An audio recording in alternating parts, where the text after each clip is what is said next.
Well, hello everyone, and welcome back to Uncivil Law, where as always, we learn from the misfortunes of others. I am here with OnlyFan, and OnlyFan is performing for you. I know you like that OnlyFan content, but this is a free sneak preview to convince you to pay membership dues, where they're really hot OnlyFan membership will continue behind the paywall.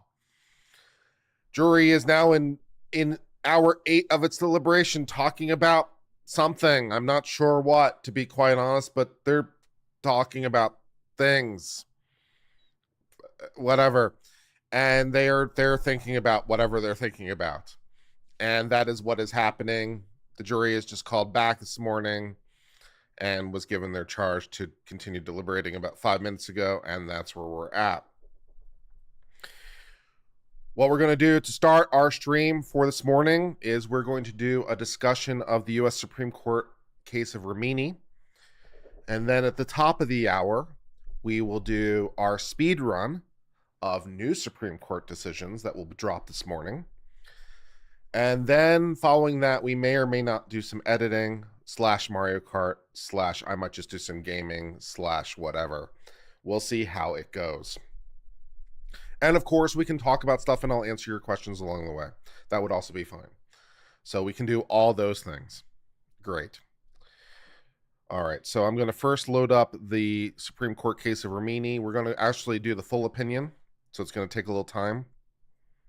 We may skip some parts, but we'll probably skip some background stuff, to be honest, and just get to the law because, the background, we might discuss a little bit of the background, but not probably that much. The Rimini is a Second Amendment case, in case you care, that recently came down, dealing with domestic violence. Whether or not people who have been, essentially red flag laws, to put it quite honestly, whether or not people who have been convicted of or suspected of domestic violence can be stripped of gun rights. That was Rimini that came down like 3 days ago. No, maybe it was last week. Time is a construct that is very confusing to me at this point. But we are going to discuss that and go from there.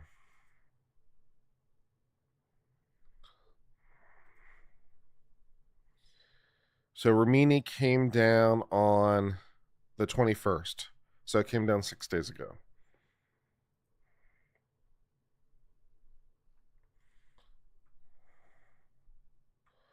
And we're going to skip the abstract and go for the full fat opinion, I think.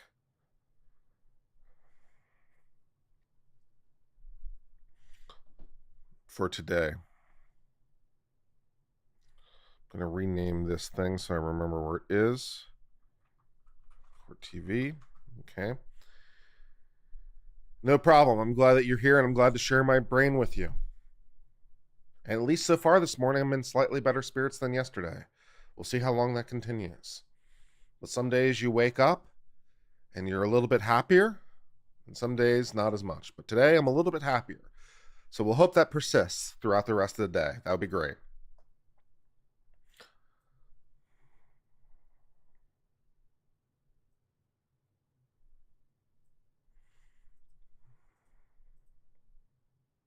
Yeah, let's do it this way.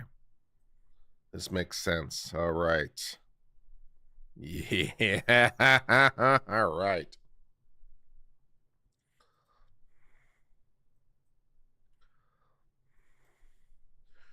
Okay, everyone, we are now going to discuss the United States case of United States versus Rimini. This is a case dealing with Second Amendment issues, and it deals broadly with whether or not a person accused of domestic violence can be stripped of gun rights under federal law. So we're going to read this opinion and try to understand where the court is coming from. The short answer is yes, they can. Yes, they can be stripped of their gun rights. For the long answer, we're going to read the opinion and try to understand exactly where the court's coming from. So let's see what it says. Chief Justice Roberts delivers the opinion of an 8-1 U.S. Supreme Court. Justice Thomas was the only vote in dissent. So this represents, obviously, the vast majority consensus. A federal statute prohibits an individual subject to a domestic violence restraining order from possessing a firearm if that order includes a finding that he represents a credible threat to the physical safety of an intimate partner, of the child, or the child of that partner. 18 U.S.C. 922 G8. So not necessarily a criminal conviction, just a domestic violence restraining order, which may or may not come as a result of a criminal conviction. It could, but it doesn't necessarily have to. It could just be a civil thing. It could be a red flag kind of thing. All right. Respondent Zachary Rimini is subject to such an order. The question is where the provision may enforced against him consistent with the Second Amendment. All right, so let's learn a little bit more about the facts. In December of 2019, Rimini met his then girlfriend for lunch in a parking lot, who is also the mother of the young child. During that meal, Rimini and the girlfriend began arguing, and Rimini became enraged. The girlfriend attempted to leave, but Rimini grabbed her by the wrist, dragged her back to the car, and shoved her in, causing to strike her against the dashboard. That sounds pretty bad. You are now restraining someone against their will. You are now taking them from one place to another. Sounds suspiciously like this might be kidnapping, incidentally, so probably don't do that. When he realized that a bystander was watching the altercation, Rimini paused to retrieve a gun from under the passenger seat. The girlfriend took advantage of the opportunity to escape. Rimini fired as she fled, although it's unclear whether he was aiming at the girlfriend or the witness. Not great. So either we're trying to kill the girlfriend or we're trying to kill the witness to a crime. Either way is not great. Rimini later called the girlfriend and warned that he would shoot her if she reported the incident. All right, so what are we guilty of? It sounds like on this fact pattern, what are we guilty of? Potentially, okay, we're guilty of battery. We're guilty of false imprisonment. We're guilty of kidnapping. We're guilty of aggravated kidnapping because now we have a gun involved. We're guilty of attempted murder, either of the girlfriend or the witness. Take your pick. And now we're guilty of extortion. And also threatening the witness to a crime, because the girlfriend is also a witness to the crime because she's the victim. So yeah, we've piled on the felonies high and deep, my friend, high and deep. It is not going very well for Rimini over here. You think I'm saying the name wrong? It's not Rimini. Ramini. If you want Ramini, all right, Ramini, Ramini. I'm not sure. Rahimi. We'll go with Rahimi. Undeterred by this threat, the girlfriend went to court to seek a restraining order. In the affidavit accompanying the application, the girlfriend recounted the parking lot incident as well as other assaults. She also detailed how Ramini's conduct had endangered the child. That too, endangering a child.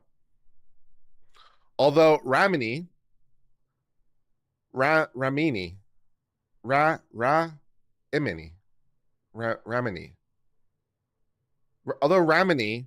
the opportunity to contest the testimony, he did not do so. On February the 5th, a state court in Tarrant County, Texas, issued a restraining order against him, sounds like with some cause.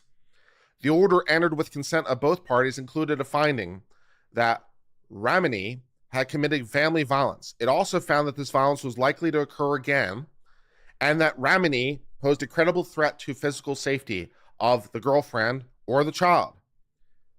Rahimi.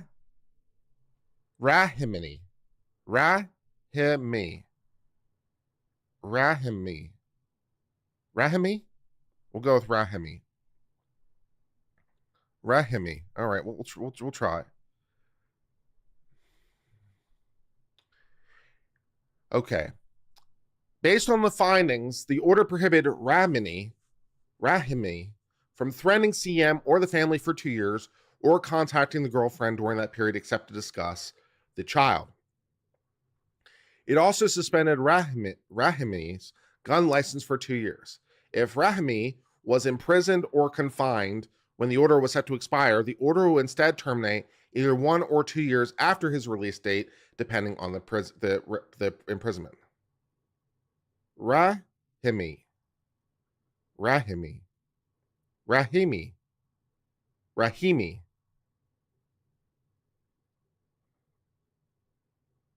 Okay. Rahimi. In May, however, Rahimi violated the order by approaching the girlfriend's home at night. He also began contacting her through several social media accounts. In November, Rahimi threatened a different woman with a gun, resulting in a charge with aggravated assault for a deadly weapon. So it seems like he might have a bit of a problem when it comes to the women. He doesn't seem to really respond very well and might have a bit of a train wreck there. And while Rahimi was under arrest for that assault, the Texas police identified him as the suspect in spate of at least 5 additional shootings. The first, when it occurred in December 2020, arose from Rahimi stealing in illegal drugs. After one of his customers started talking trash, Rahimi drove to the men's home and shot into it. Well, at least he's an equal opportunity guy. He shoots at both men and women. So it's nice to know it's not sexism, I guess. That's a plus. He's not sexist. He just likes shooting at people generally. So he's an equal opportunity shooter. That's nice. While driving the next day, Rahimi collided with another car, exited his vehicle, and proceeded to shoot at the other car. 3 days later, he fired his gun into the air while driving through a residential neighborhood. He also likes shooting at nothing in particular. Okay. A few weeks after that, Rahimi was speeding on a highway near Arlington, Texas, when trucks flashed his lights at him. Rahimi hit the brakes and cut across traffic to chase the truck. Once off the highway, he fired several times towards the truck and nearby a car before fleeing. Rahimi sounds like he might have issues with a propensity of violence. There's just some subtle clues, I think, over here.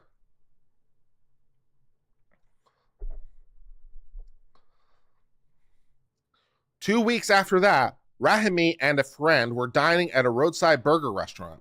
When the restaurant declined his friend's credit card, Rahimi, of course, said, oh, okay, sorry about that. We'll figure it out and we'll come back. No, that's not what he said. Rahimi pulled a gun and shot into the air.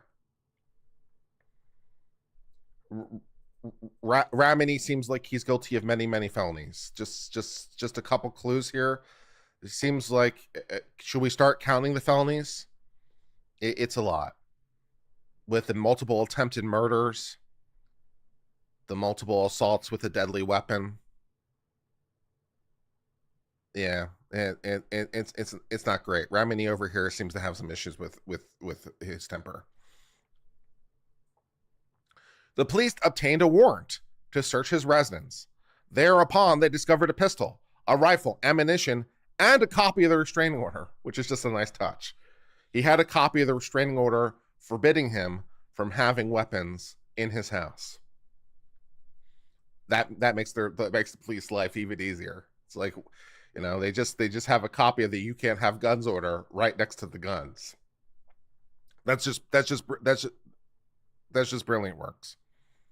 I'm doing my best on the pronunciation. Please be kind to me. Rahimi was indicted on one count of possessing a firearm while subject to a domestic violence restraining order in violation of law. Okay, this is the federal government's concern. Obviously, the many, many, many crimes we've talked about are matters of state concern. Those are all state issues. The various aggravated assaults, attempted murders, extortions, kidnapping, and drive-bys, and everything else is a matter of state concern. The feds also decide they'd like to play in this game, and they decide they'd like to also play. So in addition to all that stuff, the feds also want to play, so they bring their charge. You had a gun when you weren't allowed to. Okay, great. At the time, such a violation was punishable by up to 10 years imprisonment. A prosecution under the relevant law may be proceeded only if 3 criteria are met. First, the defendant must have received actual notice and an opportunity to be heard before the order was entered. Second, the order must prohibit the defendant from either harassing, stalking, or threatening his intimate partner that would place the partner in reasonable fear of bodily injury to the partner or child. A defendant's intimate partner includes his spouse, former spouse, parent of his child, and anyone with whom he cohabitates or has cohabitated. Third, under the relevant law, the order must either contain a finding that the defendant represents a credible threat to the physical safety of his intimate partner or his partner's child, or by terms expressly prohibits the use, attempted use, or threatened use of force against these individuals. I think we've got that covered. Ramini's restraining order met all these criteria. First, Ramini had received a notice and opportunity to be heard before the order was entered. Second, the order prohibited him from communicating with or threatening the girlfriend. Third, the order met the requirements of the relevant law because it included a finding that Ramini represented a credible threat to the physical safety of the girlfriend or the family. I mean, yeah, I think a finding of credible threat is pretty easy under these fact scenario. Not seeing a lot of problem with that judgment call. The order also explicitly prohibited Ramini from using, attempting to use, or threatening physical force against the girlfriend, satisfying the independent basis for liability. Yeah. Ramini moved to dismiss the indictment. Ramini over here would like to very much not be charged with crimes, including the federal government's crime. It seems to me Ramini has a whole slew of problems legally, but he would like to avoid the 10 years by the feds, in addition to his many other minor infractions of the law. So he'd like to argue this violated, on its face, the Second Amendment. Okay. Concluding that circuit court precedent foreclosed the challenge, the district court denied. He then pled guilty. On appeal, he again raised the Second Amendment. The appeal was denied, and he petitioned for a rehearing en banc. He'd like the entire circuit to hear the case. While the petition was pending, the Supreme Court decided Bruin. In Bruin, we explained that when a firearm regulation is challenged under the Second Amendment, the government must show the restriction is consistent with the nation's historical tradition of firearm regulation. They sure did say that. I think that's broadly correct.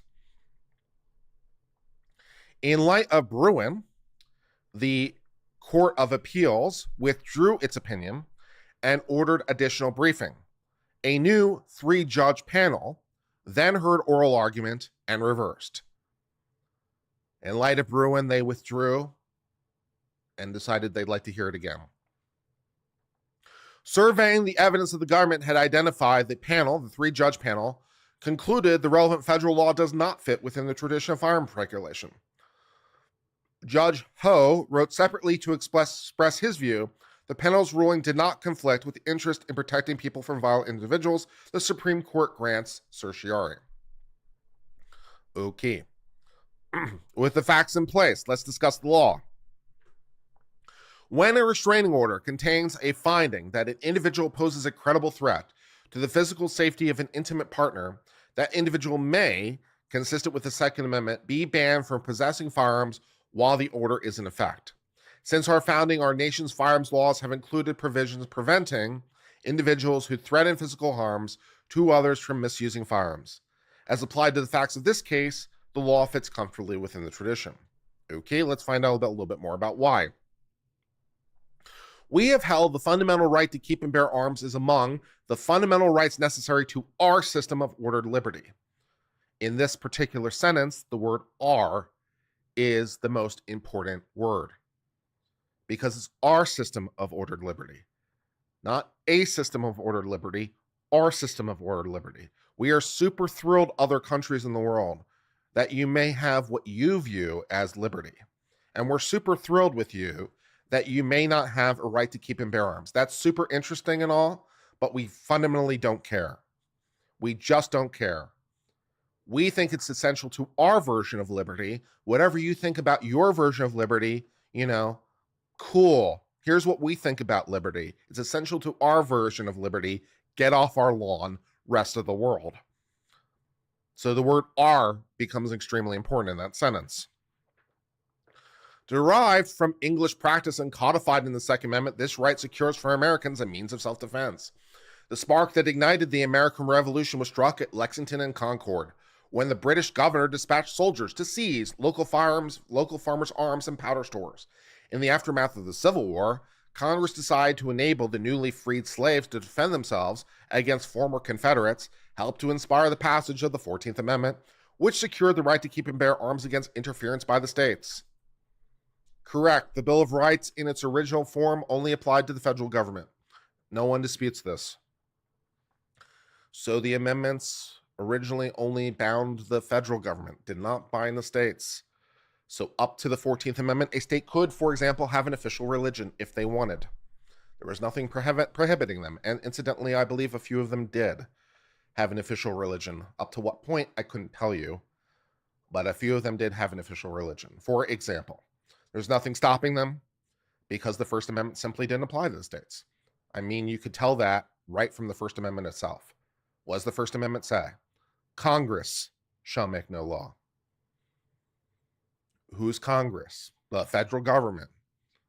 So it had no prohibition against states having any restriction on freedom of speech or religion that they chose. But then, of course, we had the 14th Amendment, which definitely caused the rights to be applied to the states. How it caused the rights to be applied to the states is still a bit of a sore point with Justice Thomas and me. Both Justice Thomas and I agree that the correct way to apply it to the states is with the Privileges or Immunities Clause. But the Supreme Court basically nuked the Privileges or Immunities Clause in the slaughterhouse cases in the late 19th century. And then about 40 years later, decided, you know what, maybe the First Amendment should apply to the states after all. So in the late 19th century, they're like, you know what, the Bill of Rights, nah, I don't know anything about that. And then 40 years later, in the late 1930s, they're like, you know what might be a good idea? Maybe the Bill of Rights should apply to the states. Now, there was two ways they could have done that. They could have said, that slaughterhouse case was stupid. We shouldn't have done that. We should reverse the slaughterhouse case. But they didn't do that, which would have been by far and away the easier way to do this. But what did they do instead? They came up with this entire concept called substantive due process. Substantive due process, which if you just think about it for half a second and just listen to the literal words, substantive process, those are not the same thing. In fact, they're kind of the opposite thing. Putting together substance and process together is one hell of a mishmash. But that's what the Supreme Court decided to do. They invented this concept called substantive due process. And ever since then, we've been incorporating the Bill of Rights one at a time through this concept we had to invent in the first place because we nuked the Privileges or Immunities Clause, which was totally the way we were supposed to be doing this in the first place. It was right there, damn it. And we could have just done it that way. And it would have been clean and nice and everyone would have been happy. But no, we couldn't do it nice and clean. We had to invent substantive due process. Anyways, I digress.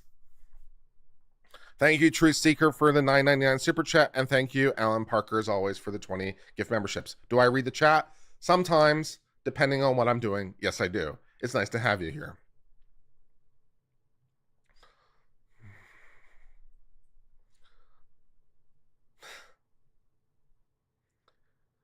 As a leading and early proponent of the emancipation observed, disarm a community and you rob them for the means of defending your life. Take away their weapons of defense and you take away the inalienable right of defending liberty. Like most rights, the right to be secured by the Second Amendment is not unlimited. I strongly agree. I strongly agree that the right is not unlimited. It does have limits. The correct limits are to define the border of the thing. In the same way as if you owned a piece of land. To say you own a piece of land is not to say that you own all land. It's not to say that you own land. It's to say you own the land that's within the border.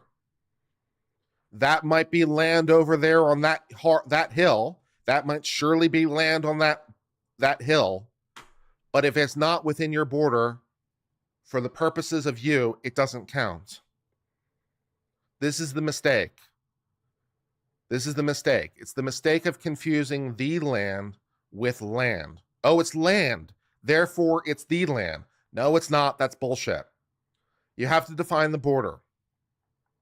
So the correct way to do this is to define the borders of what the right to keep and bear arms means, which is to say that just because it's an arm does not mean it's necessarily within the right to keep and bear arms. If you want a parallel for that, slander is a good example when it comes to freedom of speech.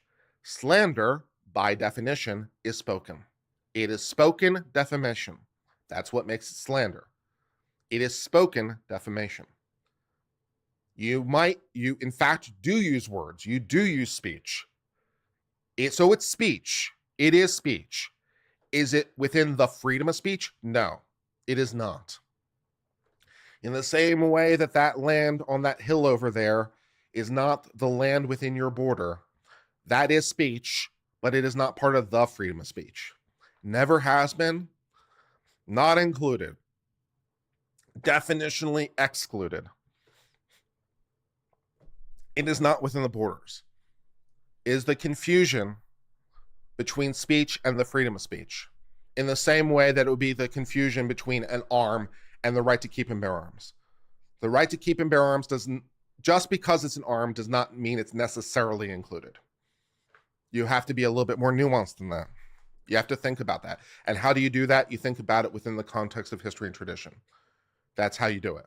That's the right way to do that. Same way you do with freedom of speech. How do you know slander is not included? History and tradition.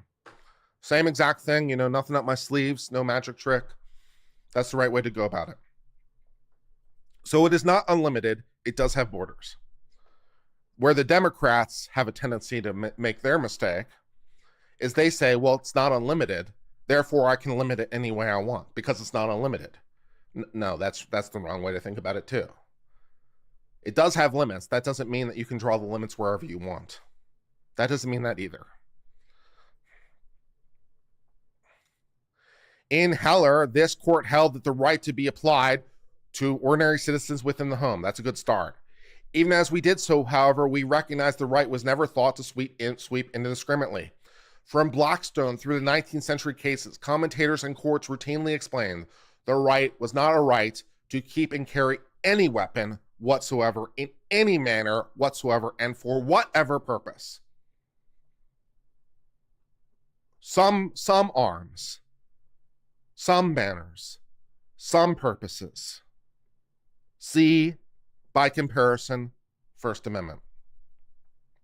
At the founding, the bearing of arms was subject to regulations ranging from rules about firearm storage to restrictions on gun use by drunken New Year's Eve revelers.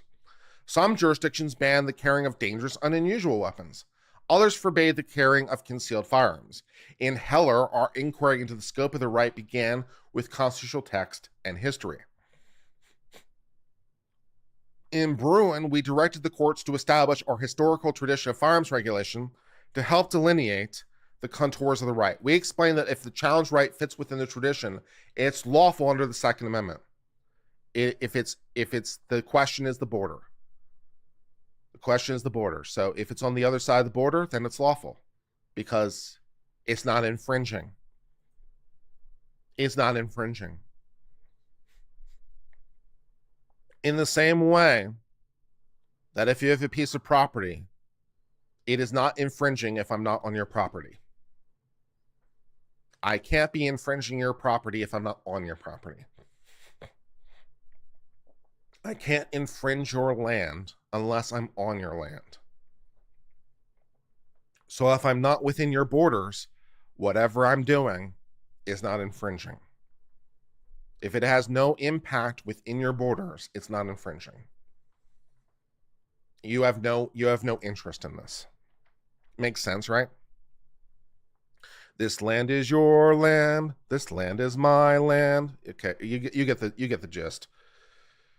We explained that if the challenge regulation fits within tradition, it's lawful. We also clarified that when the government regulates arms-bearing conduct, as with the government regulates other constitutional rights, it bears the burden to justify the regulation. Nevertheless, some courts have misunderstood the methodology, which is fair enough because there's not enough case law on this issue. These precedents were not meant to suggest a law trapped in amber. As we explained in Heller, for example, the reach of the Second Amendment is not limited only to those arms that were in existence of the founding, because that would be just as dumb as saying that freedom of press is restricted to the press that was available at the time of the founding, which would mean that, basically all modern telecommunication medium would not be covered, which would be a really dumb thing to think. Rather, it extends prima facie to all instruments that constitute a bearable arm, even those that were not yet in existence. See comparison, freedom of press. Freedom of press does not mean just the printing press. It means the printing press, but not just the printing press. If it did, well, that would be a real problem for the modern era, wouldn't it? By the logic, the Second Amendment permits more than just those regulations identical to the ones found in 1791. That's fair enough. If we are going to reason by historical analog in the protection of the right to what kind of arms. So if we're going to say, hey, not just muskets, but also, modern handguns and stuff, if we're going to say that, then it certainly makes logical sense that we do the same thing when it comes to the nature of the restrictions. We would reason by analogy in both ways because that would be intellectually consistent. That makes sense. Holding otherwise would be as mistaken as applying the protections of the right only to muskets and sabers. That makes sense.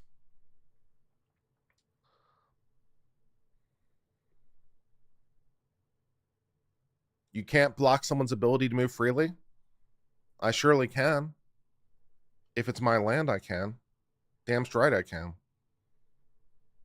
I can absolutely restrict your ability to move freely. As we explained in Bruin, the appropriate analysis involves considering whether challenged regulation is consistent with the principles that underpin our regulatory tradition. A court must ascertain whether the new law is relevantly similar to laws our tradition is understood to permit, applying faithfully the balance struck by the founding generation to modern circumstances. The balance they struck. It's their balance. We don't reformulate the balance, it's their balance.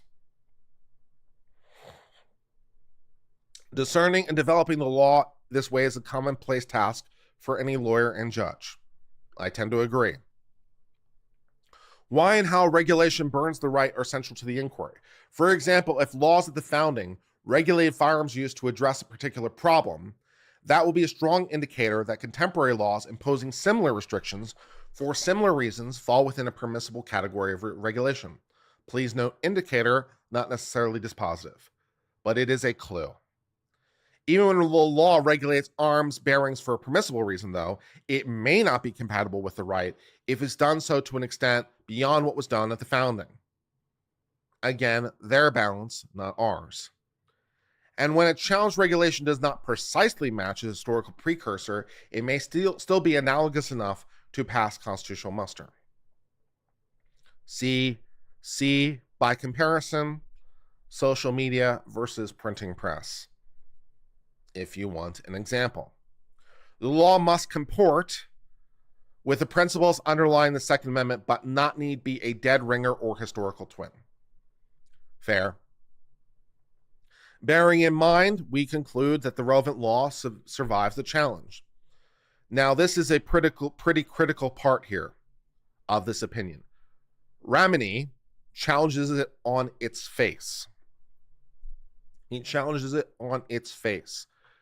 When you're challenging a law, you can do it one of two ways. You can bring a facial challenge, or you can bring it as an as-applied challenge. You can obviously do both, but typically only one. If you're bringing a facial challenge, as the name sort of applies, you're saying, on this face, it's broken.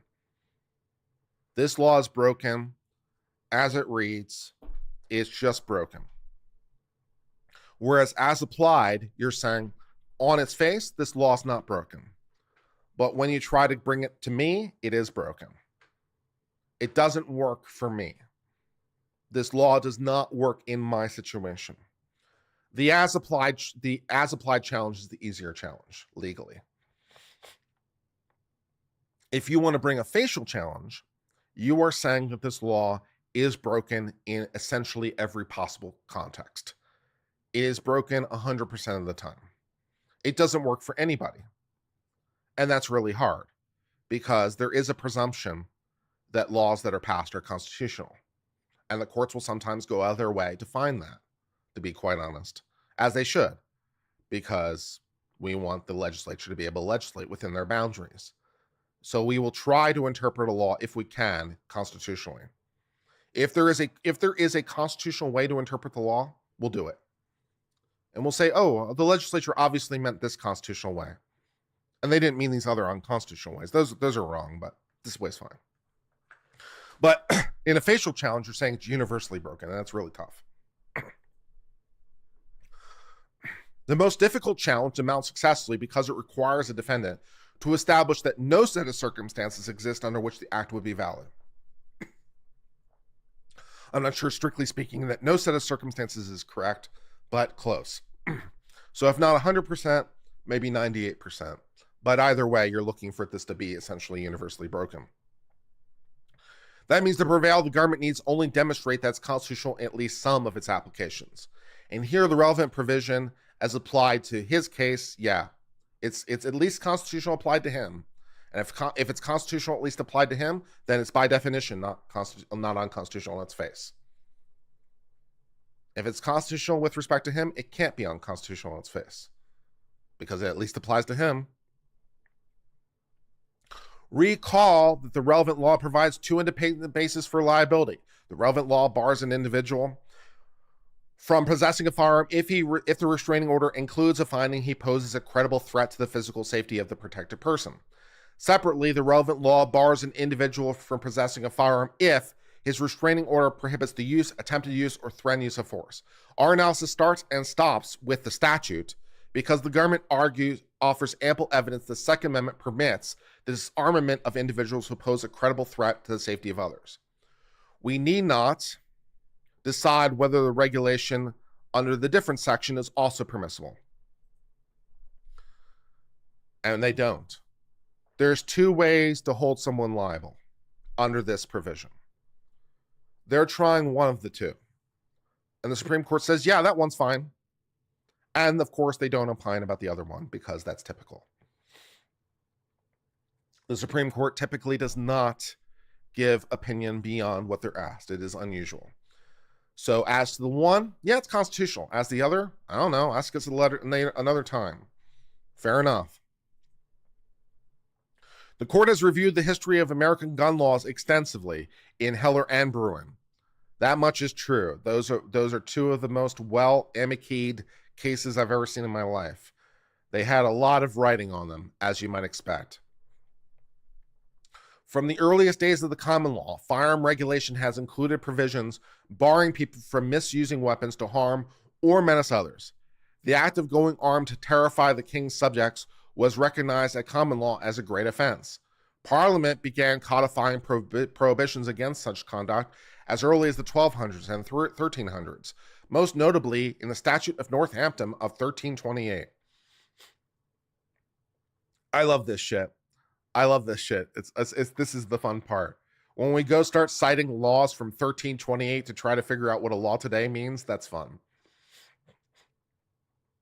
You know, to quote SpongeBob 700 years later. Yep. In the aftermath of the Reformation and the English Civil War, Parliament passed further restrictions. The Militia Act of 1662, for example, authorized the king's agent to seize all armies in custody or possession of any person judged dangerously to the peace of the kingdom. The Glorious Revolution cut back on the power of the king to disarm its subjects. King James II had caused several good subjects, being Protestants, to be disarmed at the same time when the papists were armed. He's disarming the Protestants and arming the Catholics. Well, that's never been a problem in any part of the UK ever before. Eh, eh. By way of rebuke, Parliament adopted the English Bill of Rights, which guarantees that subjects which are Protestants may have arms for defense suitable to the conditions as allowed by law. But as the document itself memorialized, that principle was constrained by law. Throughout the centuries, English law had disarmed not only brigands and highwaymen, but also political opponents and disfavored religious groups. By the time of the founding, however, state constitutions and Second Amendment had largely eliminated government authority to disarm political opponents. Maybe disarming people because of their politics is not the greatest idea. But regulations targeting individuals who physically threatened others persisted. Such conduct was addressed through ordinary criminal law and civil action. Such prohibitions on fighting or private suits against individuals who threatened others. By the 1700s and 1800s, however, two distinct legal regimes had developed that specifically addressed firearms laws. The first was surety law, insurance. A form of preventative justice, these laws derived from the ancient practice of frank privileges, or frank pledges, which is also insurance. Reputedly dating to the time of Canuet, the frank pledge system involved compelling adult men to order themselves in 10-men tithings. The members of each tithing then mutually pled for each other's behavior. It's insurance. It's insurance. A group of people has come together. They've each mutually pledged that they will protect the others. It's insurance. Should any of the 10 men break the law, the remaining 9 would be responsible for reducing them in course, or else face punishment in their stead. It's insurance / bail bondsman, I guess. Although bail bondsman isn't really strictly speaking correct because they hadn't been convicted of anything or even accused of anything yet. But whatever. They're an insurance posse. Eventually, the communal Franken pledge system evolved into an individual surety regime. Under the surety law, a magistrate could oblige those persons of whom there's probable cause to suspect of future misbehavior to stipulate with and give full assurance that such offense shall not happen by finding pledges or securities. Insurance. It's insurance. We are now learning about the development of insurance law. Exciting. Who knew, right? Who knew? In a Second Amendment discussion, we would also go through a brief history of insurance law. You know? Okay. Yeah. So in the beginning, how about 10 men? They all pledged that if one of them breaks the law, they will deliver them. And then later, how about one man? A judge says, okay, you have to pledge security against your bad behavior.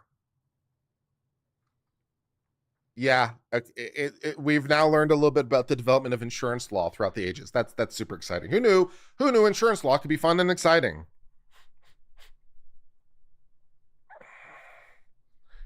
In other laws, the law authorized magistrates to require individuals suspected of future behavior to post a bond. It's insurance. It's self-insurance, I suppose, but you're being mandated to do it by court. If an individual failed to post the bond, he'd be jailed. It's mandatory self-insurance. Yeah, that would be a good law. That's a good law. Get your car insurance or we jail you for not getting the car insurance. That's fun. If the individual did post the bond and then broke the peace, the bond would be a forfeit. So what you're telling me is a person was required to put up collateral, and if they did the bad thing, the collateral will be forfeited. Sounds a little bit like self-insurance. Thank you for Christopher Mays for $4.99. Does anyone else want to see Uncivil Law recite English law with an accident? Yeah. Insurance law is so much fun. I choose to read insurance treatises instead of going to Six Flags. Respect. Well entrenched in the common law, the surety law could be invoked to prevent all forms of violence, including spousal abuse. Beat your wife or pay. Money does tend to get people's attention, so, you know. As Blackstone explained, wives could demand insurance against their husbands, or husbands, if necessary, against their wives. Yeah. If you beat me, you have to pay me. Okay. These often took the form of surety of the peace, meaning the defendant pledged to keep the peace. Wives also demanded surety for good behavior, where a husband pledged to demean and behave himself well. That'd be an interesting law applied to today's context. Okay, honey, we're going to go to my family. I know you don't like them very much. Behave. All right, honey, I'll behave. Now, I'm going to need a little bit more than that. I'm going to need you to post a bond. What?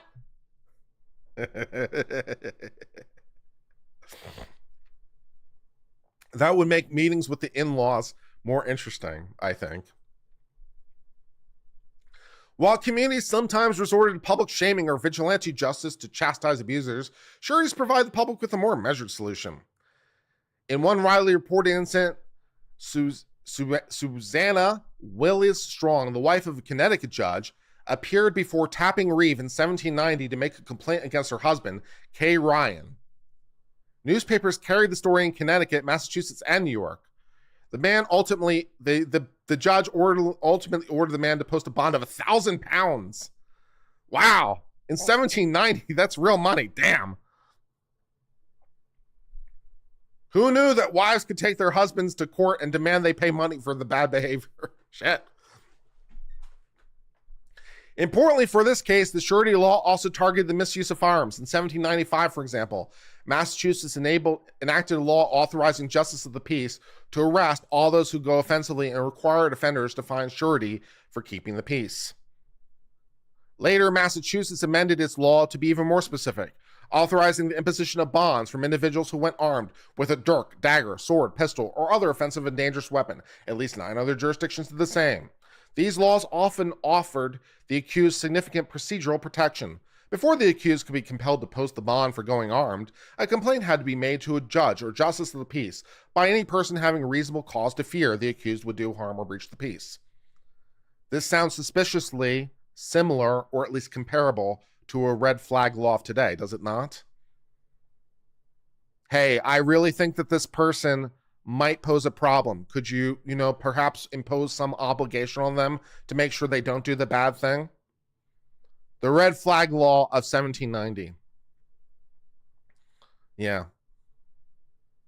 The magistrate would take evidence and determine the cause existed someone the accused who could respond to the allegations. Bonds could not be required for more than 6 months at a time, and an individual could obtain an exception if he needed arms for self-defense or other legitimate reasons. While the surety law provided a mechanism to prevent violence before it occurred, a second regime provided a mechanism for punishing those. Those were going armed laws, a particular subset of the ancient common law prohibition on affrays, which is to say, assault. Derived from the French word affaire to mean terrify, the affray laws trace their origin to the Statute of Northampton, 1328, 700 years later.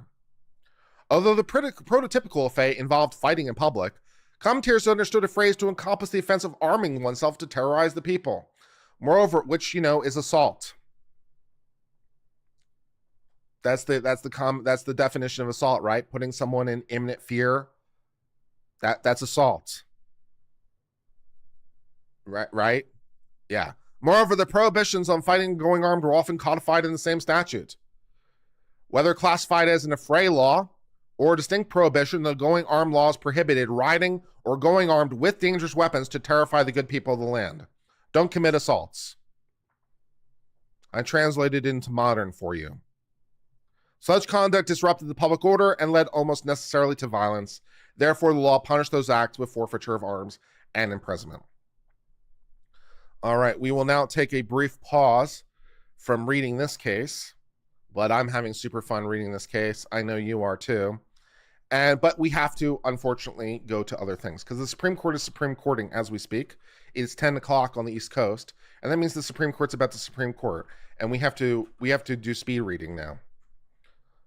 So we are now going to attempt, here's what we're going to try to do.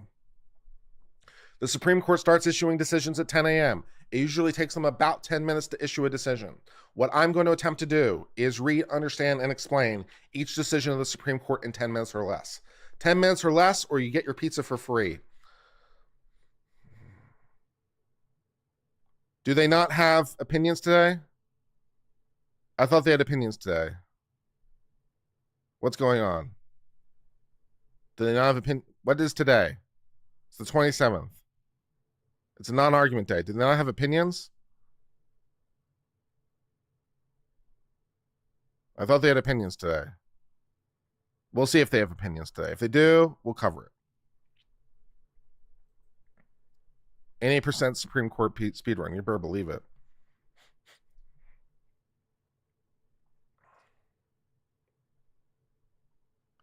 They don't have a live stream up, though, of decisions.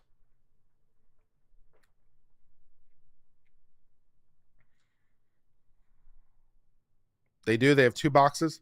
Excellent.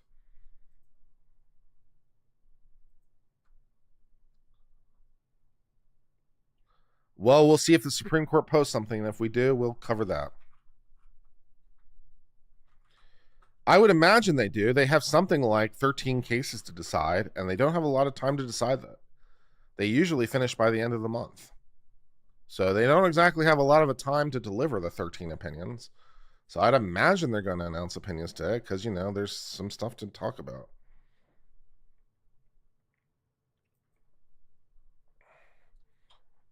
We will see if they release things. And if not, then we'll go back to discussing Rahimi. I'll get the name right one of these days. Maybe, possibly.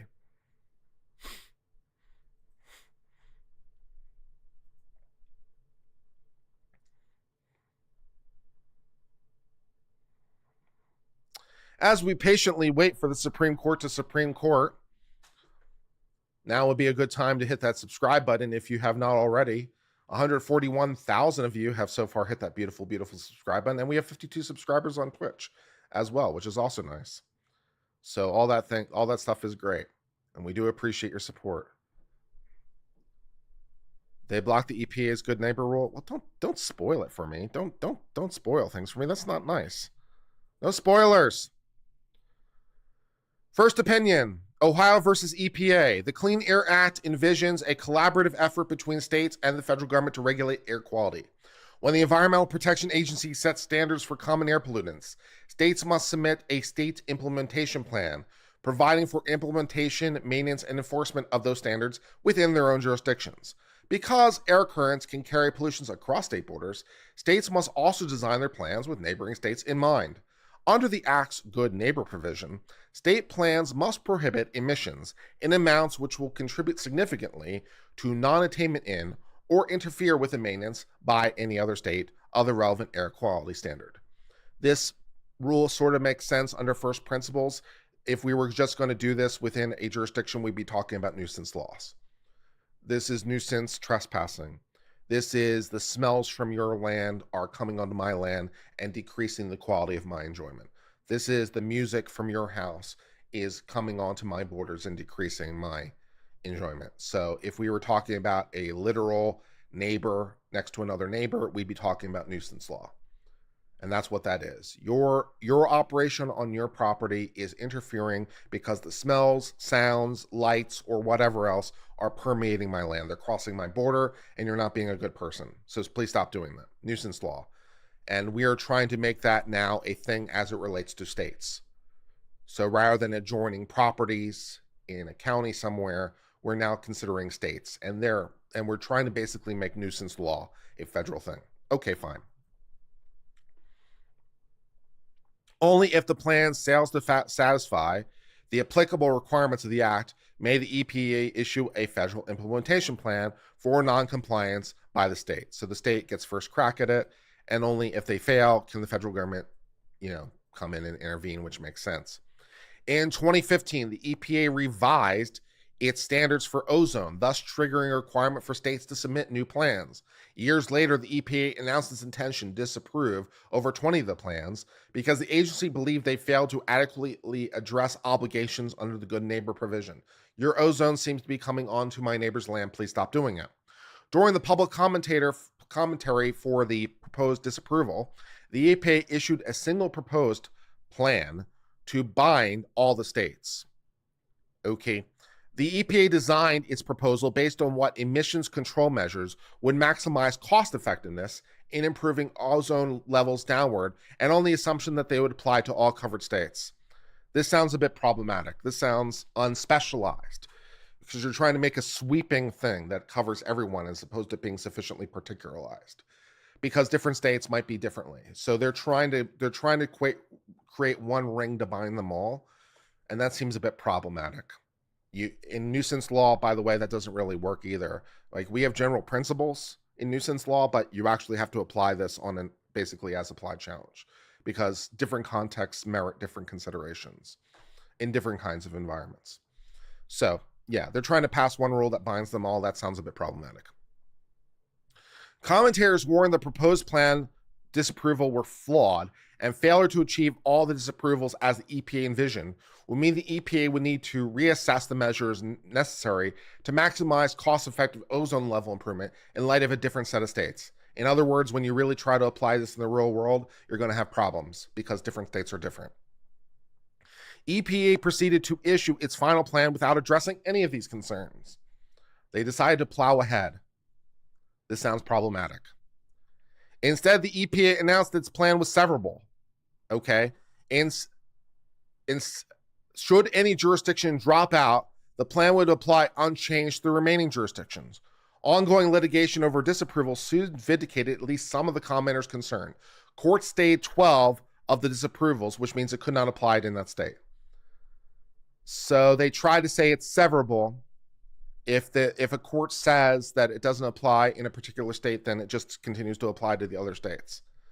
And now judges have said 12 of them fail. This is sounding more problematic. If it were just one or two, then maybe that's one thing. But 12 of them are failing. Sounds like we might have a more systemic problem on a global level. A number of the remaining states and industry groups challenged the plan in D.C. court. They argued the EPA's decision to apply the plan after so many states had dropped out were arbitrary and capricious, and they asked the court to stay any effect. The D.C. court denied, and the parties renewed their request.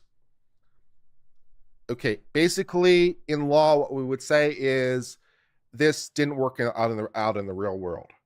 You had an idea, you tried to apply it in the real world, it went to shit. Maybe it looked good on paper, but when you really tried to apply it, it went to shit. And so your plan sucks. So yeah, not so much. The application for a stay are granted. Enforcement of the EPA rules shall be stayed pending deposition of the review for the DC Circuit.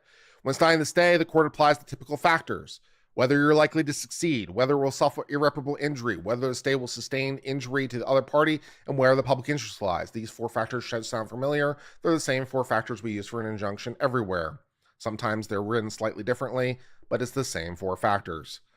When states and other parties seek to stay enforcement of the regulation, the harm and equities will be weighty on both sides. Because it's true here, resolution of the stay requires ultimately turns on the fact question who's likely to prevail. So for the moment, it stayed as you try to figure out whether or not there's anything left of this. Probably not. It'd probably be easier for the EPA to just withdraw and do this on an individual state-by-state level. That would be the easier thing to do at this point, probably. But they're probably not going to do that. They're probably going to go down kicking and screaming all the way, but that would probably be easier. Agencies are likely to prevail on an arbitrary capricious claim. That's true. An agency qualifies as arbitrary capricious if it's not reasonable. Thus, an agency must offer a satisfactory explanation, including rational connection, and cannot simply ignore an important aspect of the problem. The applicants are likely to prevail. That makes sense. The EPA rested on the assumption that all upwind states would adopt emission restrictions up to a uniform level of costs. Commentators posted their concerns that if upwind states fell out of the plan, the point at which the emissions control measures maximize cost-effective downwind airstream might shift. To this question, EPA offered no reasoned response. As a result, the applicants are likely to prevail in their argument that it was not reasonably explained. Well, you failed rational basis review. So as they might say in law, you done fucked up, son. When you fail rational basis review, it's because you tried pretty hard to fail rational basis review. It's literally the least standard we could apply, and you managed to fuck it up. Congratulations. Let's turn our attention to a different case. Harrington versus United States trustee, the United States trustee versus Purdue. Between 1999 and 2019, approximately 247,000 people in the United States died from prescription opioid overdoses. Respondent Purdue Pharma sits at the center of this crisis, owned and controlled by the Sackler family. That's Purdue, the same people that make the meat, right? I did not know that. Yeah, that's the meat people. That's the Sackler family, right? So the meat people are also a pharmacy? Okay, fine. Owned and controlled by the Sackler family, Purdue began marketing Oxycontin, an opioid prescription pain reliever, in the mid-1990s. After Purdue earned billions of dollars in the sales of drugs in 2007, one of its affiliates pleaded guilty to a federal felony for misbranding Oxycontin as a less addictive, less abusable alternative to other pain medications. Yeah, that's fine. Okay. Thousands of lawsuits followed. Failure that did they already announce the third opinion? I'm trying to do this 10 minutes at a time. They can't announce the third opinion. I get 10 minutes between speedruns. That's not fair. Thousands of lawsuits followed. Fearful the litigation would eventually impact them directly, the Sacklers initiated a milking program, drawing from Purdue approximately $11 billion, roughly 75% of the assets over the next decades. Those withdrawals left Purdue in a significantly weakened financial state. And in 2019, they filed for bankruptcy. During that process, the Sacklers proposed to return approximately $4.3 billion to the bankruptcy estate. In exchange, the Sacklers sought a judicial order releasing the family from all opioid-related claims and enjoining the victims from bringing such claims against them in the future. The bankruptcy court approved the proposed reorganization plan, including provisions concerning the discharge. But the district court vacated the decision, holding that nothing in law authorizes bankruptcy court to extinguish claims against third parties like the Sacklers without the claimant's consent. A divided party of the second panel reversed the district court and revived the bankruptcy plan, ordering a modified reorganization. Hell, the bankruptcy code does not authorize a release and injunction that, as part of reorganization, effectively seeks to discharge claims against a non-debtor without the effect of the claimants. So, very sorry, Sackler family, but your attempt to get rid of this by, giving $4.3 billion is not enough. We want more. We want more because you cause more harm. So your attempt about $4 billion is not satisfactory. Get wrecked. When a debtor files for bankruptcy, it creates an estate that includes all the debts. That's nice. Under Chapter 11, the debtor must develop a reorganization plan governing the distribution of the assets and present to the bankruptcy court. A bankruptcy court's order confirming the reorganization plans discharge the debtor of certain pre-petition debts. In this case, the Sackler have not filed for bankruptcy or placed all their assets on the table for discharge, yet they seek what essentially amounts to a discharge. No provision of this authorizes any kind. So they didn't put up all their assets. Right? They put up only $4 billion and said, how about this all goes away? No. If you want bankruptcy, it's full fat bankruptcy. You got to put it all on the table, baby. You got to put it all on the table. You got to put it all on the table, and then we decide how much we want. None of this partial bullshit for you. How about $4 billion isn't enough? How about more? How about more $1 billion? How about give us all the money and we'll decide how much you get when you're done. Nice. Suck it. The relevant law addresses the kind of provisions that may be included in the Chapter 11 plan. That section contains 5 specific paragraphs, followed by a catch-all. The first 5 paragraphs all contain the debtor's rights and responsibilities, as well as relationship with the creditors. The catch-all also provides a plan may also include any other applicable provision not inconsistent with the provisions of this title. All agree the first 5 paragraphs do not authorize the discharge, but according to the plan proponents and the Second Circuit, paragraph 6 broadly permits any term not expressly forbidden, so long as the judge deems it appropriate. No, the Supreme Court does not agree with you. That's some bullshit. Because prohibitions like the sacrilege discharge are not expressly prohibited, they reason paragraph 6 necessarily permits them. That's not correct. Yeah, paragraph 6 is not a bankruptcy court can do whatever it wants clause. That is not what that means. Go suck it, Purdue family. When faced with the catch-all phrase, courts do not necessarily afford it the broadest construction. Okay, guys, this is really easy. We've discussed this before. You should know this if you've been following this channel. Okay. What is this? What is this provision? Some of you guys may know before I give you the answer. Okay. We have a bunch of specific things. We have a bunch of specific things. And then it's followed by a and other stuff clause. Right? We have a bunch of specific things and a other stuff clause. Interpretation 101. How do we interpret the other stuff clause? The other stuff clause does not mean all other stuff. It means the other stuff like the delineated list. We've given you a bunch of specific examples, and then we say other things like the examples. In other words, we've given you a bunch of species, and we'd like you, therefore, to use the species to help define the genus. It does not mean all other things. We've given you a bunch of specific things to help define the scope. But it doesn't mean everything. It means only the things that are like the things before. That's what the and other stuff clause means. Amazingly enough, once again, a body has said, you know what other stuff means? It means everything. You know what other stuff means? It means everything. The sign at the park said no cars, trucks, or vehicles. Vehicles means everything. No skateboards. No wheelchairs. Blah, ha, ha, ha, ha. No. Once again, the CDC, for example. Hey, we have the specific authority to fumigate stuff. We have the specific authority to destroy articles that are tainted with disease. We have the specific authority to help quarantine for disease. You know what we have the authority to do? We have the authority to freeze rent because we have the authority to do and other stuff. Because freezing rent is a lot like destroying infected articles or destroying infected animals or fumigating. It's a lot like those things. So we have the authority to freeze rent. No, the bullshit you don't. That is not how this works. Learn to do law interpretation better.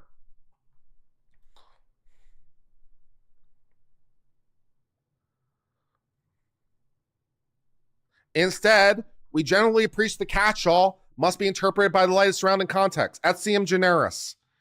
Etiam generis. It's a concept so old, there's a Latin phrase for it, damn it. Just do the Latin. Just do the Latin and you'll be fine.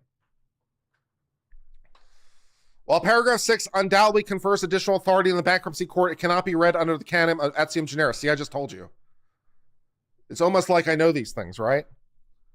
I get their sentence before the Supreme Court does. That means I'm smarter than the Supreme Court because I got their sentence faster. While paragraph 6 doubtedly confers additional authority, it cannot be read under the canon of etiam generis to endow a bankruptcy court with a radically different power to discharge the authority. And while the dissent reads the contrary conclusion because I don't know bullshit, it does so by only elevating its view of the bankruptcy court purports purpose over the clear text. In other words, just do the things that are like the thing, you idiot. Okay, so that is the end of my 10 minutes as it relates to that case. What else do I got going on today? SEC versus Jarsky. Fine. No problem.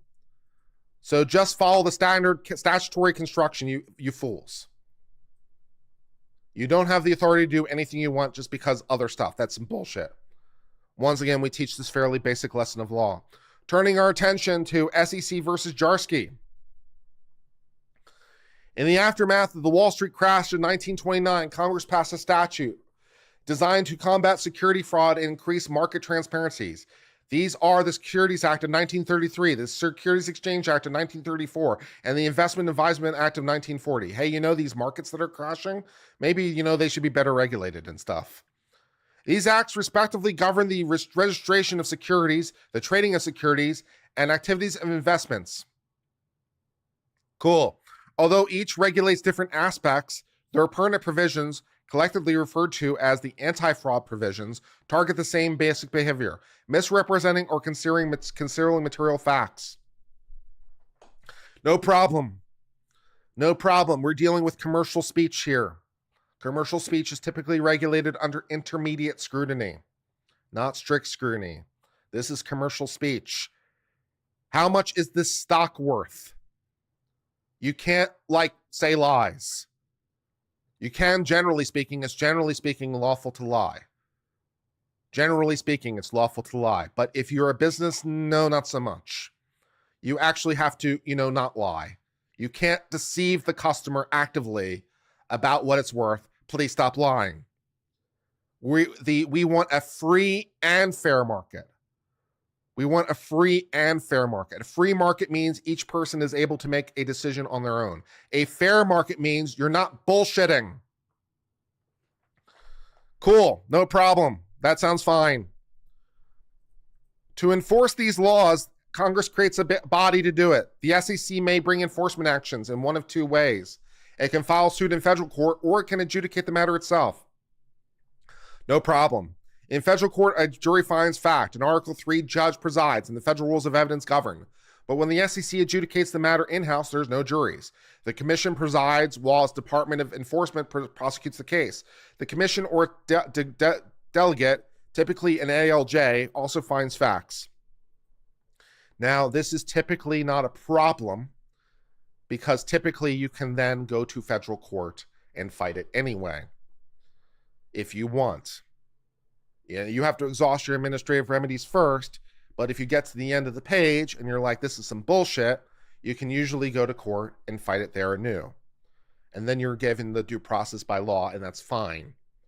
So that's normally how that works. Let's see if it's how it works here. One remedy for security violation is civil penalties. Originally, the SEC could only obtain civil penalties from unregistered investment advisors in federal court. Then in 2010, Congress passed some new exciting laws. The new exciting law authorized the SEC to impose such penalties through its own in-house proceedings. Okay, cool. So normally to get some sort of penalty, we had to go to court, but now not so much. Now we don't have to go to court anymore. This probably should be okay as long as we do have the right to go to court after the fact.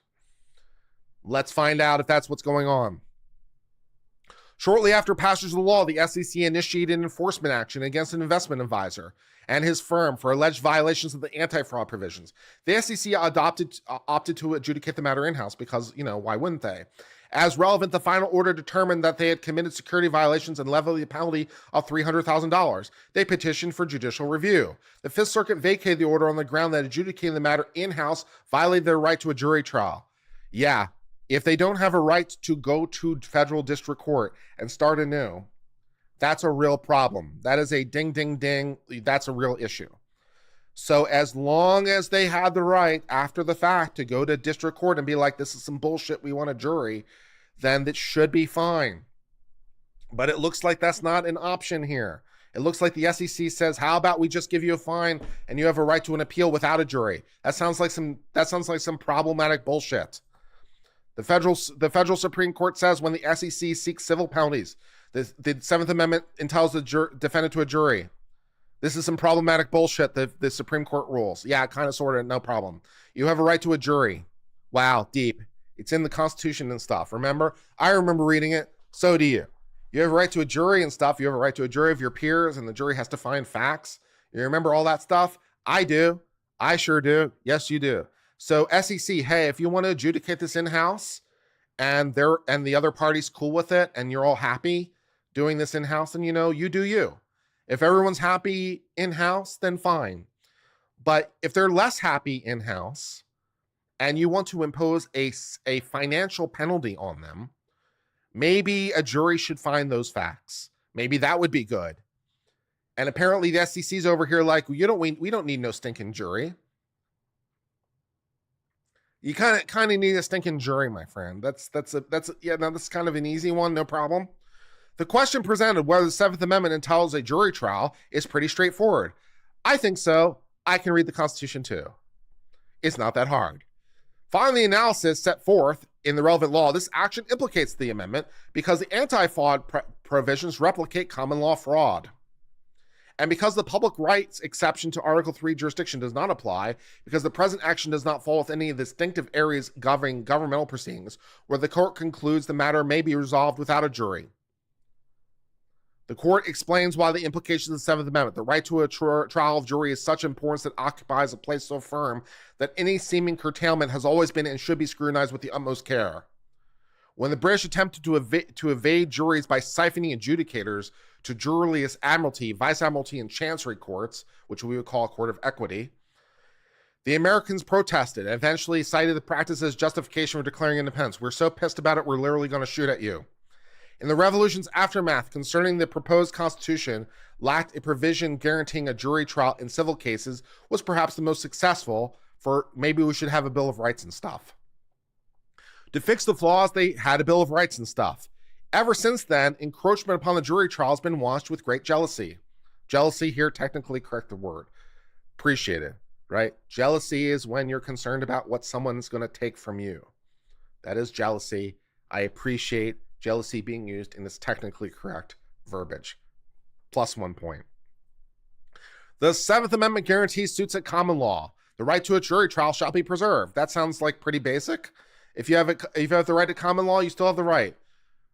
The right itself is not limited to common law's actions when it was ratified. Rather, embraces all suits which are not of equity, which is to say, equity courts, which is a whole concept unto itself, but let's press past, or admiralty.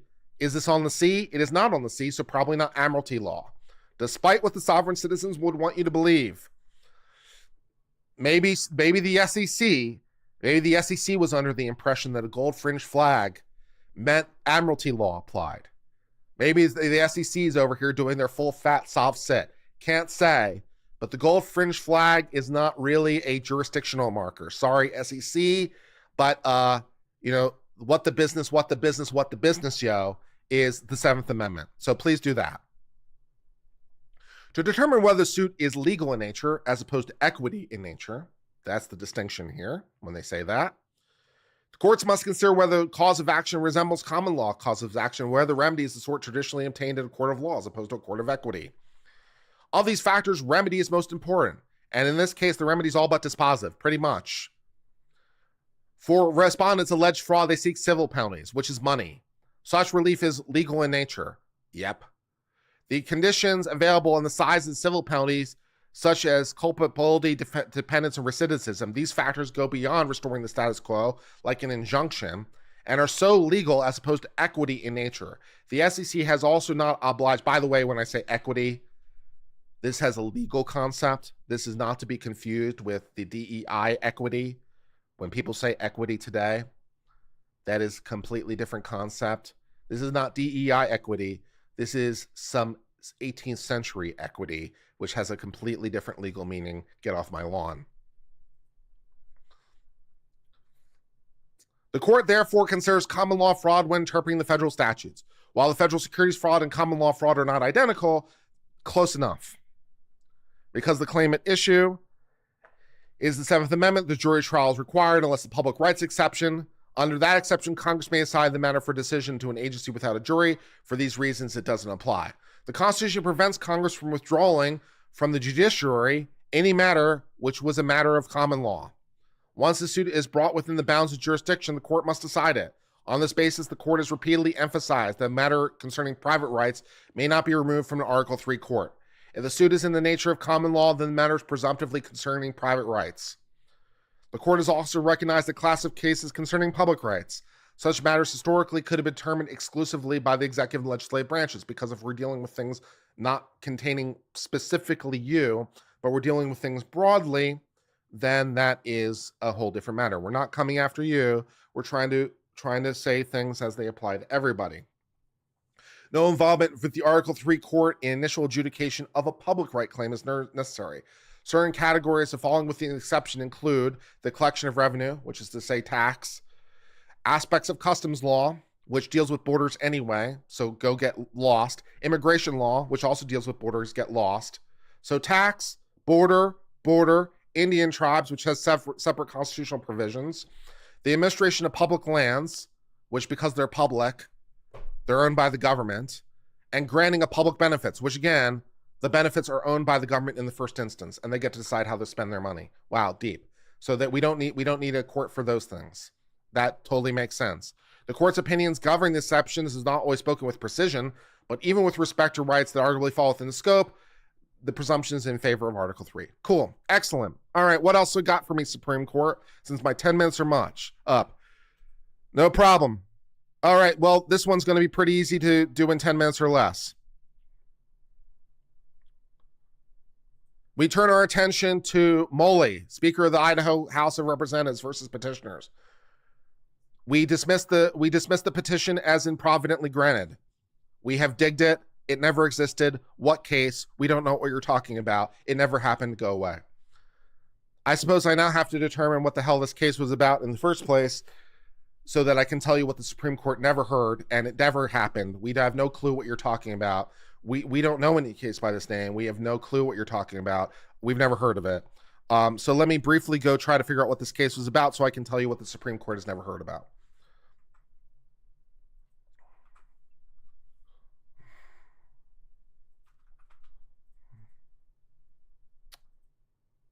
Okay.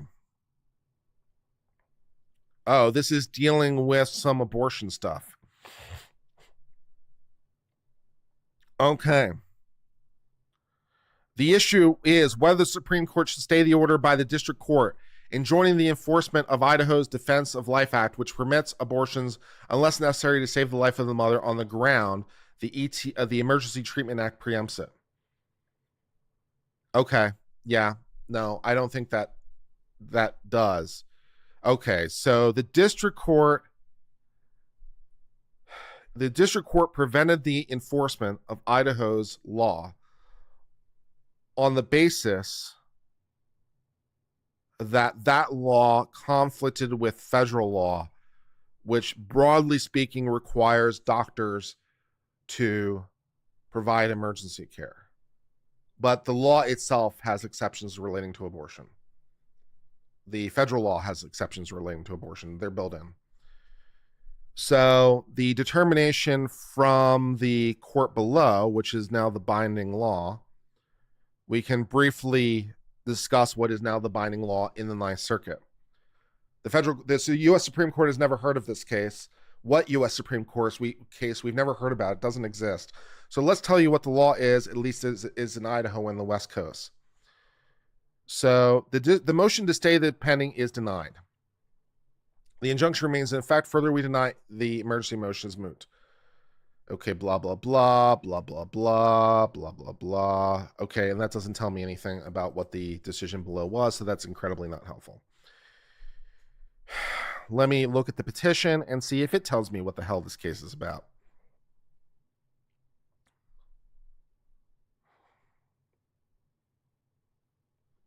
Would anyone like to tell me what this case is about so I can understand what the hell the relevant law is now? That'd be great.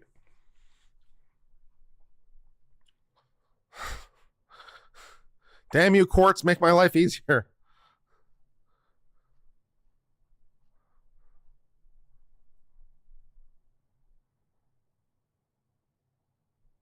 Okay, so the federal court put in the stay. The Ninth Circuit maintained the stay, and the Supreme Court has never heard of this case. Okay.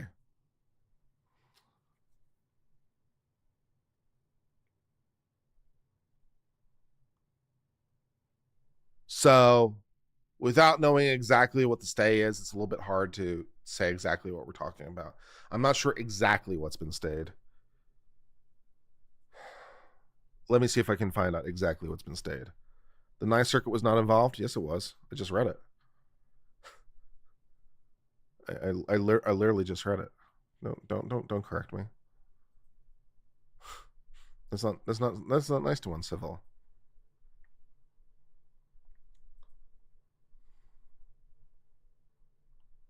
It's stamped United States Court of Appeals for the Ninth Circuit. I'm thinking the Ninth Circuit was involved.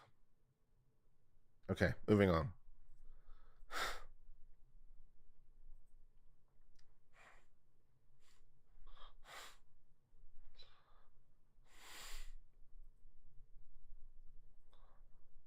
If you're gonna come for the king, you better get your shot in right.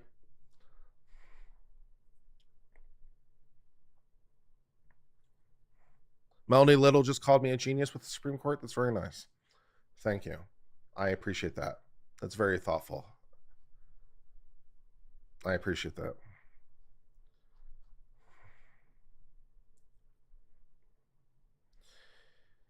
Okay, let's see.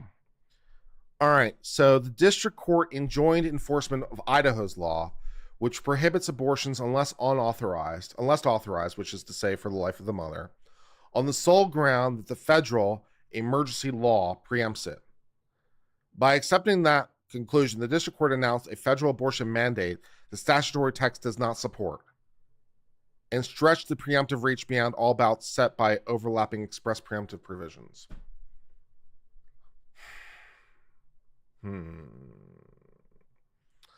Yeah. No, I don't know. Construing the federal law as a federal abortion mandate, which I don't think you can reasonably read that law as saying, because the law specifically has exclusions with relation to abortion. But okay. The federal law's spare directive to provide stabilizing treatment for a patient with emergency condition does not provide clear authorization to regulate abortion. I would tend to agree. So what is exactly is the entire law stayed completely? It sounds like the entire law stayed completely, if this petition is to be believed. The legislature suffers ongoing irreparable injury from the preliminary injunction. Judicial interference with the ordinary operation of the law is independent. The legislature has a strong likelihood of success. First, the federal law is bound by overlapping express preemption clause the district court misapplied and overlooked. The federal law denies preemption unless the state law directly conflicts. The government's implied duty of abortion access does not conflict with the law directly. A separate clause governing federal law prohibits a federal officer or employee from construing the statute to exercise control over the medicine. The court accepted the government's claim that the requirement to live in stabilizing care with an emergency condition includes a duty to perform abortion, as solely dictated by the physician's medical judgment. The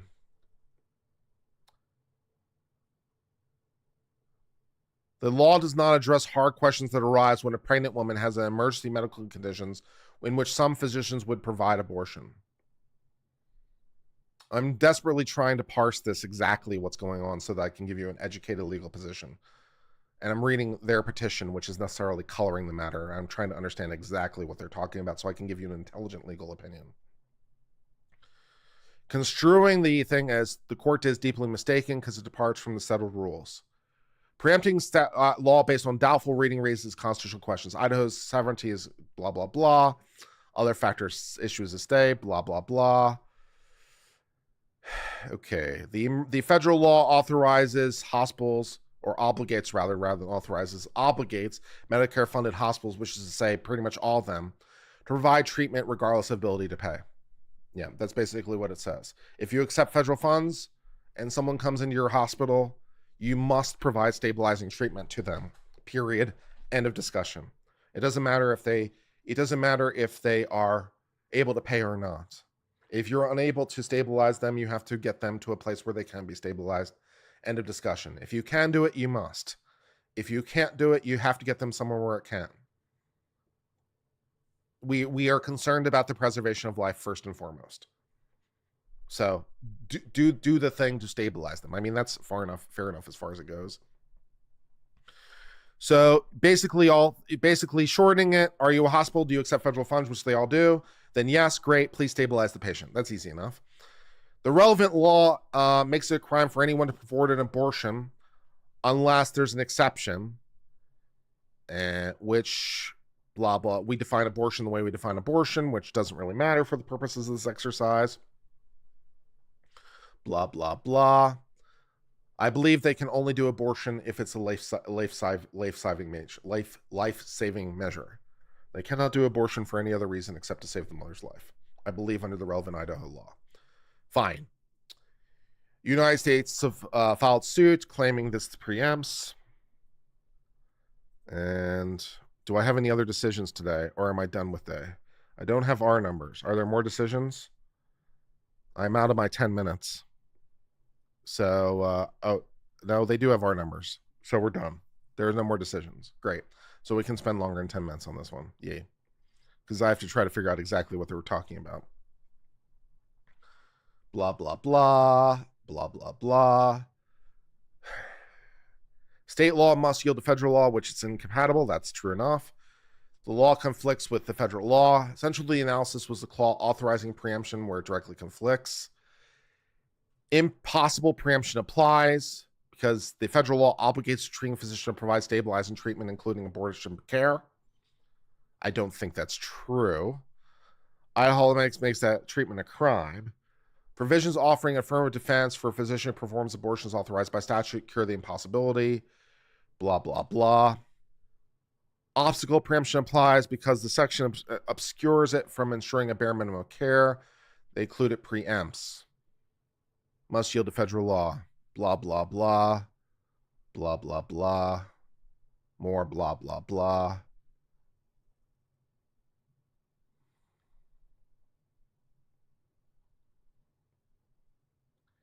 On the merits, the legislature has put forward a powerful case. The preliminary injunction stands on the grounds of preemption. There will always be a conflict between the federal law and Idaho law because the federal law obligates the treating physician to provide stabilizing care, including abortion care. The federal law is governed by two express preemption statutes. When a statute creates express preemption, courts focus on the plain wording. Marking the precise bounds of the federal law is clear. That's fine. The federal law does not create express non-preemption provision. I mean, that's fair enough as far as it goes.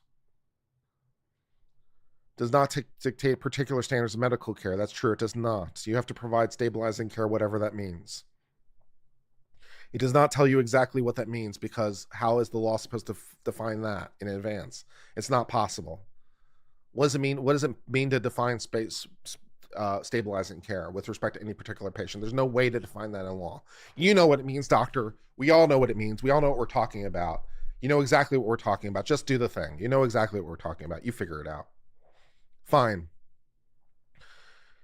Other Ninth Circuit decisions are inconsistent, does not prescribe standards beyond the statute's of its requirement. That's true. Other circuits agree does not preempt state standards of medical care. That's broadly speaking true. It does not. Preempts only state law when it conflicts with its purposes. That's true. Just provide the stabilizing care. We're not going to tell you how. Just do the thing. Preemption is further shortened by the Medicare Act. No federal officer can supervise state medical care. Right. The practice of medicine is regulated by the states. You can figure out what the practice of medicine is. Just do the stabilizing care. You figure it out. The practice of medicine is state regulating. That's true. First mistake indirectly conflicts. They moved the goalposts. District court mentions the Medicare non-preemption. I don't care. Even if without effective preemption analysis, it's flawed because it rests on a misconstruction of the federal law. The court ruled that the federal law obligates the treating physician to provide stabilizing treatment, including abortion care. I'm not sure about that second part. It's undisputed the federal law requires a Medicare hospital to provide stabilizing treatment. But neither of these provisions mentions abortion. That's true. It wouldn't. Why would it?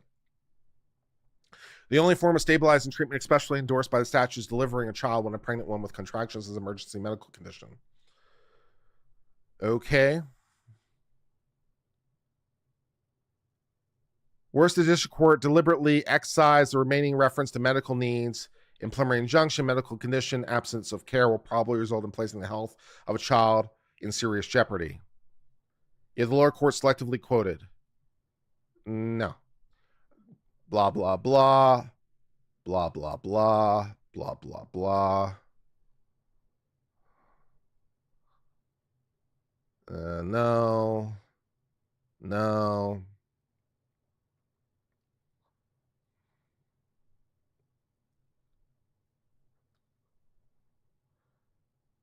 Don't care. Don't care. Don't care. Still don't care. Further don't care. I feel like I'm not getting the full story from this petition, to be honest. I could have sworn the Emergency Care Act had a provision dealing specifically with abortion.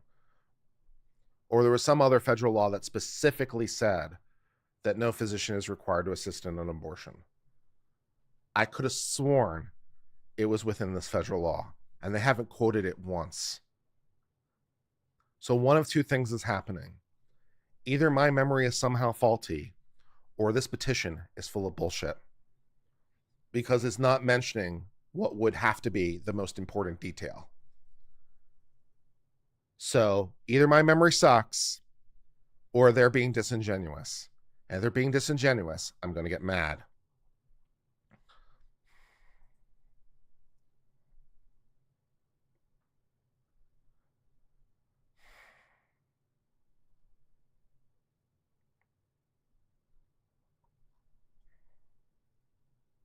Be briefed by the respondent United States.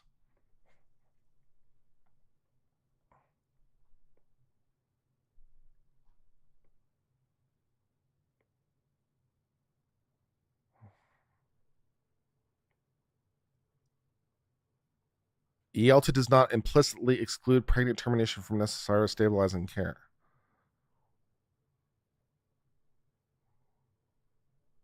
That sounds wrong.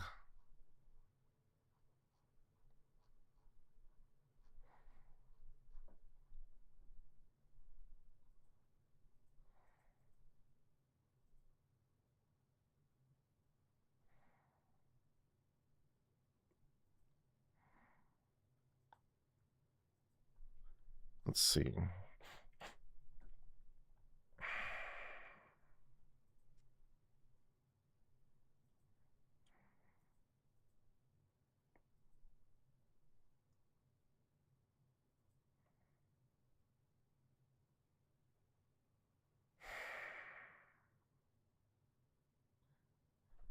I got it. I figured it out.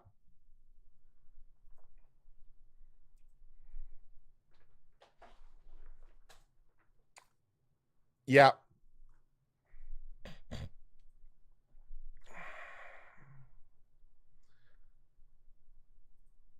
The directive requires hospitals to provide treatment that provides the statutory standard. That's it.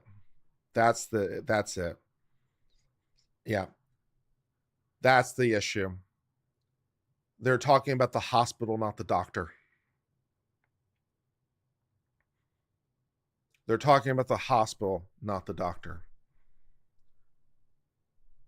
The relevant federal law exempts the doctor from having to provide any care that relates to abortion. It's in the law.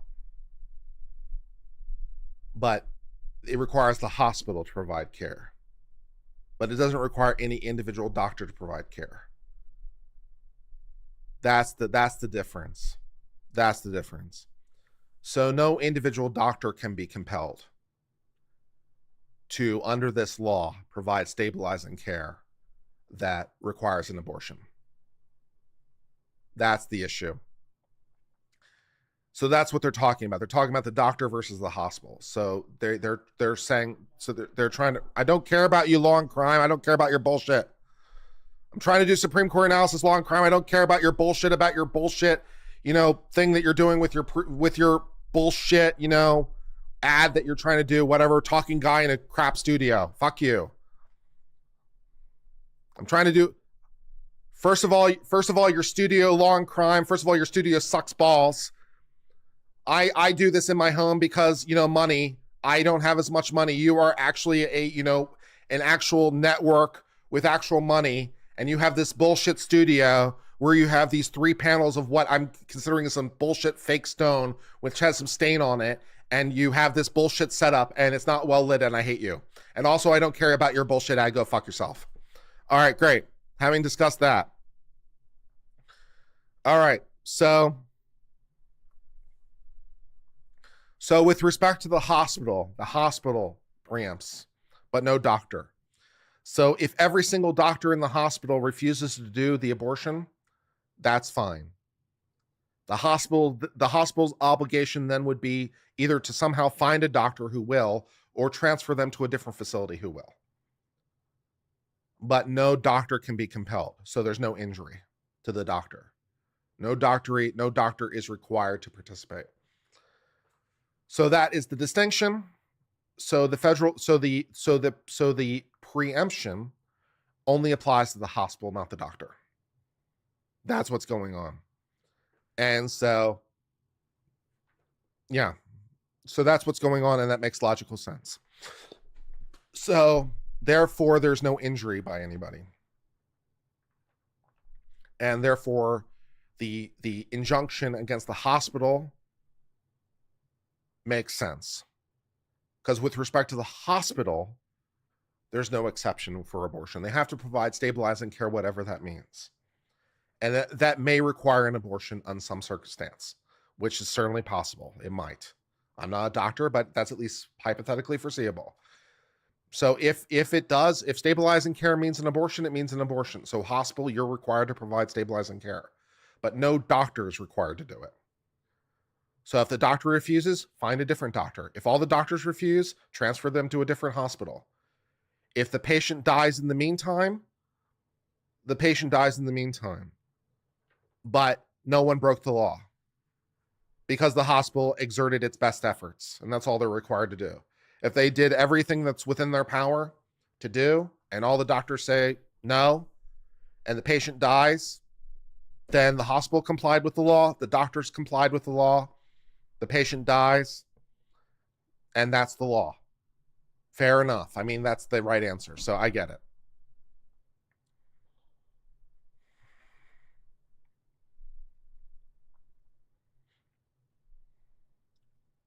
Yeah. When a doctor has a fiduciary responsibility, I'm not sure a doctor, strictly speaking, has a fiduciary responsibility. I don't think they do. And a contract with the hospital, is it a gray area? No. Well, maybe. No. But that would be the doctor binding themselves, which would be an issue under relevant state law, which may or may not do this, depending on the state law. So maybe the state law doesn't do it. But in the first instance, no. If the doctor promises to do abortions, even then, though, it wouldn't be a violation of law. All they could do is fire him. Because there's no fiduciary duty to the patient in particular. The doctor has a general obligation, but the duty can't. So yeah, I don't think so. So if the doctor agreed by contract to do abortions and then they refuse, this law wouldn't trigger. This law would not trigger. And I'm not clear that any law would necessarily trigger. They'd be in breach of contract and they could be fired. And that might be the only remedy. But until they actually start working on the patient, they don't have a fiduciary to the patient. If they start working on the patient, maybe. But even then, with abortion, I don't know. Because moral conscience issues. So unless they actually touch the patient, no. If they do touch the patient, even then I'm not so sure. But even they wouldn't be in violation of this law, but no. ChatGPT said that was a good look for their studio. ChatGPT can go fuck itself.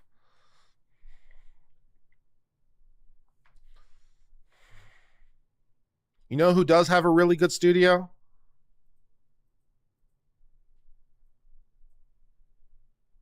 Hold on.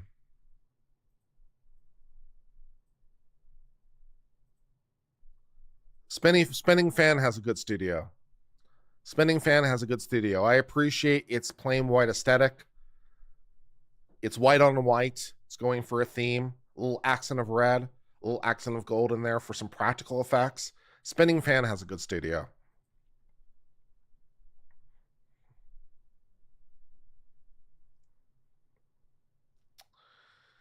So yes, I think I agree. I think I agree with the district court, and I think I agree with the Ninth Circuit Court of Appeals. And I also agree with the Supreme Court digging it, because there's no injury to anybody. So there's not really standing. There's no standing. And so they just make the case go away. So the case goes away. It never happened. We have no clue what you're talking about. It never happened on the Supreme Court. Never happened. Don't know what you're talking about. All right. How's the square with referring aid in an emergency? I just told you the answer to that question, but I could repeat myself if you like. Yeah, the hospital is obligated to try to provide care. The hospital is obligated to provide care. They are obligated to provide stabilizing care. Their obligation is to find a doctor. If they can't find a doctor, their obligation is to try to transfer the patient to a different hospital that will, which incidentally wouldn't just be in the context of abortion. It wouldn't just be an abortion context that would be true. It might be true that no doctor is capable of providing the care, because different hospitals have different levels of care available. Not every hospital is a level 1 trauma center. Some hospitals are lucky if they have an X-ray machine. There's some, although not as many these days, but there still are some rural hospitals out there, that don't provide very much. It might be the case that no doctor's capable of providing this care because they're just too small. So it doesn't necessarily have to be an abortion thing. The obligation of the hospitals is to provide stabilizing care, and if they can't, to transfer there somewhere they can get stabilizing care. And sometimes the patient dies in between. Sometimes they die on the way to the hospital. The ambulance is doing its best. Sometimes people die. It sucks. But sometimes in the ambulance, the person dies. Sometimes they die in the hospital. Sometimes they die as they're being transferred between hospitals. It sucks. Their obligation is simply to do their best, essentially, and that's enough.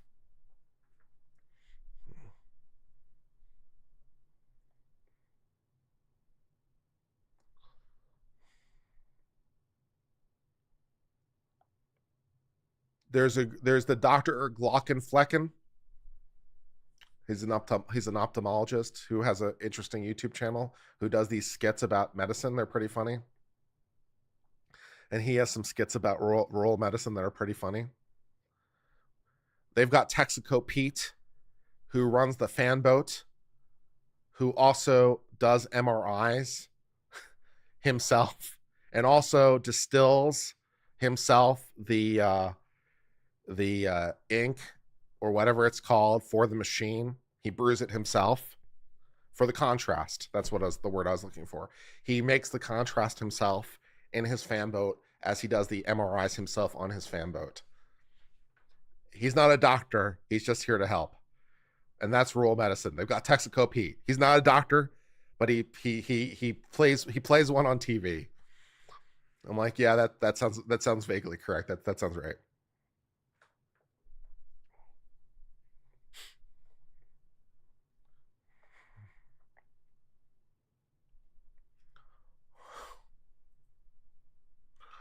Yeah.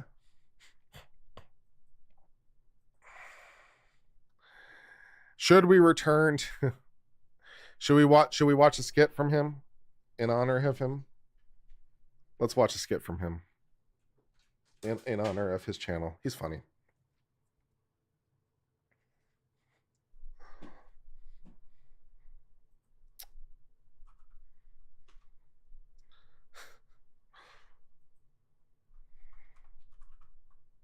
Dr. Glockenflecken. It's the worst channel name I've ever heard in my life, but he's got 1 million subscribers, so I guess it's working out for him.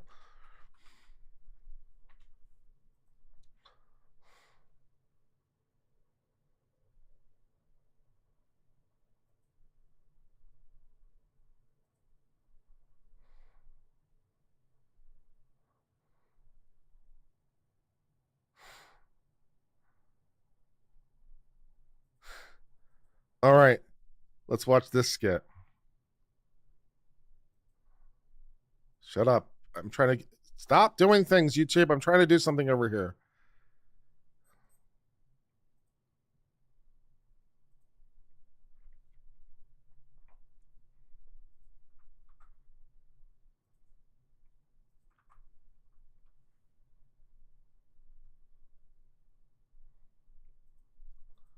All right, let's see if I don't use this one and I use this one, whether or not I have to redo all my margins. All right, we got this one. All right, let's do this. Let's do this little fun skit.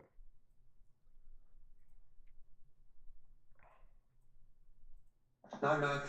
Let's change the audio so you can actually hear it. That'd be nice.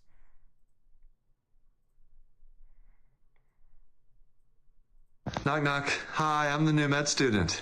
Oh, come on in. Do you have trouble finding the place? And like, maybe that you could actually hear it. I will get it right eventually. I'm a competent YouTuber, I swear.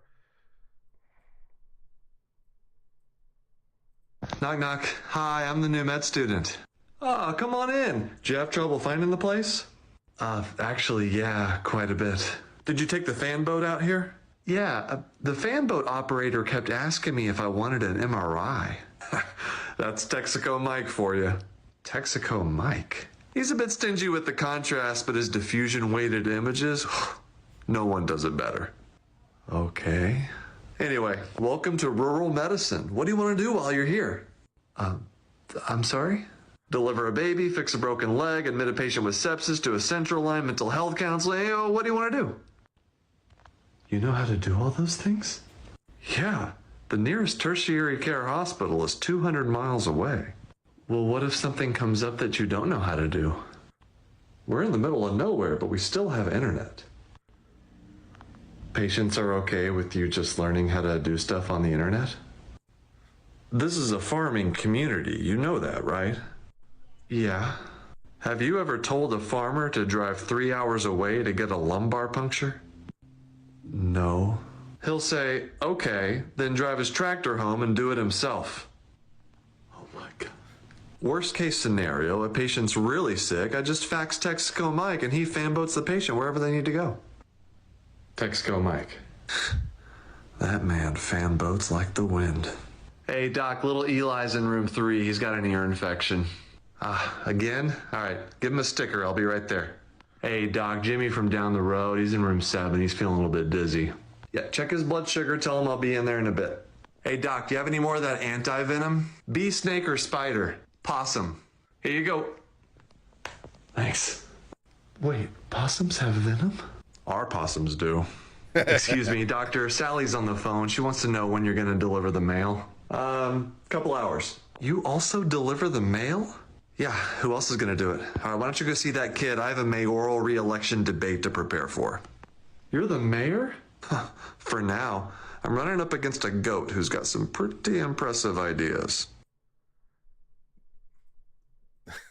Yeah, that's good times. Now this one I like too. This one's good. This one is entitled Ortho Helps Rural Medicine. All right, let's watch Ortho Helps Rural Medicine. What up, farm bro? Oh, Ortho, thank God you're here. We could really use your expertise. Hey, I go wherever the bones need me, bro. We had a mass casualty event at the tractor pool last night. Bro? It's the tractors. We made them too powerful. We had to convert Texaco Mike's gas station CT MRI observatory into a makeshift triage center. Texaco Mike has a CT/MRI center. The fanboat operator does both. He may not be a doctor, but he has a fanboat and a CT and an MRI. He's here to help. How long did that take? Actually, T-Mike already had it done by the time the tractor started turning on people. It's like he knew this would happen. Well, how can I help? There are a lot of fractures we need you to fix. Here, take a look. This is a cow leg. Huh? Oh, I'm sorry. It's calving season. Here, I'll take... I didn't say I wouldn't do it. Okay, well, how about this? Oh, now we're talking. A comminuted displaced distal radius fracture with intra-articular split, apex dorsal angulation, and a radial styloid split? Sure. Can you fix it? Oh, totally, bro. A volar locking plate via trans-FCR approach with fragment-specific fixation to the radial styloid. Likely a pin plate. Good as new. Great. Just so you know, this patient has a few cardiovascular comorbidities. You'll need to optimize those before you operate. You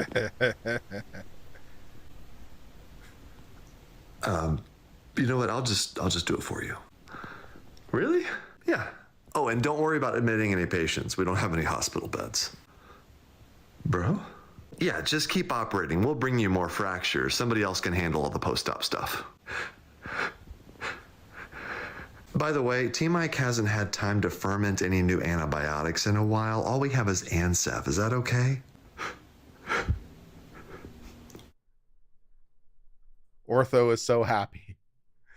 Ortho is so happy. He doesn't have to admit anyone. He doesn't have to do post-op, and all the antibiotics are Ansef, and all he has to do is just fix bones. That's all he has to do. He's so happy. He's gone to heaven. It's great. Congratulations, Ortho, for finding your nirvana.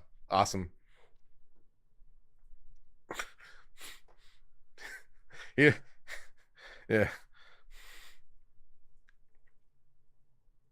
So yes, where were we? Oh yes, we were doing Supreme Court, and then somehow we wound up with Dr. Glockenflecken. So as we were discussing, not all hospitals may necessarily be able to help the patient, regardless of whether it's abortion or not, and sometimes patients die.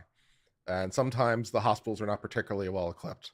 See, for example, where Texaco Mike is the fan boat / CT / MRI / maker of contrast, as an example of, where things may not necessarily be level 1 trauma center ready.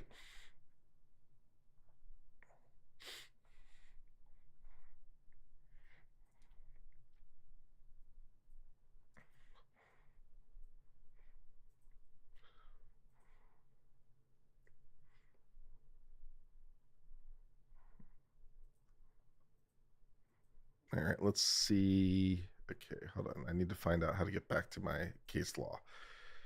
I'm not a doctor, so I don't understand most of the words that were used in that skit, but it sounded funny.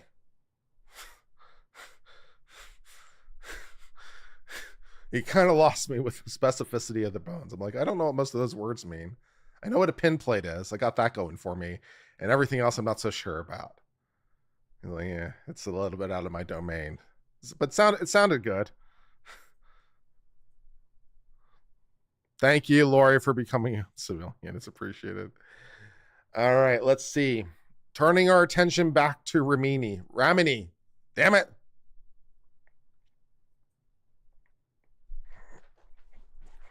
He has lots of different skits with different kinds of doctors. Should we see the one featuring OBGYN? That's a good skit too, as long as we're here. Let's do the skit featuring OBGYN. Oh Lord. All right, hold on.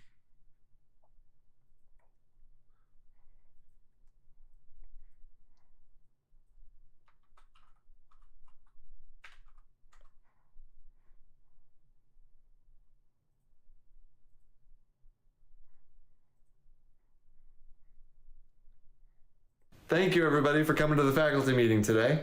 I have a very important announcement to make. Are we all getting a Jonathan? No. Oh, man. We have finally hired an OBGYN. Why? We don't need an OBGYN. Oh, really?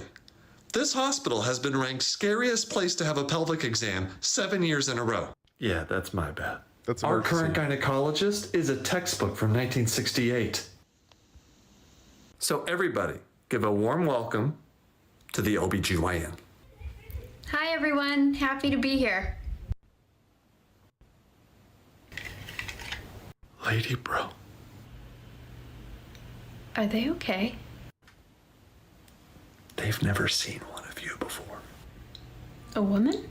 No, a gynecologist. Actually, I don't know, maybe. This is ridiculous. We need a surgeon. Oh, actually, I am a surgeon. Come on.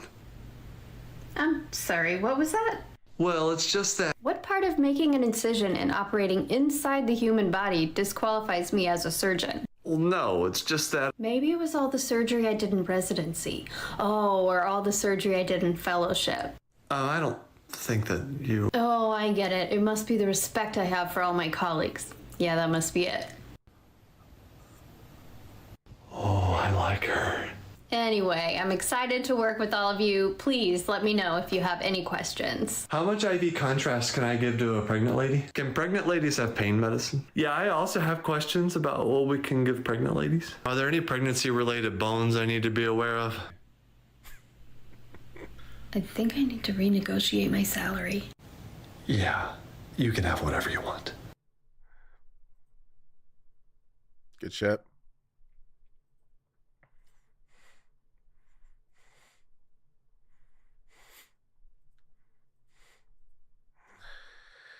Oh, Lord.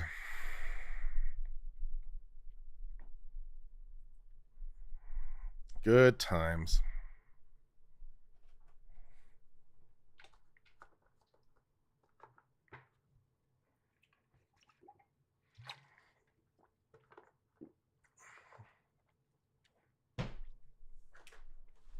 I particularly like how their previous gynecologist was just a textbook from 1968, which literally just had a cover called Vaginas, etc. That was a nice touch, I have to say.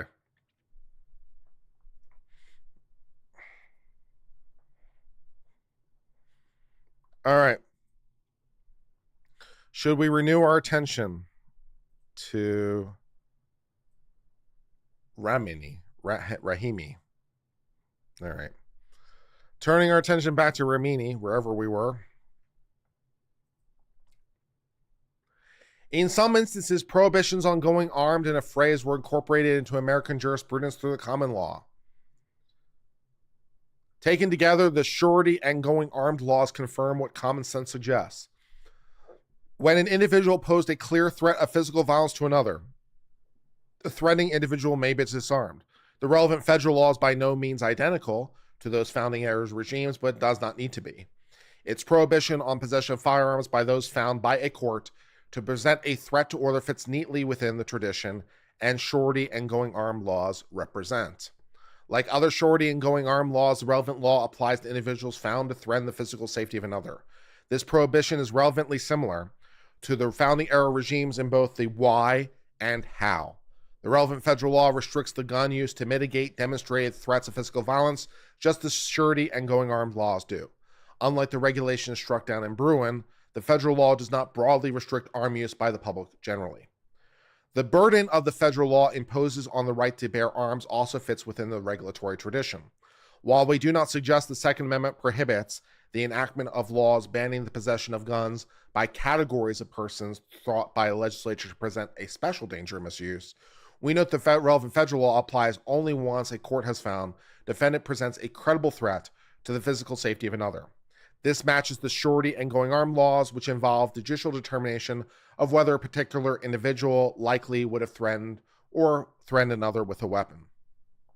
Moreover, like surety bonds of limited duration, the relevant law's restriction is only temporary as it applies to Rahimi. As the defendant is subject to a restraining order. In Rahimi's case, that is 1 to 2 years after release from prison, if that ever comes, which probably won't. Thank you, Gina Gomez, for the $10 saying that was great Uncivil Law. I appreciate it. Thank you, Norma, for becoming an Uncivilian. That is also extensively appreciated. We do appreciate everyone who supports the channel. Thank you. Finally, the penalty, another relevant suggestion of burden, office fits within the regulatory tradition. The going armed laws provide for imprisonment, and if imprisonment was permissible to respond to the use of guns to threaten physical safety of others, then the lesser restriction of temporary disarmament the relevant law proposes is also permissible. Rahimi also argues Heller requires us to affirm because the relevant law bars individuals subject to restraining orders from possessing guns inside the home, and in Heller we invalidated an absolute prohibition of handguns in the home. But Heller never established a categorical rule. The Constitution prohibits regulations that forbid firearm possession in the home. In fact, our opinion stated that many such prohibitions, like those against possession of firearms by felons and the mentally ill, are presumptively lawful. Our analysis of the surety law in Bruin also does not help Rahimi. In Bruin, we established that surety laws were not proper historical analogs for New York gun laws licensing regime. What distinguished the regime we observed was that surety laws presumed the individual had a right to carry, whereas New York law effectively presumed that no citizen had such a right, absent such a need. The relevant federal law does not make the same faulty presumption. To the contrary, it presumes, like the surety law before it, the Second Amendment right may only be burdened once the defendant has found to pose a credible threat of safety to others. We also note that the surety law applies different penalties than New York's special needs regime, like we did so only to emphasize just how severely the state treated the rights of citizens. But as we've explained, our nation's tradition of firearm regulation distinguishes citizens who've been found to pose a credible threat to the physical safety of others from those who do not. The conclusion that focused regulations like surety law are not historical analog for a broader prohibition regime like New York does not mean that they cannot be an appropriate analog for a narrow one. In short, we have no trouble concluding the relevant law survives a facial challenge. Our tradition of firearm regulation allows the government to disarm individuals who present a credible threat to the safety of others. The dissent reaches a contrary conclusion, primarily on the ground that the historical analog are not sufficiently similar to place that provision within our tradition. The dissent, however, acknowledges that the relevant federal law is within that tradition when it comes to the why. The objection is the how. For the reasons we've set forth, however, we conclude it satisfies that part of the inquiry as law. As we said in Bruin, a historical twin is not required. For its part, the Fifth Circuit made two errors. First, like the dissent, it read Bruin to require a historical twin rather than a historical analog. Second, it did not properly apply our present governing facial challenge. As we said in other contexts, when the legislation and the Constitution brush up against each other, a court's task is to seek harmony, not to manufacture conflict, otherwise known as constitutional avoidance. When at all possible, we will interpret a statute to be constitutional, sometimes going somewhat out of our way to do so. We do not look for the conflict. We look for the synergy. We assume the legislature is a smart and wise legislature, and surely they would never pass an unconstitutional law. So surely this must be constitutional. We're going to go with that presumption until we're proven otherwise. Fair enough. Rather than consider the circumstances in which it's most likely to be constitutional, they instead focused on hypothetical scenarios where it might raise concern. That error left the panel slaying a straw man. Finally, in holding the relevant law as constitutional as applies to Rahimi, we reject the government's contention that Rahimi may be disarmed simply because he's not responsible. Responsible is a vague term. It is unclear what such a rule would entail, nor does such a line derive from our case law.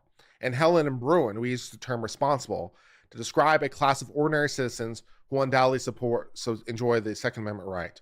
But those decisions did not define the term and said nothing about the status of citizens who are not responsible. That question was not presented. So we do take some time to take a little bit wind out of the sails of the government, which is nice. Because the prior case law had been talking about the responsible person, and the federal government had been arguing, well, anyone unresponsible, therefore, could be disarmed. And the Supreme Court does take time to be like, no, not so much. That's not what we meant. We did not mean that. Just because they're broadly unresponsible is not what we meant. All we meant was that everyone who is responsible is protected. We did not necessarily mean the inverse. For the inverse, you have to look to the historical analogs. So fair enough. In Heller, McDonald, and Bruin, the court did not undertake an exhaustive historical analysis of the full scope of the Second Amendment, nor do we do so today. Rather, we conclude only this. An individual found by a court to pose a credible threat to the physical safety of another may be temporarily disarmed consistent with the Second Amendment. The judgment for the Court of Appeals for the Fifth Circuit is therefore reversed and remanded for further proceedings consistent with this opinion, which means that Ramini gets to spend the next 10 years plus in prison. And he's a bad dude, so no objection to that. And that is it on that issue. So it should be noted here, of course, that this does not preclude an as-applied challenge to someone else. To the extent, this does not categorically approve all red flag laws. So that would be a misunderstanding of what this is saying. This does not categorically say that any law the government passes that says that a person is dangerous must necessarily be legal. That is not what it's saying.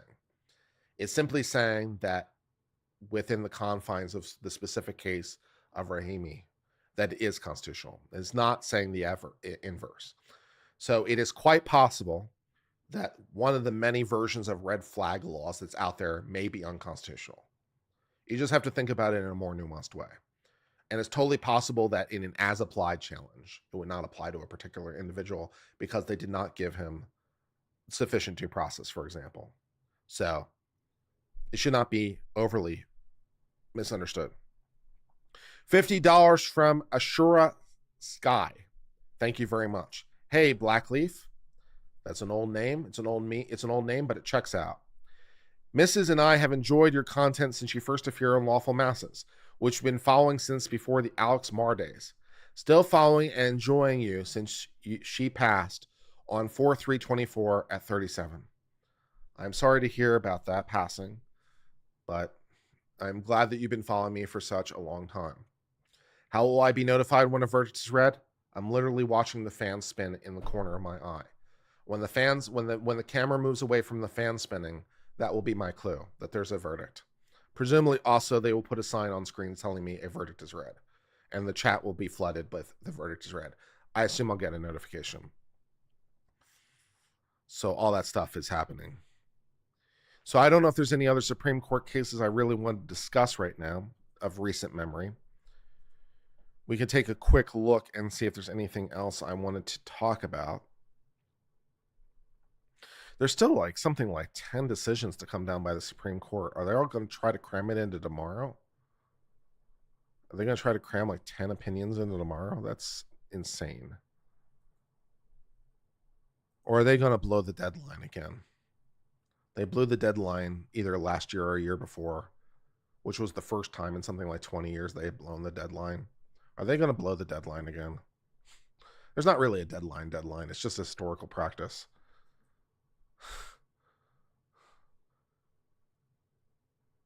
Yeah.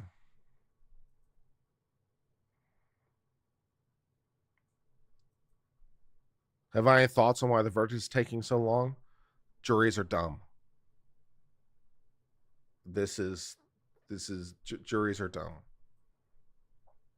The more charitable version is somebody stuck on the idea that the police would never plant evidence. Someone is back to blue. I understand there might be a police officer of a different jurisdiction on the jury, so that might be possible. And I understand that person may actually be the foreperson.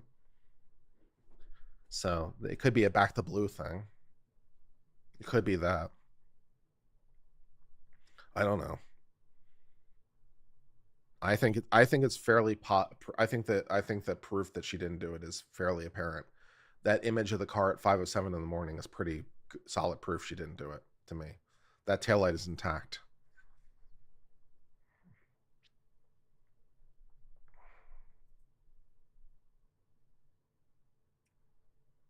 I suppose jury of your peers might be some of the more threatening words that we've ever heard in our life. So yeah, let's see if there's any other decisions that are interesting that I want to discuss. Let me go to OEA. They'll have descriptions of all the recent cases and see if there's anything in the Supreme Court. How's a cop get on the jury? There's nothing categorically excluding the cop if they burn through their preemptions or they thought that would be advantageous to them. Then there's nothing categorical. There were some lawyers apparently on the jury. Lawyers aren't categorically excluded, so someone thought that some lawyers would be good in this case. So, I don't know. There's no particular reason to categorically exclude a police officer. There's no categorical reason to exclude a lawyer. The only reason to exclude them would be bias.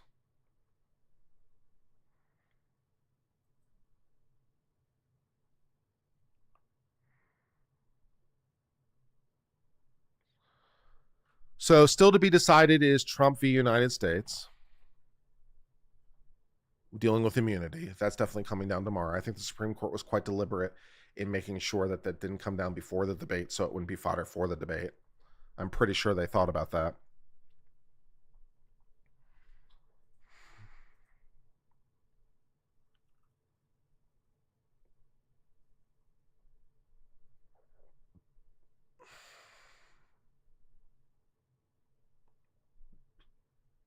They only have decisions through June 6th. What bullshit is this?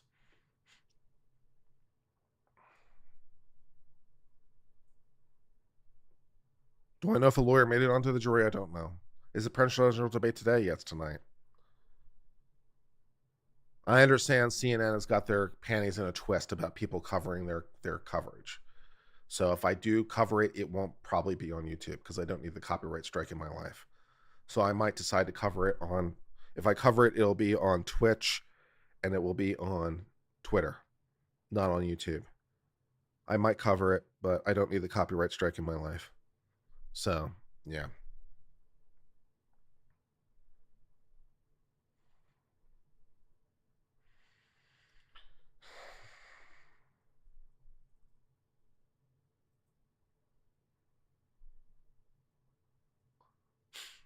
Okay.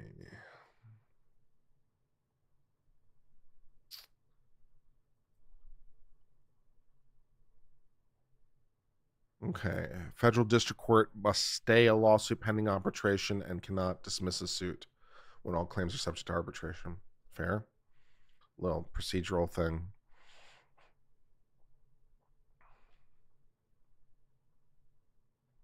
Warner Chappell dealing with copyright. You can bring a lawsuit no matter when the infringement occurs, as long as you bring it within the period about when you learn about it.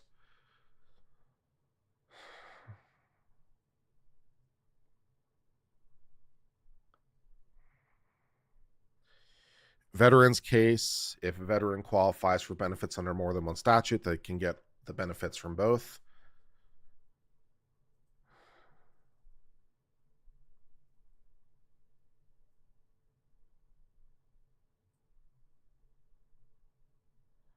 All right, dealing with the Fifth Amendment. This is interesting. What was the decision in this case?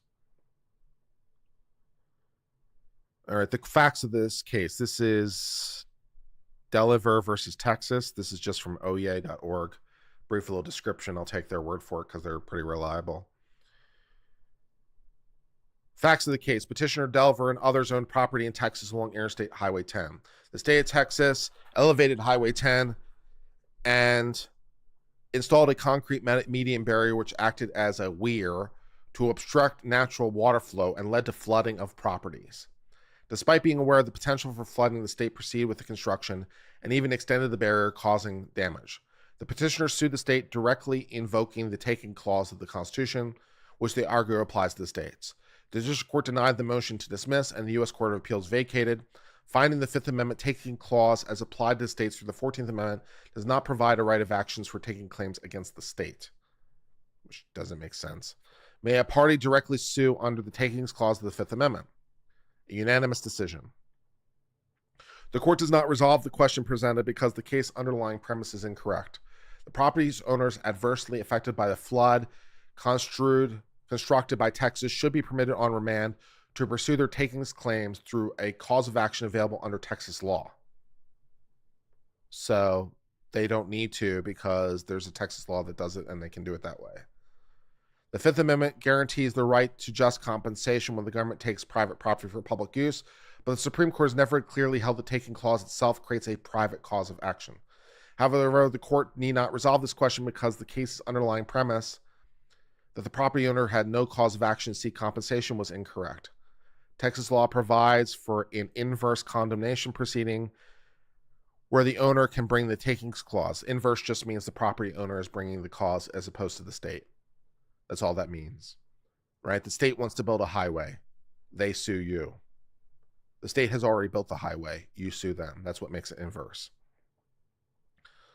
The state assured the court it would not oppose any attempt by the property to amend their cause to pursue the state cause. Therefore, since the available remedy, the case is remanded to allow that remedy. Okay, fine. No problem. So they don't really answer the question.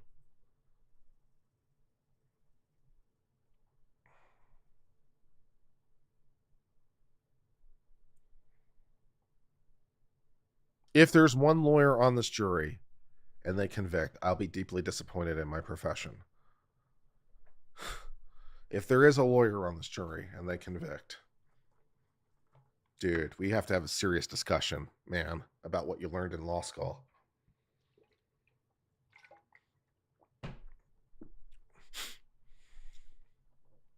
The court keeps finding excuses to kick the can down the road.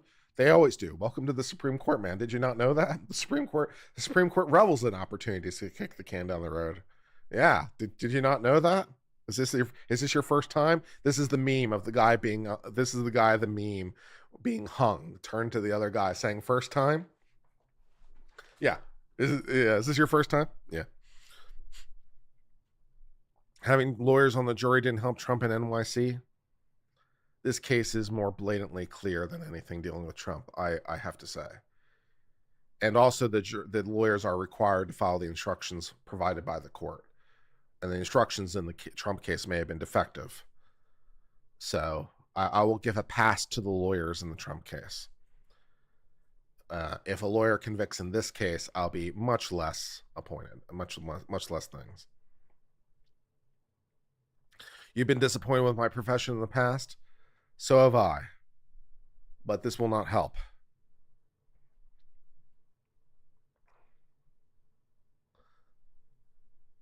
All right, FBI versus Furky. Discuss this case really briefly.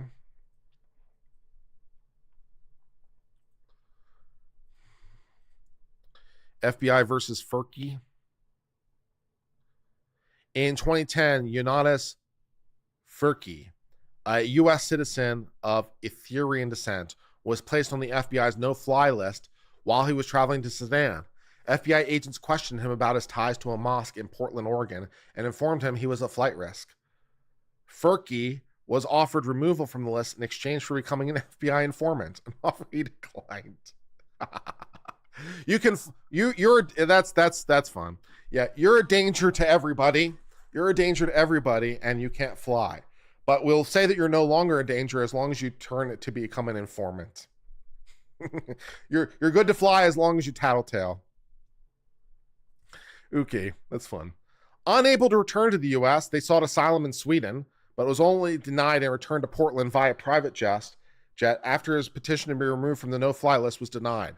While still in Sweden, he filed a lawsuit against the FBI claiming violation of due process. While the lawsuit was pending, the FBI removed him from the due process list. A federal district court in Oregon dismissed the case as moot, given that he'd been removed from the no-fly list. The U.S. Court of Appeals for the Ninth Circuit reinstated, saying under voluntary cessation doctrine, it was not absolutely clear that he'd not be placed on the list for the same reason. Okay, so we have to talk briefly about voluntary cessation doctrine. Excuse me 1 second.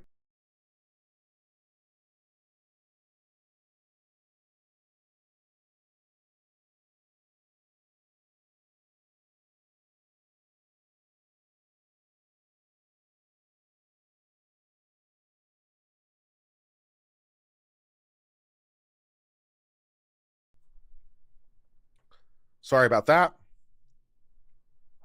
All right, I was going to talk to you about voluntary cessation doctrine. All right, voluntary cessation doctrine is basically a way to prevent someone from dropping a suit and then just bringing it again in a different context. It's a way to prevent them from being a repeat player and just dropping suits whenever it gets convenient. And saying, okay, I'm no longer a party to this suit, so I don't want judgment in this suit. It's basically a way to say, no, you don't get to drop. You invoke the jurisdiction of the court, and you're stuck with it. You just don't get to drop out because you want to. This is most often used against the federal government, or for that matter, just any government, because the government could bring an action against you. And then, when they think that they're about to lose, they'd be like, okay, we just dropped the case. And then you wind up in this situation where no one can ever bring the case because no one is ever harmed because they just always drop the case. And so to prevent that from happening, the courts came up with this idea called voluntary cessation doctrine.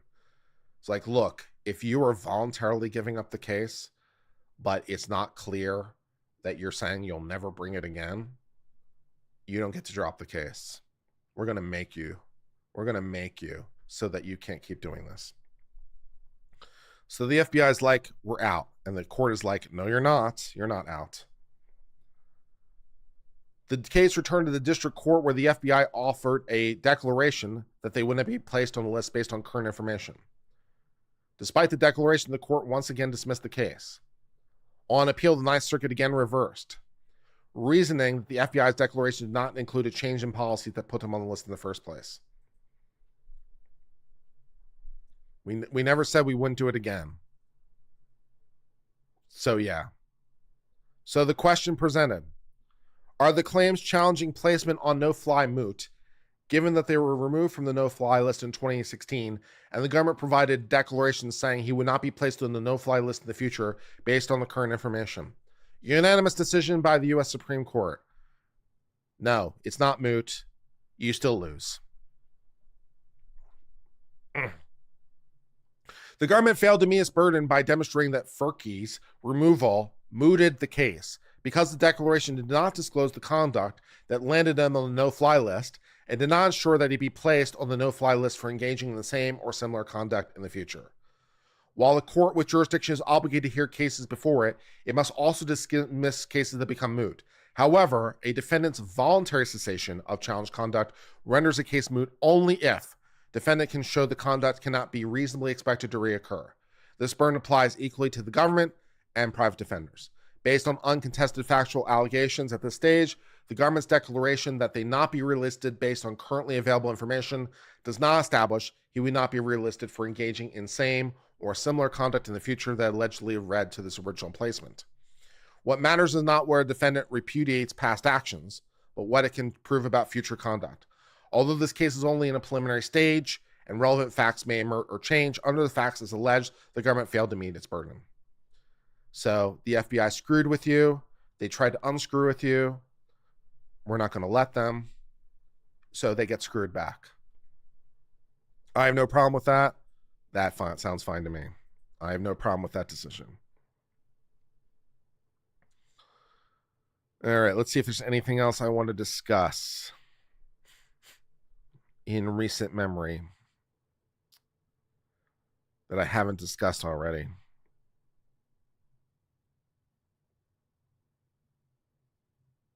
What was the decision in this case? I can't remember.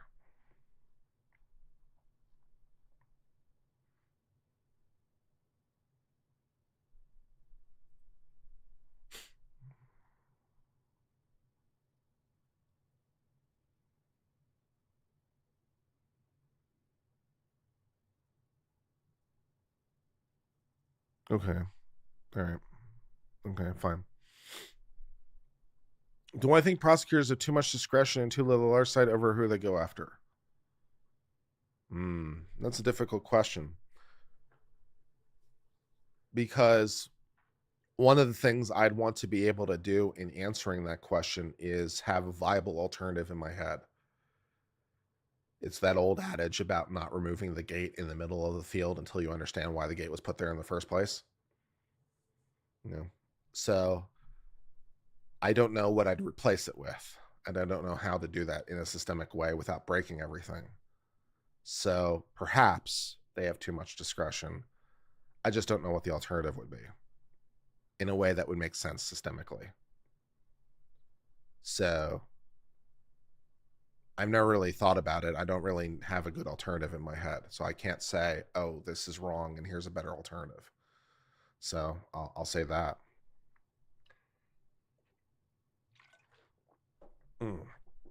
For the 1,400 of you currently watching me, thank you for joining me as we do some verdict watch.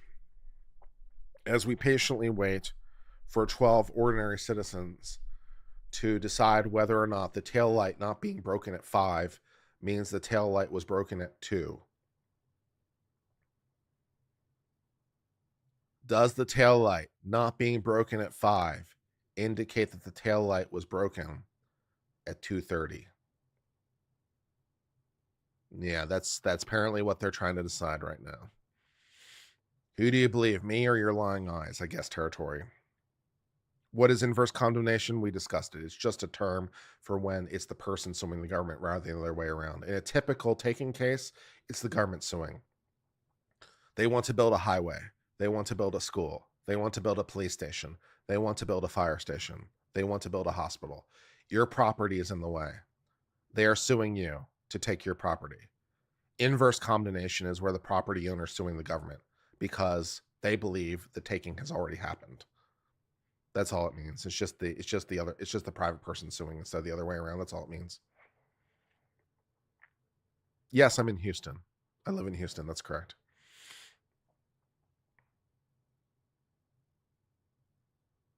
If I invert the timeline, it makes sense. Yeah, I mean, maybe the black hole portal wormhole did some time travel. I seem to vaguely recall that there was some sort of paper which proposed that if you go around a black hole, maybe you can do inverse time travel. I seem to vaguely recall that there was some sort of paper. It might have involved two wormholes intersecting, but I seem to vaguely recall there was a physics paper that said if you travel around a black hole just the right way, or maybe two black holes that are intersecting in just the right way, you can do time travel backwards. So maybe the dark matter black hole wormhole I referred to earlier that sucked John into place also caused the taillight pieces to move through time. I mean, you know, as long as so we can try to do that. Has the Commerce Clause been addressed by SCOTUS yet? No. I would let you know for sure if it had been. I would either be jubilant or in great despair. You would know. You would know if the Supreme Court had decided the Commerce Clause case. You would not have to guess. I would either be jubilant or despairing. It would be readily apparent if they had decided the case. You need to use the Stargate. Yeah, that's right. I remember the Stargate, if it intersects a sunspot that's just flaring in just the right way, can throw you through time. Yeah, that's right. The Stargate, if there's a solar flare, it can send you backwards in time. I remember. Yeah, that's right. Good call.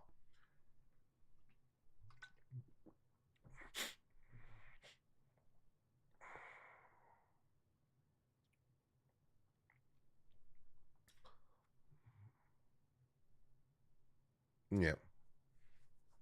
Yeah.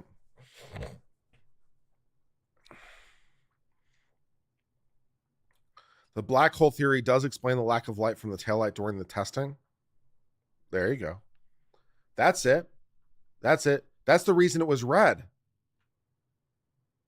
That's the reason it was red. You cracked the case. The light coming out of the taillight wasn't red because the taillight was intact. That wasn't the reason it was red.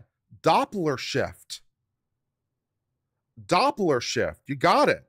The black hole wormhole, dark matter, dark energy wormhole that caused John O'Keefe to be flung in exactly that direction was also countered by a black hole wormhole the other direction, at which in that shot at 5:07 in the morning, there was a black matter wormhole in between the taillight and the camera. And the reason it was red is not because of the plastic. The plastic was gone. The reason it was red is because it was red shifted from the gravity of the black matter wormhole. Doppler, you got it. Excellent. Excellent reasoning through physics. Excellent reasoning through physics. And all we need to make it work is a sudden, completely unexpected accumulation of gravity that exists in exactly that instance and then disappeared. And that's all we need to make it work under the rules of physics. No problem.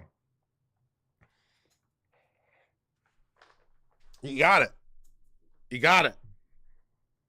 The intact taillights would have been infrared. Not if the black matter wormhole was just small enough to only interact the light that had been coming through the cracked, disappeared portion of the taillight. So if the black matter wormhole portal was small enough, so only the lights coming from the disappeared part and no other part of it, so it wouldn't interact it. If only the light that came through that was color shifted, then it makes total sense. You just need essentially a micro wormhole micro black hole that only exists for an instance, that only affects the light coming through exactly that region at exactly that time. And it makes total physical sense. No problem. You're there, baby. You're there.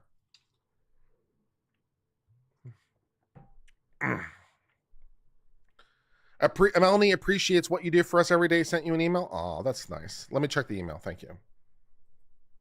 Melanie's cool. I appreciate her as well. Although I am a bit envious, to be honest, because it took me quite a long time to reach 50,000 subs, and it did not take her as long to reach 50,000 subs, and I'm slightly mad. It took me quite a few years to reach 50,000 subs, and here she is growing by leaps and bounds. It's not fair, I tell you. It's not fair.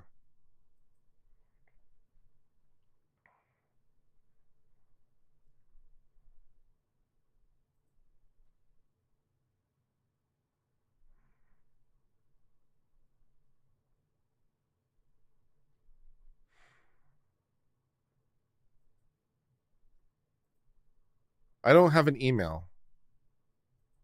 I don't have an email, so I don't know what email you're referring to. I don't have an email in my email box, so no email for Uncivil, so I don't know what email you're referring to.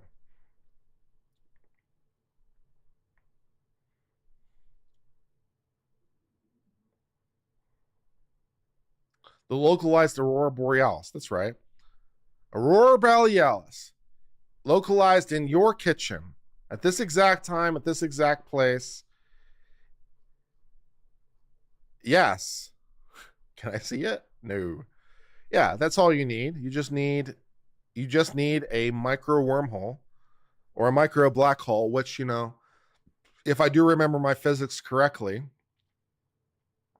the evaporation of a wormhole is directly tied to its size. So if you did have a wormhole that small, it would evaporate relatively quickly. Although it might be the case, and it's been a while, but I seem to remember vaguely that if you did have a wormhole that small that evaporated that quickly, which it would under the relevant law, I believe there's an amount of energy that would be caused that might be the equivalent of something like 3 nuclear bombs.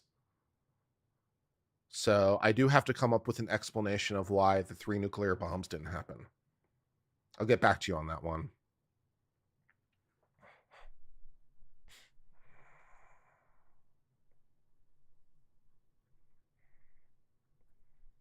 Yeah. Yeah. Good news, the black hole would only exist for a very short period of time. Bad news, that would mean a lot of energy being dispersed all at once. Yeah, so that's a bit of a problem for the although to be fair, that's only true for a black hole. That might not be true for the dark matter, dark energy. So we'll have to go back. So I guess black hole is out, because if it were a black hole, many nuclear bombs. But dark matter, dark energy doesn't interact with the universe in any way except for gravity. So its sudden accumulation and sudden dispersal would not have impact. So I guess we have to discount black hole and go back with the dark matter, dark energy, because it is, after all, magic and can do anything. So does dark matter, dark energy cause Doppler shift, even though its only impact is gravity? Well, I guess it does. So we'll go with dark energy and the dark matter that turns the frogs gay. This is now a more plausible explanation than the black hole. And I can't believe I just said that sentence straight face, but that's where we are.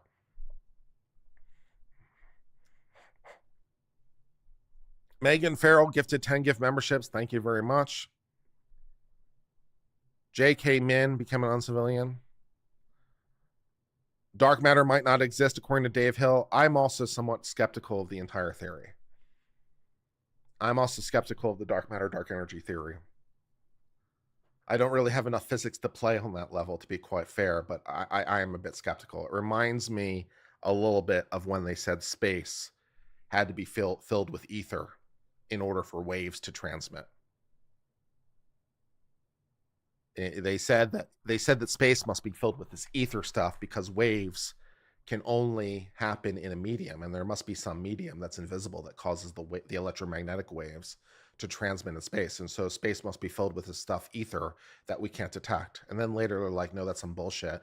The waves can move without a medium, and so we don't need the ether. So I'm also skeptical of the dark matter, dark energy explanation. So if it turns out to be something else, I would not be surprised. If I'm running out of topics, can I explain why bump stocks are so important? Losing them doesn't remove anyone's guns rights, does it? Just removes rapid fire mechanisms, right? Is rapid fire so vital? If you're asking me from a technical perspective or a use perspective, then I'm not sure I could really intelligently offer a comment. Bump stocks are not as accurate as a machine gun.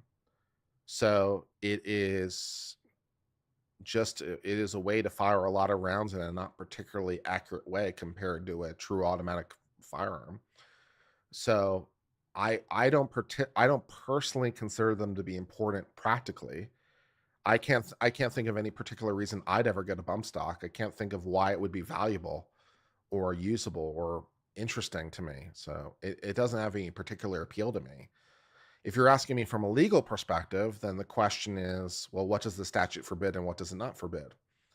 And that's just a straight statutory construction question. So if you're asking me from a legal perspective, then I'd say that the relevant law does not ban bump stocks because it does not change the trigger mechanism. And that's the relevant catch in the relevant law. So they're not banned by that law, which isn't to say necessarily that they couldn't be banned by law. Maybe they could, although at that point you'd have to do a Second Amendment analysis. But we didn't do a Second Amendment analysis in the bump stock case. We just did a statutory analysis because the statute did not forbid it. So if you're asking me legally, I'd say that the statute does not ban them, and that's a proper interpretation of the statute. If you're asking me pragmatically, like, why would anyone buy this? I'm not sure. I don't consider it personally important. I probably wouldn't buy one, but there's a lot of things I wouldn't buy that other people might be interested in. So my sense of taste isn't exactly a legal determination. So, whatever.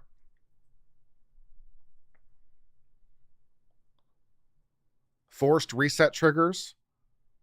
Are you asking me a different legal question now? If you are changing the trigger, then that might be a machine gun, but that wasn't what was at issue in the relevant case. So if you're changing the facts, that might change the legal analysis, and I'd have to redo the legal analysis. If you're changing the trigger, then that may very well be a machine gun under the relevant law. But that wasn't what the case dealt with. It was very explicit that it didn't deal with that. So you're changing the facts, and I'd have to redo the legal analysis. It may very well be the case that that is a machine gun.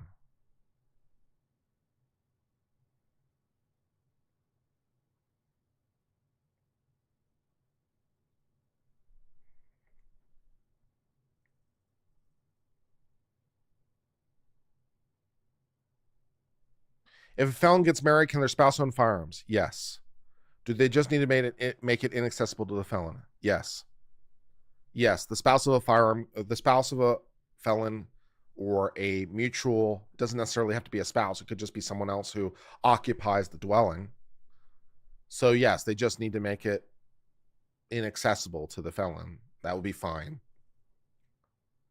What are my thoughts on forced reset triggers as a machine gun? I haven't really thought about it, to be honest, in any sort of detail. I need to know a little bit more about exactly how they operate technically to be able to answer that question. But I'll give you the outline of the answer, and then maybe you can answer your own question. So the machine gun is defined in the relevant federal law as a gun that fires more than one bullet by a single function of the trigger. So it all comes down to how the trigger is functioned. So in a semi-automatic firearm, you have to function the trigger for each shot. You have to allow the trigger to come forward to its reset point, and then you pull the trigger again to get another shot. So every function of the trigger only causes one round to be expended. If it's more than one round, it's necessarily a machine gun. So a three-round burst qualifies as a machine gun because it expends 3 rounds. It's more than one. So as long as more than one round comes out from every function of the trigger, it's a machine gun. All right, so then your question would be, okay, exactly what is the trigger? And, well, obviously the trigger is typically the part you pull with your finger. But it might be possible to externally change the trigger, right? So if you, like, for example, let's just give the cleanest example and make this simple, okay? Let's suppose that you had a bar, like a physical piece of metal, okay?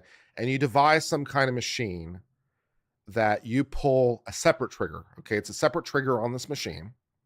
You pull the trigger, and through an operation of through a motor, right? Through the operation of a motor, it causes the bar to come forward and backward, okay? And that is what pulls the trigger of the firearm. So now you've changed the trigger, right? You've changed the trigger by a mechanical mechanism. You now, through a single operation of your trigger, whether it's pushing the button or pulling the trigger or whatever, you're causing this oscillation of this machine to pull the trigger, and now it's a single function because you're only doing one thing. You're only operating it once, and it's causing the reciprocal mechanism to pull the trigger multiple times. So now you've just changed what the trigger is. From rather being the trigger that was originally built into the firearm, you've now changed the trigger, and now the trigger is this external mechanism that you've developed. So that would be the easiest example. And so the question now maybe you can answer your own question. Is the device you designed like that or not like that? And now maybe you can answer your own question now that I've answered the legal framework.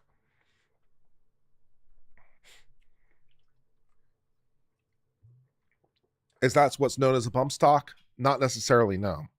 The bump stocks that were in question had no mechanical component. They were not spring-loaded. They just were a device that the user could use to control the recoil. They did not change the function of the trigger. So, no. No.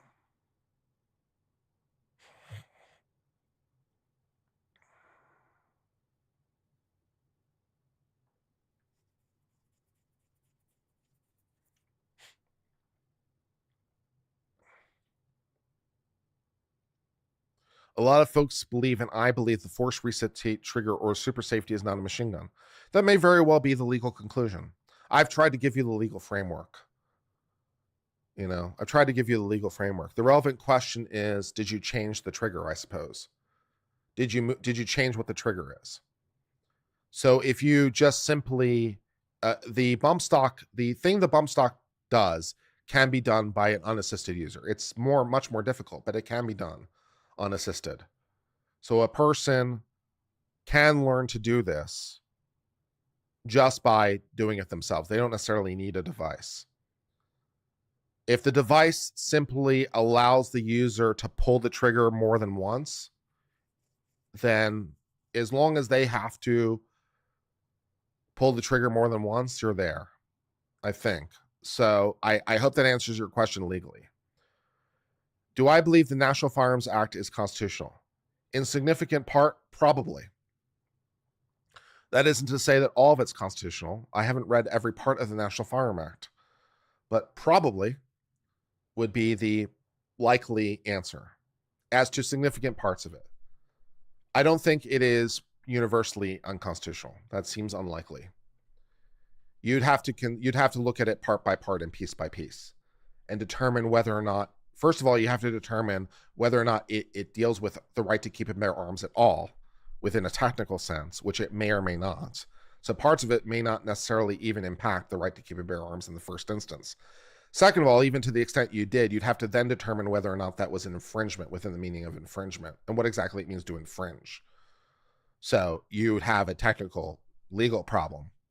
But I think it would be very overbroad to say the National Firearms Act or the Gun Control Act or any other federal law is universally unconstitutional. That seems a very unlikely conclusion.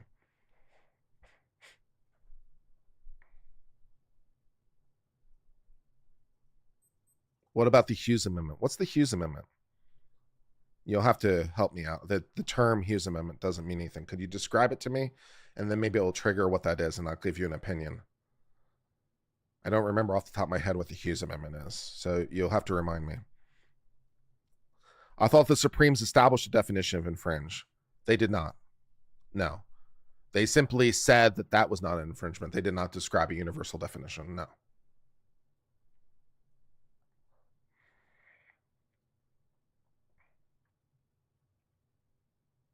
The machine gun ban after 1986? Okay, so is the machine gun ban after 1986 constitutional?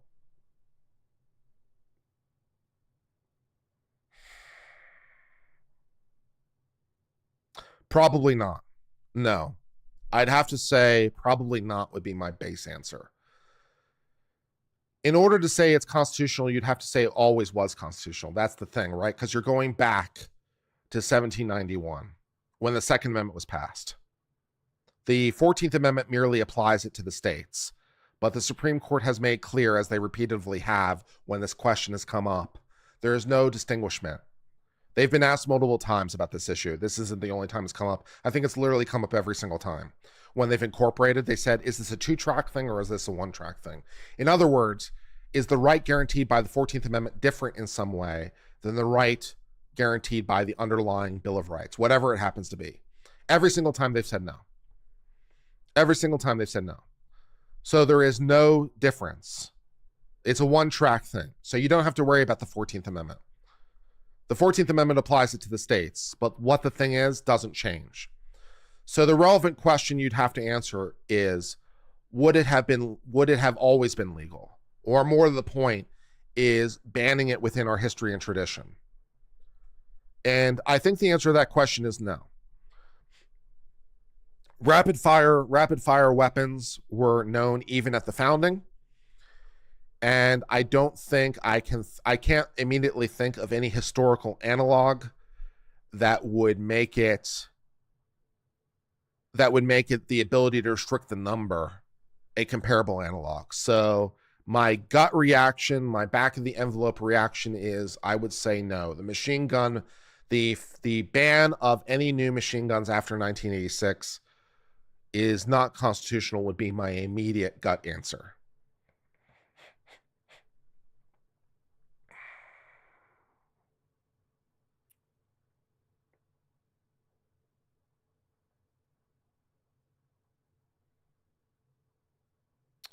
The specific tax of it is a bit challenging. But it's always been $200. The amount of $200 is frozen. So if the amount is necessary for the paperwork, then it's probably legal. So attacking the tax is probably the wrong way to go. Because if it's necessary for the relevant paperwork, it's probably legal. You'd have a better chance attacking specific taxes on guns as an article, generally speaking, that have nothing to do with their registration. So if they charge you a specific fee for the paperwork, it's probably legal. If they just charge a tax for the hell of it, no, that's not legal. So many of the ammunition-specific taxes or gun-specific taxes would not be legal. I'm not sure that the $200 tax relevant to machine guns is illegal. That's probably legal because it's probably a reasonable number, at least today, for the paperwork burden, which would have First Amendment analogs. So that's probably legal. The paperwork is unconstitutional. I tend to disagree. I tend to disagree that the paperwork is unconstitutional, although to be sure, you'd have to know again about the historical analogs. But it's probably legal. But, you know, you'd have to know a little bit more.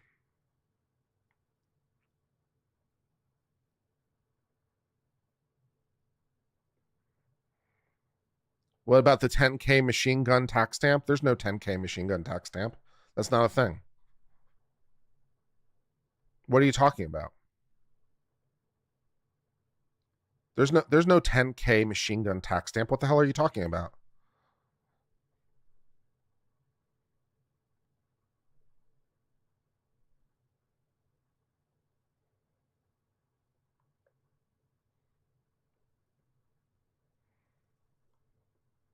I'll answer other questions on this for a while, as best as I can. What's fine about the process of the background check they use for NFA items, the same background check you use when you purchase a new firearm. But I think it's more thorough. I don't know that's exactly the same. I don't think that's right. That's exactly the same. If it were exactly the same, I'd probably agree with you, but I'm not sure that's true technically. But then again, I've never applied for an item. So if it's truly the same, then you're probably right. But if it's different, then you're probably wrong.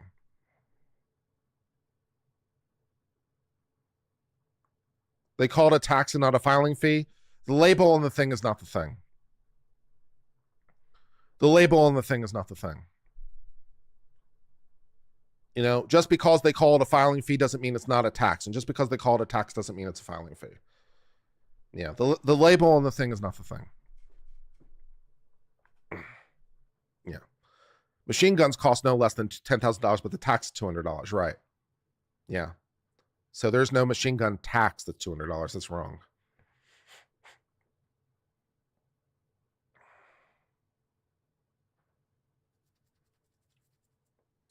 Can I address the requirement of obtaining permission across state lines with tax stamped item? Okay, so your question would be the historical analog. And you're outside of my depth on knowledge on that one. I don't know the degree to which firearms historically were regulated, say, between counties or parishes in the UK, or counties or states in the UK. So my question there would be, what are the historical analogs from a Second Amendment perspective? If we're trying to do this under Commerce Clause authority, I'd say no, it's not constitutional. If our only authority for saying you can't do this across state lines is Commerce Clause, I'd say no, it's not constitutional. So all that's left is the Second Amendment analysis, and I'd want to know the historical analogs that exist in the UK between parishes, between counties, between states to answer that question more fully. If there is in fact none, then it would be unconstitutional, assuming the premise.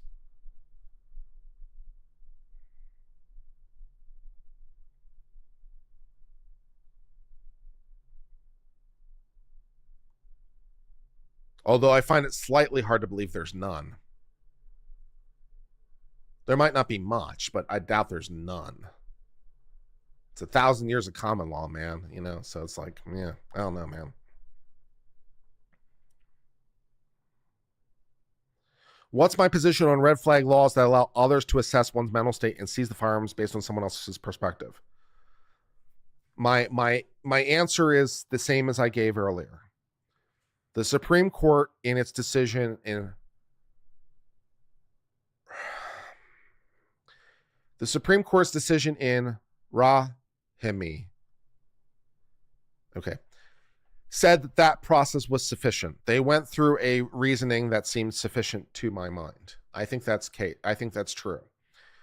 If your question is this specific red flag law constitutional, we'd have to actually get into the details of exactly what is provided. We know that the process given Rahimi, we know that process is constitutional. So to know whether or not the process you're alluding to is constitutional, you'd have to actually get into the details. And there is no way I am going to start adjudicating these one by one on stream, unless you guys start super chatting me a fair amount of money to start adjudicating these one by one, because you're asking for a lot of work from me. Okay, if you want me to go from the general to the specific, you're asking for a lot of work. So, you know, donate $50 or something, and, you know, we'll try to give you a very superficial analysis. For $50, I'll look at the relevant statute and try to give you an impression about whether it's constitutional. Well, if you're asking me to do this on a piecemeal basis, I'm gonna need some money in the tin.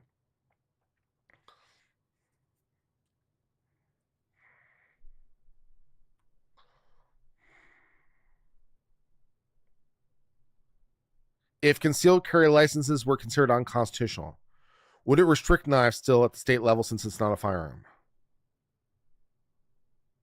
I have no clue. I have no idea. They'd each have to be analyzed under their relevant historical analog. I have no idea.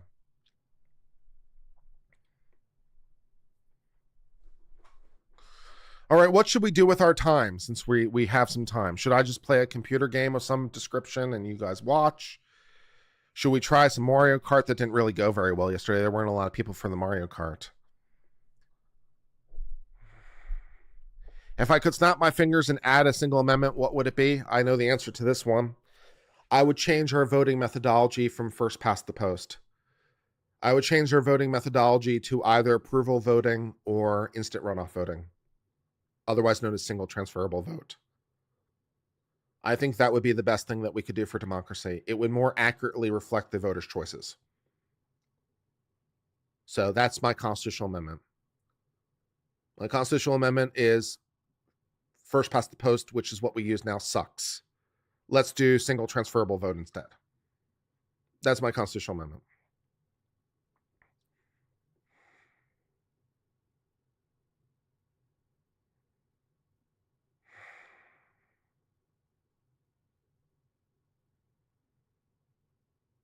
Supreme Court realignment changes everything. There will come a day. Yes, probably. Uncap the House. No, I like my amendment better because it more accurately reflects people's choices. If people's choices are more accurately reflected, then the House changes its votes, just necessarily. And if people want the cap to change, it will change because it will more accurately reflect their votes. So I have my choice. Uncap the House does not fundamentally change the problem. You just get different amounts of people that don't accurately reflect the people's votes. You get more of them, but it doesn't really fundamentally change things. My proposal fundamentally changes things. It allows people to be much more nuanced in their vote. It allows their vote to be more accurately reflected. It allows the people that are in Congress to more accurately reflect the actual will of the constituents. It is a more accurate representation of what the people want. And so that's my pick. Would I keep or remove the Electoral College? Well, I only get one amendment. But if we do what I'm saying, I don't think we necessarily need to change the Electoral College because the votes will be more accurate.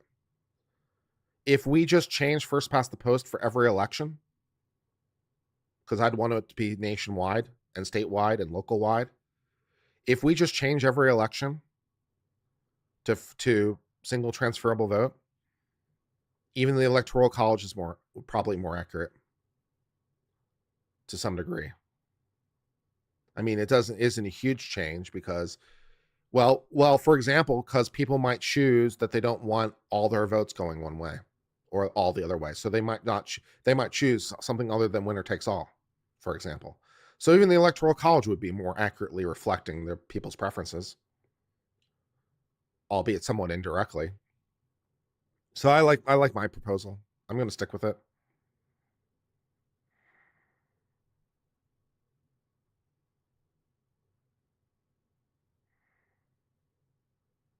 Thoughts on the underground cheese caves?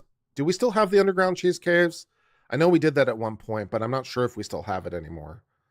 But yeah, the United States gave basically, long story short, in World War II, the United States needed more stuff. One of the things they needed was more cheese. They provided a subsidy to the dairy farmers. World War II ended. We didn't need as much cheese anymore. The dairy farmers were mad. The U.S. government said, we'll continue buying the milk. The U.S. government's like, what do we do with it? How do we make it shelf stable? We turn it into cheese.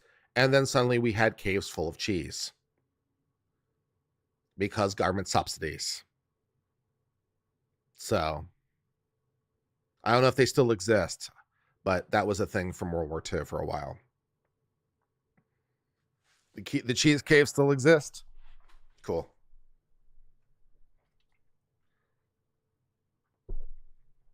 I feel like that question was meant to stump me. And I want credit. I want bonus credit that you attempted to stump me and I knew the answer. I'm just saying I want some props. Recognize.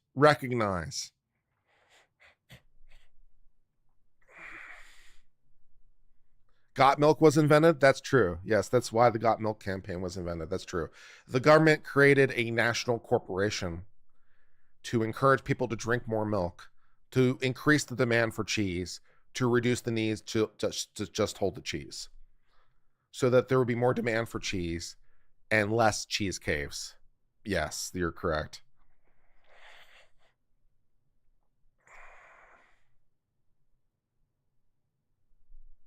King Kong ain't got nothing on me.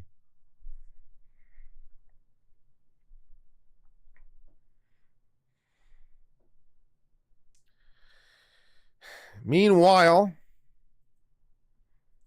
at the Batcave,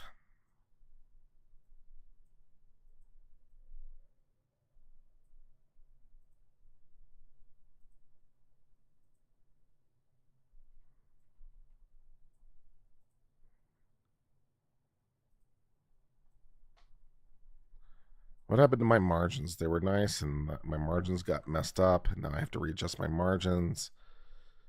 What did I do? I did a stupid somehow and changed my margins. Ugh. Being a streamer is hard sometimes.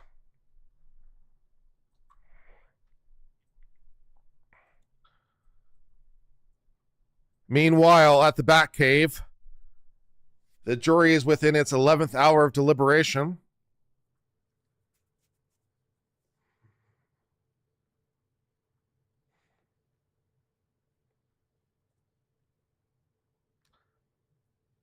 I don't know what's going on.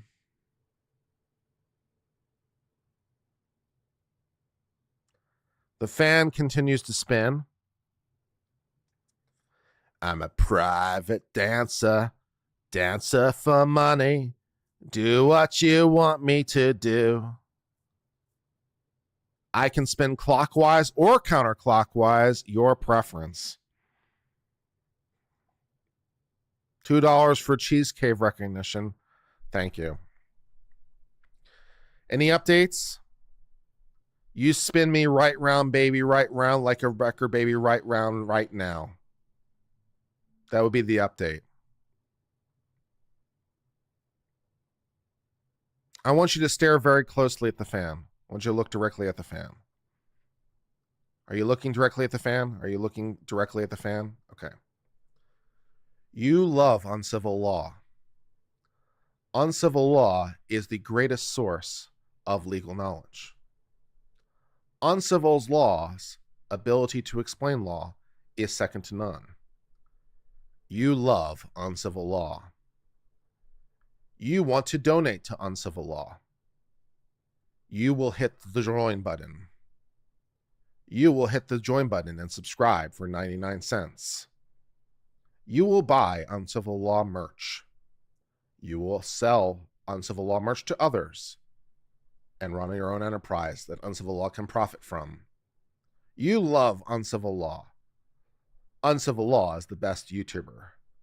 You will tell other lawtubers that uncivil law is best lawtuber and encourage them to subscribe to uncivil law. All hail uncivil law. Great. Fantastic.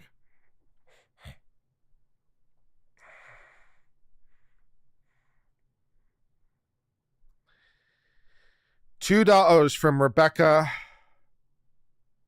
You told me your name yesterday. Rebecca. Wasn't Stumphouse Tunnel used for that by Clemson? Ooh, I don't know about that one. You might have me on the Clemson knowledge, so I don't know about the Cheese Cave Clemson connection. You might have me on that one.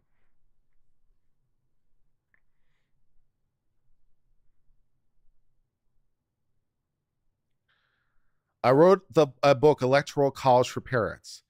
The way it's run with binding laws is in opposition to the Constitution. No American should be forced to vote for a specific way, like binding law says. Okay, thank you for your $10. I appreciate that.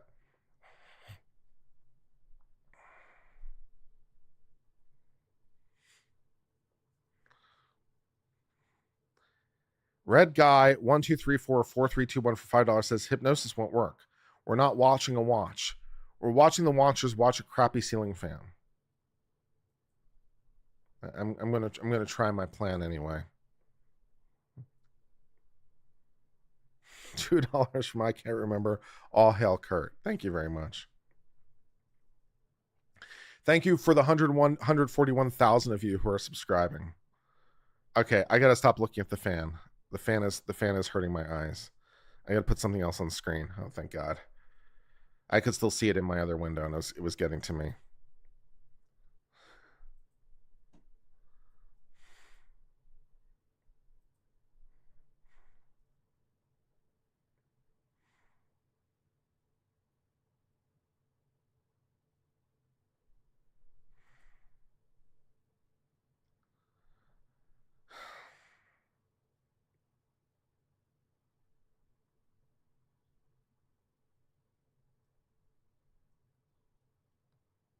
Bee fish, thank you. Bee fish helps.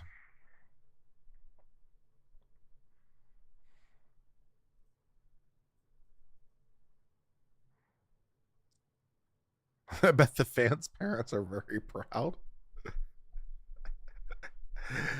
That's funny, Max. That's funny. Plus one humor point. Good one. That's fun.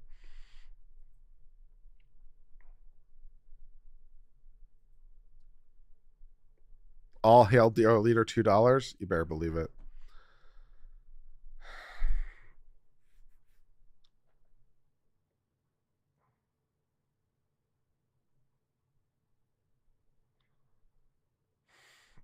Zach Chiefsky.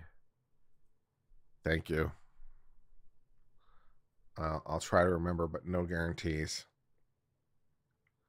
I want some Taco Bell now.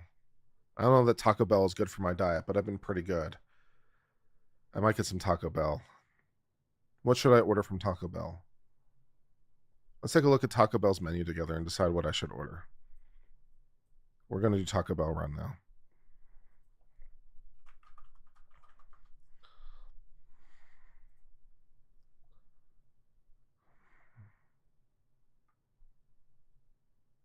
All right.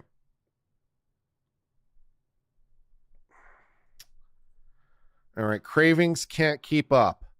Our man's favorite fillings for just $7. The Lux Cravings box doesn't compromise a single craving. Exciting. What do I get for my $7? Okay, I can't show the whole thing on screen in that window. And I'm not redoing the margins so that when I come back to the court, it will be correct. So I need to open up a different window. Hold on.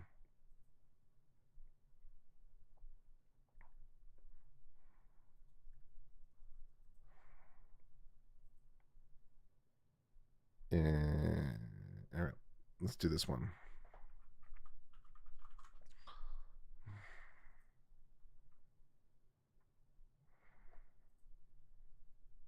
All right. Nope, still no. Still not the right margins.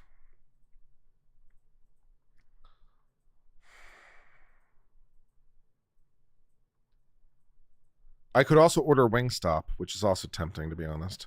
But their wings are too expensive. Their wings are like $1 a piece. Whatever happened to 20-cent wing night? I'm just saying, man.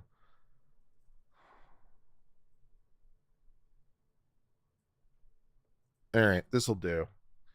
Cravings can't keep up. Our most favorite, our filling favorites were just $7. Okay, what do I get for my $7? I get a medium fountain drink, a chalupa supreme, a beefy 5-layer burrito, a double stuffed taco, and a chips and nacho cheese sauce. I don't know, man. I'm not really feeling that necessarily, to be honest. The big Cheez-It tostada. That's just absurd. A big Cheez-It topped with beef, cheese, tomato, sour cream, and lettuce for $4.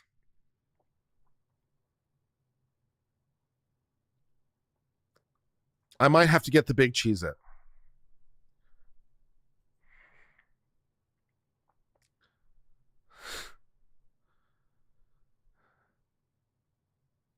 Say with us each item 3 or less. Let's see what I can get for less than $3. I can get a cheesy roll up, a spicy potato soft taco, a cheesy bean and rice burrito, double stacked taco for $2. That's actually a pretty good deal, actually. And that comes with cheese and lettuce and stuff. That's actually a pretty good deal for $2. A stacker, a 3-cheese felt bread meal, cheesy 5-faced pizza, chicken enchilada burrito, cheesy double stuffed burrito. That's actually a pretty good deal too. And loaded beef nachos. It'll never taste as good as your progress feels. That's true. That's true. That's true. Discipline is hard, man. Discipline is hard.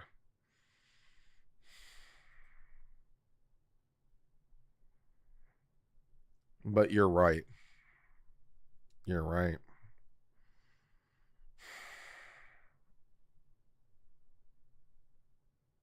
Powerball.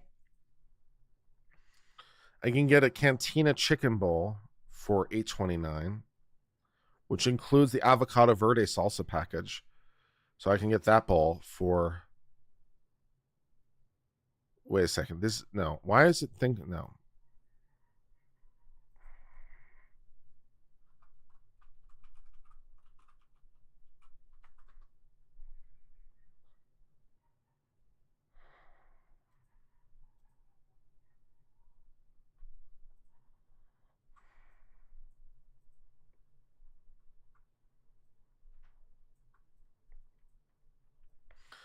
Can I not get delivery to my house? That's lame. I can't get directly from Taco Bell. That just sucks.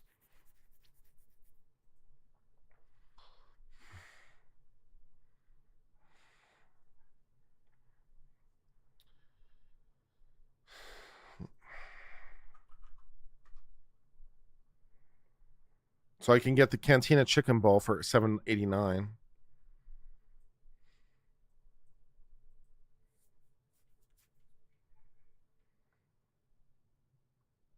That doesn't look too bad. I'm hungry.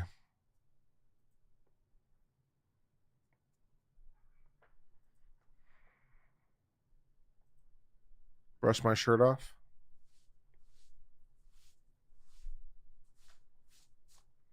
Okay. Brushing shirt off complete. I'm hungry. I could eat something. I could just have one of the meals in my kitchen. I am hungry. Maybe I should take a lunch break. Well, the Supreme Court's probably going to take a lunch break. I apologize. The court's probably going to take a lunch break too. Well, they don't take a lunch break till 1. It is almost 1. It's a half hour till 1. I guess I'll stay with you until their lunch break, and then I'll take a lunch break too. Why don't I go to Costco and get a $1.50 hot dog? That's actually a pretty good idea. Go to Costco. Well, I'd have to be a member of Costco for most of them to get into the food court. Although some of the Costcos include a pharmacy, which means I can get through the door.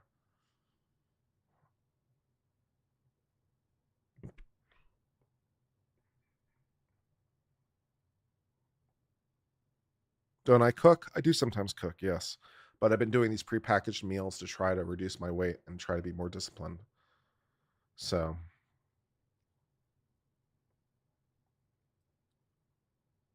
I'm tired too. I'm tired.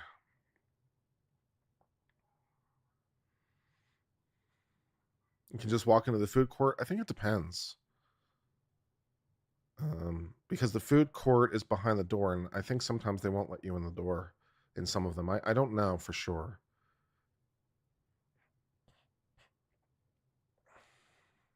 I don't know for sure. Is there an HEB near me? Of course there's an HEB near me. I'm Texas. What do you think? What should I get from the HEB? Should I just get like a rotisserie chicken or something? That'd be good. I could just get a rotisserie chicken delivered to me. That'd be fun. Factor's been okay. The meal's been okay. It's getting a little tiring, to be honest. I got meals coming on Monday. I don't think I'm going to continue it past then. I got the discount. I got all the discounted boxes, and I think I'm just going to discontinue after Monday.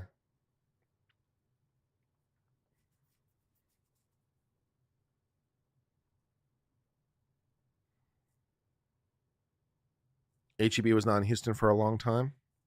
Well, they are now. There's an HEB relatively near my house. I know where it is. I could drive there easily. No problem. Make some cracked chicken. If I did that again, I'd have to like reduce the salt. I put way too much salt in it before. But it was pretty good. It just had way too much salt.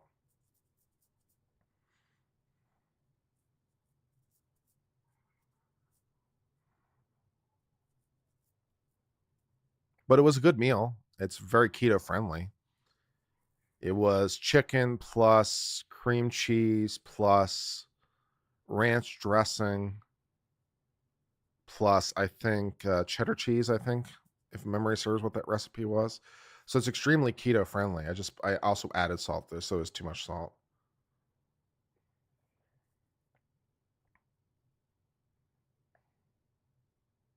Cracked chicken runs counter to health goals, not necessarily because it's keto. It's keto friendly. It's protein and fat. What is HEB? It's a grocery store. It's a very good grocery store in Texas. I don't know if any of my HEBs have a barbecue place in them, because some of them do. I could get myself some barbecue. They've been pretty good in the past. Let me Google real fast and see if any of them have a barbecue place.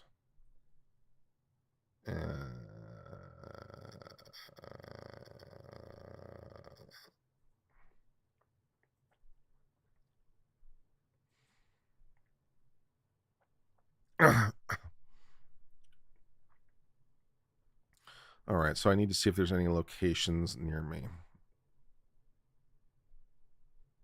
Ugh. What is my own zip code? All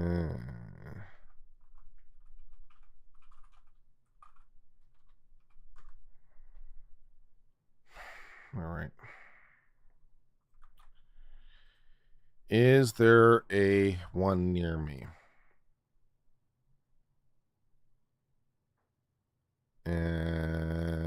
Not really. The nearest one near me is 27 miles away. That's lame.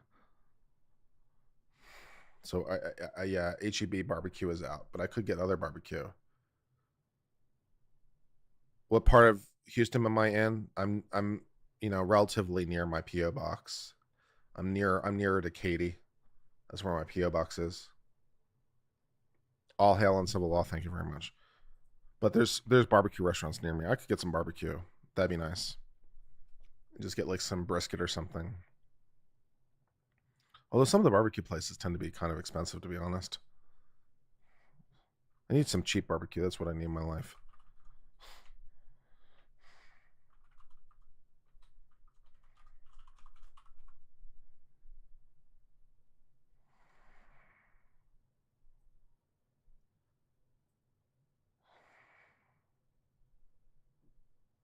There's a pit room near Katy. Yeah, let's see what I got.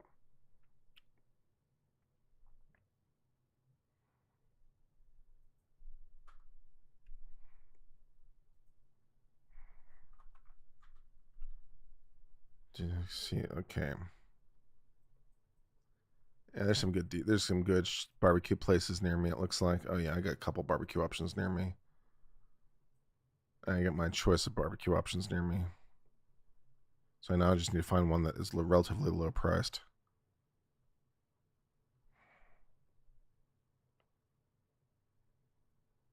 Ribeye, just salt and pepper and grill your own. That's not a bad call either, to be honest.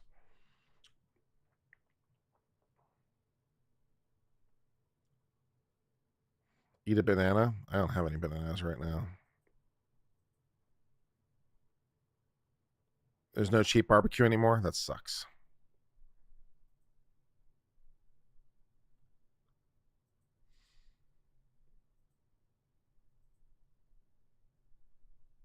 Let's see if I can find any. That's like not too bad. There's a Hawaiian barbecue near my place that doesn't look too expensive. Should I try Hawaiian barbecue? Hawaiian barbecue in Houston, Texas. Scramble some eggs and cheese. I could do that. And with some Spam, I could do that.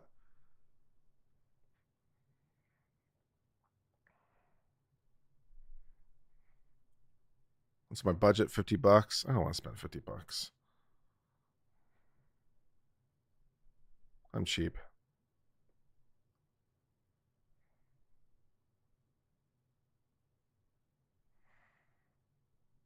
Korean barbecue. Korean barbecue is an interesting idea.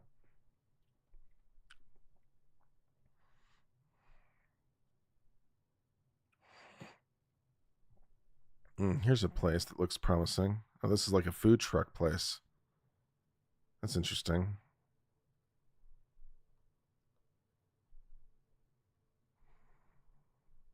I got some barbecue options near my place.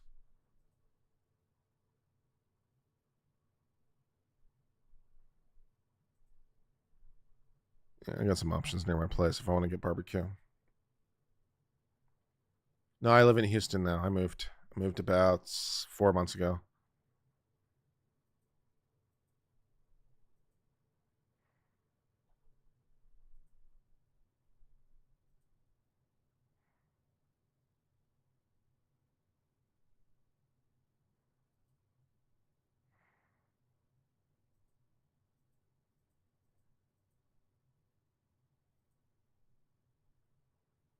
Shawarma as well.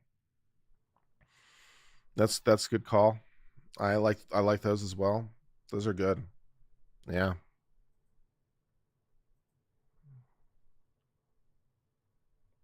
Go to my local butcher and get a steak. That's not a bad idea.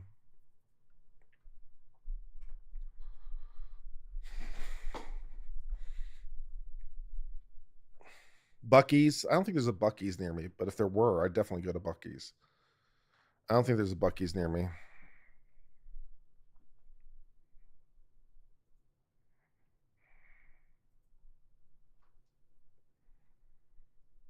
But Bucky's makes good food. I'd definitely go to Bucky's.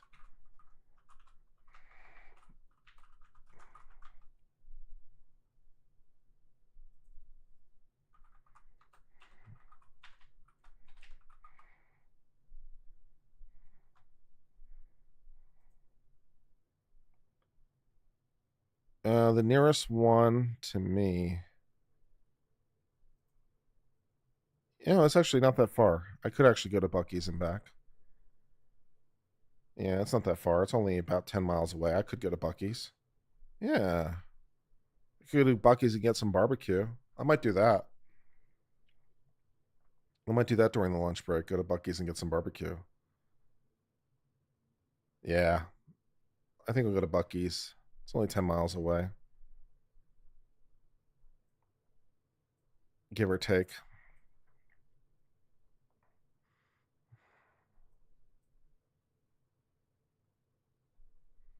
I think Bucky's is going to win the race today.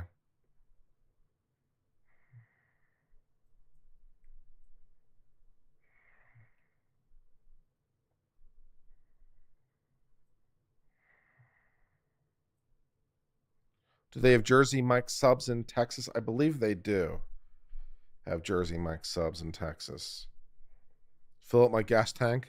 Yeah, maybe. Yes, I'm in Houston. Yes, I'm in Texas. I think the "Are you in Texas?" question is particularly rich. Look at the background behind me, and you'll get the answer to that question a little bit. But yes, get some jerky. Good call. I can see myself spending $100 at Bucky's today on food.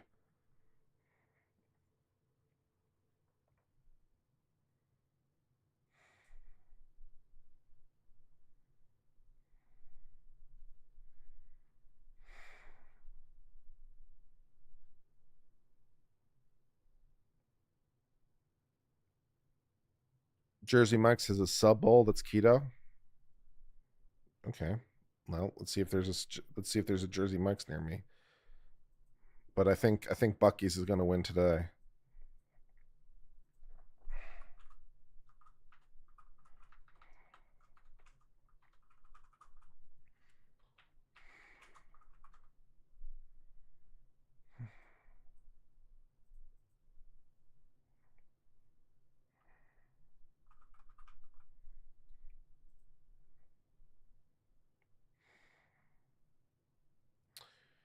The Jersey mic isn't really any much closer to me, to be honest.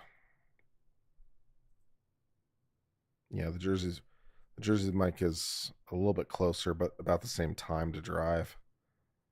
So there's really no difference in travel time according to Google Maps.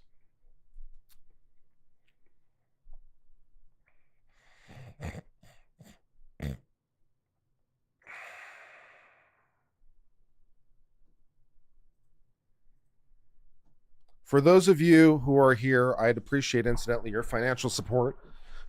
I see a lot of people whose name isn't green. I wouldn't mind asking you to please hit the join button. It does financially support me. I really appreciate the financial support. If you would be so kind to hit the join button, it is only 99 cents a month to join. It's true. Literally the cheapest that YouTube will let me charge you. And you get cool behind the scenes content, editing content, gaming content, cool emojis, the little symbol by your name in green, all kinds of cool stuff for your 99 cents. For 99 cents a month, you can help support me, and it is appreciated. And also for those of you who super chat, it is of course appreciated as well. Plus, we have some cool merch. Plus the evidence collection solo cup. You can get your own solo cup and all that good stuff. And I would appreciate your support, appreciate your support.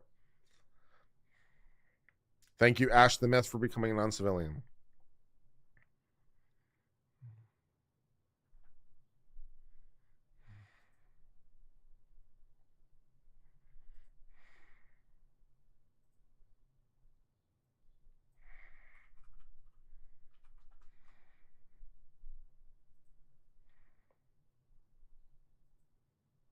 Triple J's is too far from me. Yeah, it's only 99 cents a month. I mean, it's really, really cheap. It's really, really cheap. If you can't afford 99 cents, I understand. Not everyone necessarily can. I would never claim, that you never claim that, that just, it's like I try to make it as inexpensive as possible. If you don't have 99 cents, I understand. Some people really have to watch their budget. I totally get it. But I have tried to make it as cheap as possible so that everyone can get involved.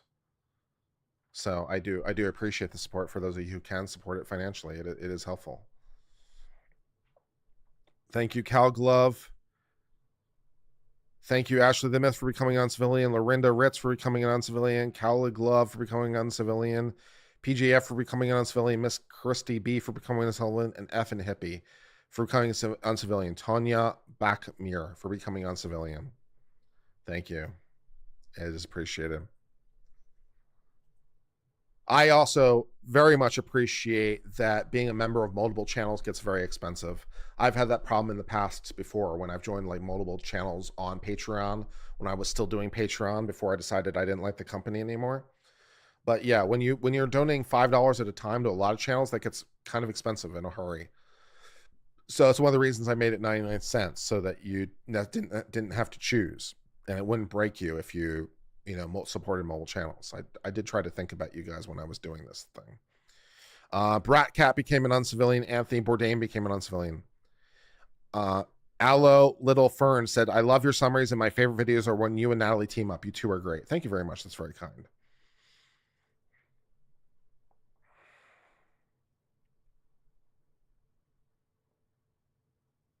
Post a PayPal link. We do have multiple ways to donate. If you prefer that over Super Chat, we've got all the ways to donate if you like. We accept Cash App, PayPal, Venmo, and Stripe. So those are those options if you wish to donate via those options. Instead, we support that as well. John Doe became an uncivilian. Hunter Brooks became an uncivilian. Thank you very, very much.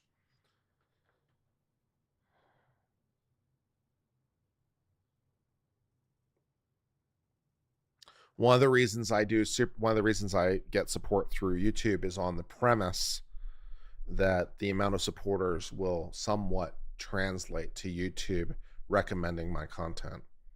It seems likely that they would use membership as a proxy for something because they get more money from it, right? So they get money. Presumably, they want my channel to grow, so they get more memberships, so they get more money, and I want my membership to grow. I want my channel to grow. So one of the reasons that I ask for super chats is, and memberships specifically because some of the money goes to YouTube, and presumably they want more money, and presumably they'll recommend my channel more, so my channel will grow, so they'll get more money. So we're in a partnership together. But if you prefer, where's my merch? There's the link for my merch. We got some cool stuff out there.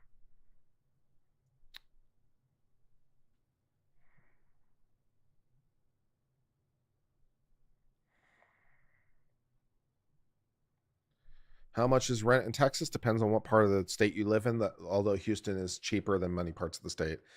Houston is probably one of the cheaper big cities to live in terms of cost. So it's got that going for you. But yeah, you can spend, as much as you want to. Depends on what you're getting. You can spend a couple $100, a couple $1,000. Depends on what you want.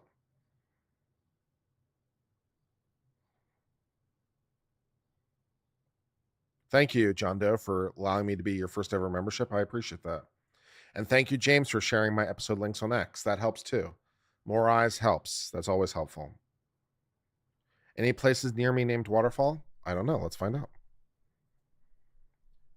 Don't go chasing waterfalls.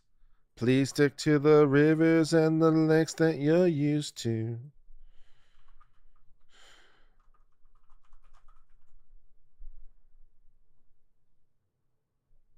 Yeah, the Sacklers.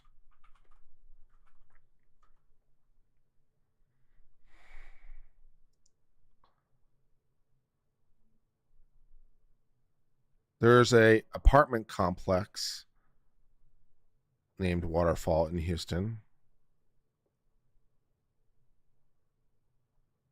And there's a cafe in Houston called Waterfall.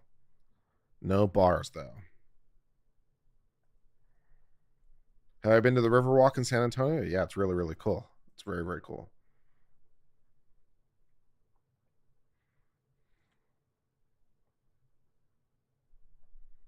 How do I do the Twitch thing? This should give you instructions for the Twitch thing.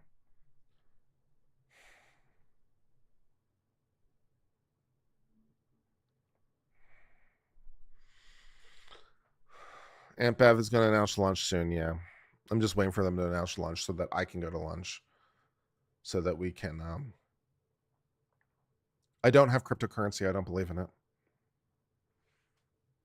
No, I don't have cryptocurrency. I don't believe in it.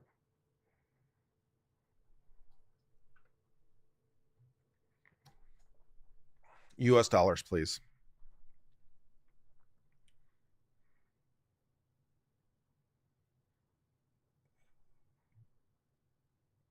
Thank you for telling others to tune in. That's very, very thoughtful. 100 pounds goes nowhere in the UK. I feel you. I feel you.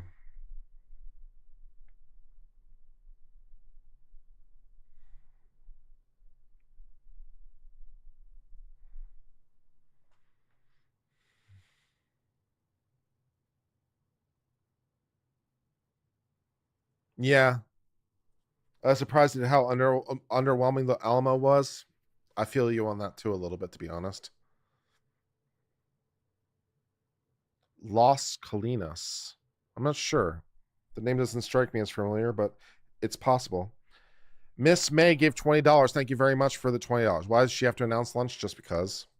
Keeps everyone up to pace. Certainly cat lady. Sultry. That's how that word is pronounced. I remember how words pronounced. Sultry cat lady becomes an uncivilian. Thank you for hitting the beautiful, beautiful join button. Zara Revolta becomes an uncivilian. Thank you for hitting the beautiful, beautiful join button. We do appreciate all of our contributors. And if you want to donate, if you want to become a subscriber at more than 99 cents, we do offer those options too. We do offer higher membership tiers if you wish to be even more generous in your subscriptions. So if you have $5.99 and you'd like to send that my way, you can subscribe at that tier. I believe we also have a $10 tier and a $20 tier if you want to subscribe at those tiers. I believe $20 gets you to be part of the Cowley the Beefish posse, which is pretty good. I mean, I have to admit, For $20, you get to roll with Callie, and that's pretty hot, right? I mean, how can you not like that? Suzanne becomes an uncivilian. Thank you very, very much.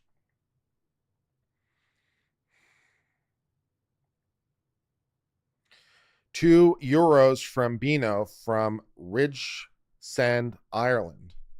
Great show. How is Ireland today? Is Ireland good today? I'm not even sure which question I'm asking at this point anymore.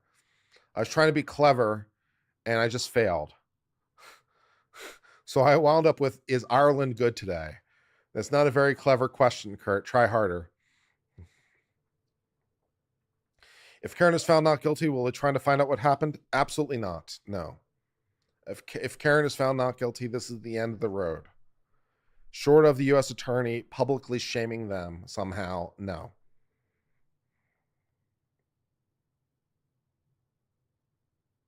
Thank you, Jacques Clegg, for becoming an uncivilian.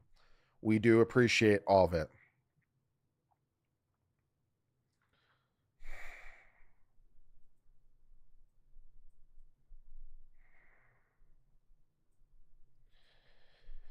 The jury is now in hour 12 of deliberation.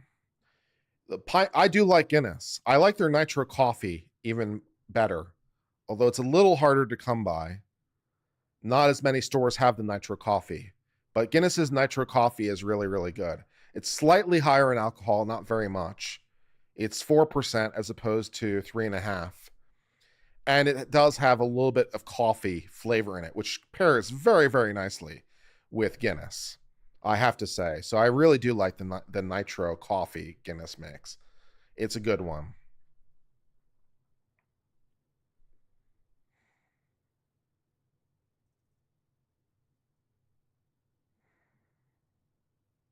What about the ongoing FBI investigation? That's why I say, short of the U.S. attorney somehow shaming them, right? The fan is GOAT. The fan is ever reliable. That is true. It operates reliably and regularly. It is always there.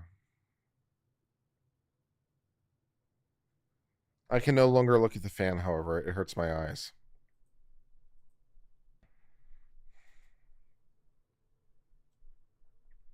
What do I think they'll do after they find not guilty? I'm pretty sure the prosecutor is going to go out there and publicly blame the jury for not being able to understand their brilliance. I'm pretty sure the prosecutor is going to blame the jury if I were a betting man.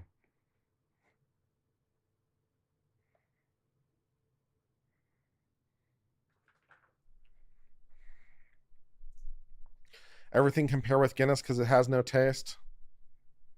Well, I don't know about that, but it is a beautiful beer. It's also a lower calorie beer, which is nice for diet. Because it's so low in alcohol content, it's actually a lighter beer than you might expect. I believe it's 124 calories per 12 ounces, which I think is actually less than like Michelob Light or something. It's a surprisingly low calorie beer for being a stout. So you could actually justify drinking it on a diet because it's low calorie compared to its alternatives.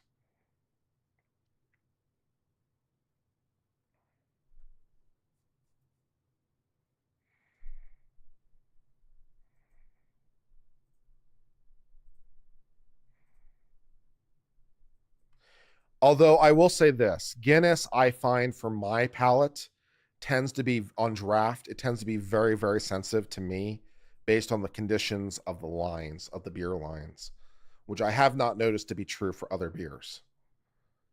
So if the bar or tavern does not clean out their lines properly or regularly, I've noticed that it has a tendency to impact the flavor of a Guinness.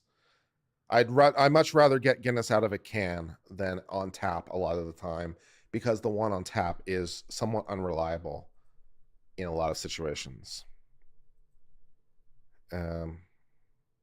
So there's that.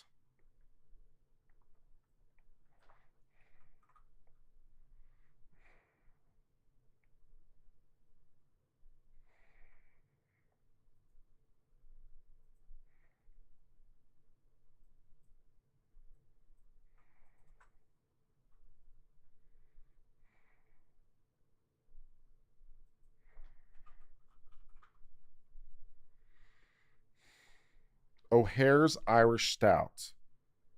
Ooh. Sounds promising.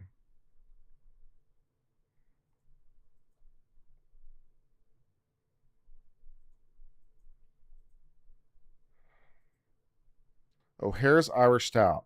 4-pack of bottles for $12.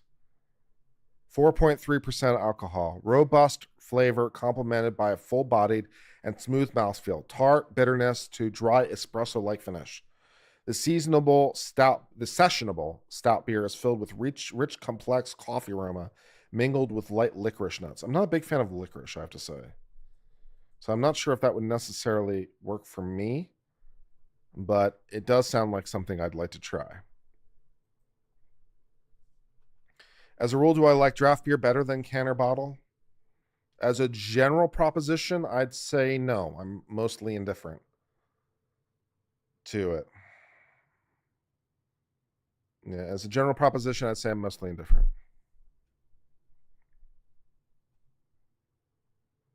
I've definitely had black and tan before. I've had black and tan. I've had snake bite. I think I've had every Guinness combination known to man. I've had half Guinness, half harp, half apple cider, half blue moon, half. I think I've done every basically Guinness plus something else combination. Have I done bourbon tour in Kentucky? I have done the bourbon tour in Kentucky. It was awesome. I did the entire bourbon tour and all I got was a t-shirt. At least that was the reward at the time if you did the entire tour, which I did. It was great. I stayed in Bardstown. I stayed in this little nice bed and breakfast in Bardstown. It was a very nice B&B. Good food in the morning. Very nice. Very nice place to stay. It wasn't expensive at all. And it was very, very cool. And then I just went from Bardstown and hopped around to all the different distilleries and did all their tours. Yeah. Have I talked about how the judge picked their foreperson and how it's odd? Apparently that's just how they roll in Massachusetts. That's just normal. So I don't really have much more to say about it than that. But yeah, the bourbon tour in Kentucky is very, very cool. Yeah. I was there at the time because I was a Maker's Mark ambassador and my bottle was ready. So this is going back a little while. This might be going back, I don't know, 8 years or something, or 10 years at this point. I'm not sure. But I had signed up as an ambassador and my whiskey was finally ready. So I went there for the tour and to pick it up, I think, in person. And as long as I was there, I did the entire bourbon tour. So I hit all the places. It was very interesting seeing how everyone did it slightly differently. It was very cool.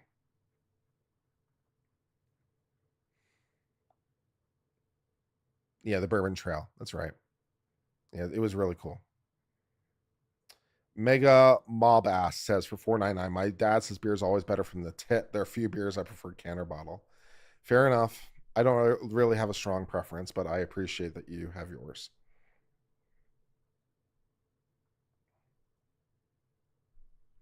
Have ever had a Fireball Guinness Boilermaker? I have not. There's some combinations should not be tried. Yeah, that one has not crossed my desk. Can't say I've tried the Fireball Guinness combination. No. Which distillery do I like best? My favorite distillery is Four Roses. That's my favorite. I like their small batch for that. And then just like straight Wild Turkey 101, just because it's very predictable. Wild Turkey 101 is, along with Buffalo Trace's standard, just a very predictable. It's like it's bourbon. It is the most stereotypical bourbon possible, is the best way to put it. Wild Turkey 101 and Buffalo Trace's 80 are just the most stereotypical bourbon possible. They're just the safest, most bourbony bourbon that ever bourboned. So they are very predictable. And my favorite, though, is Four Roses Small Batch. Of the big ones, to be honest. Plus, it's affordable, which is nice, too. Wild Turkey 101 is incredibly affordable. So it's very cheap for the quality you get. It's very, very nice. Guinness beer and Monster energy drink. The Gonster. If you did the Monster coffee flavor, it might be tolerable. But other than that, I don't think I'd necessarily recommend it. Yeah. Can lawyers ask people what they do for a living when they're selecting a jury? Sure, it's one of the standard things they do. They ask them standard background questions like that. It's also on the jury questionnaire that they send around, so they know. Yeah.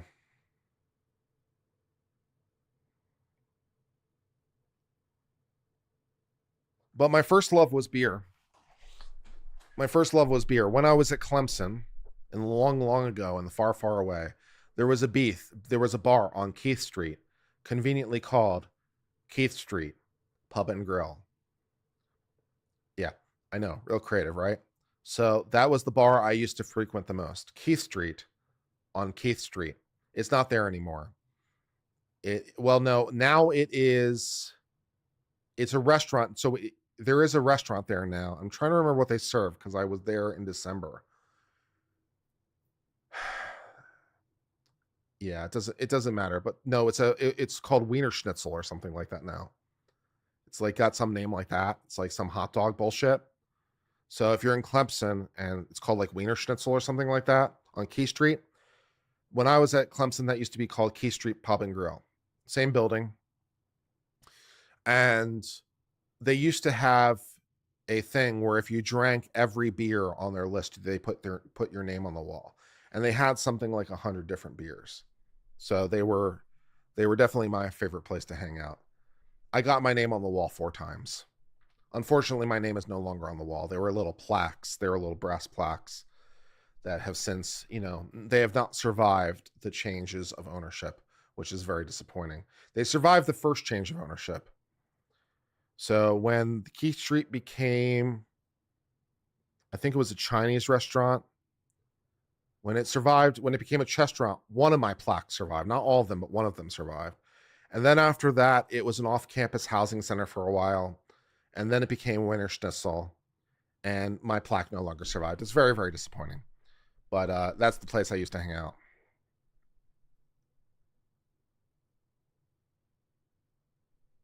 Keith Street. I don't know about K Street. Keith Street Pub and Grill. Yeah, Keith Street Pub and Grill is gone. It closed down, I think, I want to say 2005, 2007. There was some sort of incident. All I know was from the rumors. There was some sort of incident, perhaps a fight. SLED got involved, and apparently that was the end of Keith Street. So, yeah, that's apparently what happened there.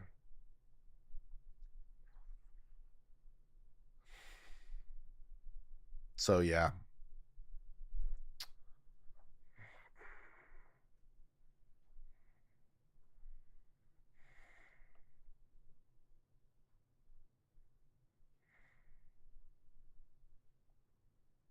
Sierra Nevada. Sierra Nevada's cool. I've been to Sierra Nevada's factory in North Carolina. It's a good tour. Sierra Nevada's is what I have in my fridge right now. Is what I have in my fridge. Sierra Nevada Pale Ale. So, yeah. Also in South Carolina at the time. Okay, so I have other Clemson stories as long as we're here. First of all, we had a bar in the student union, which was where Johnstone is located, which I believe they're either tearing down or in the process of tearing down. I can never remember. They've been talking about tearing it down since I was in college, but they promised finally they're actually tearing it down for real. So I'm not sure whether or not the student union is still there or not at this point. It's so hard to keep track anymore, but never mind.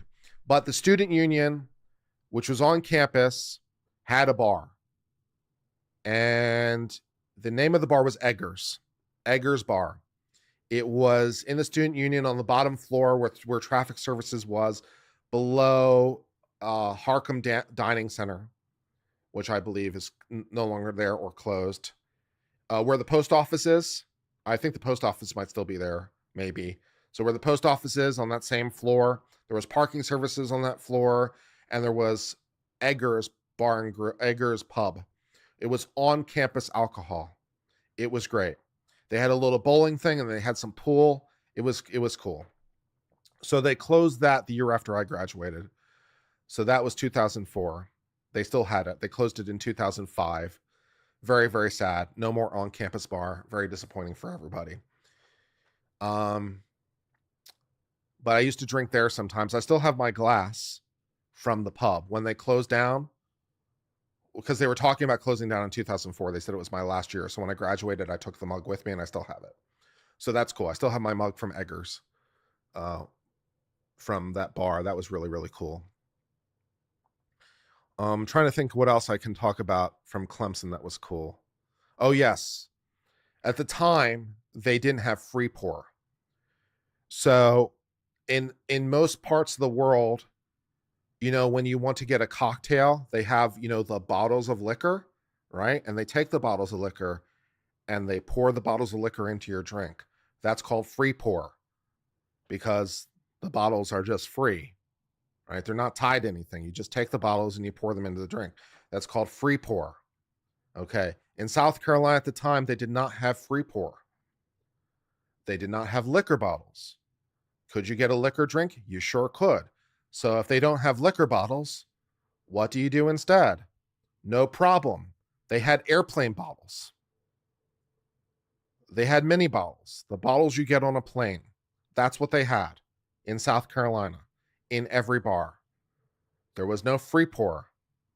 All they had was airplane mini bottles, which on the plus side at least meant you got a consistent drink every time because it was the same amount of liquor. So that was nice. So at least you got a consistent drink every single time because it was exactly the same amount of liquor every single time.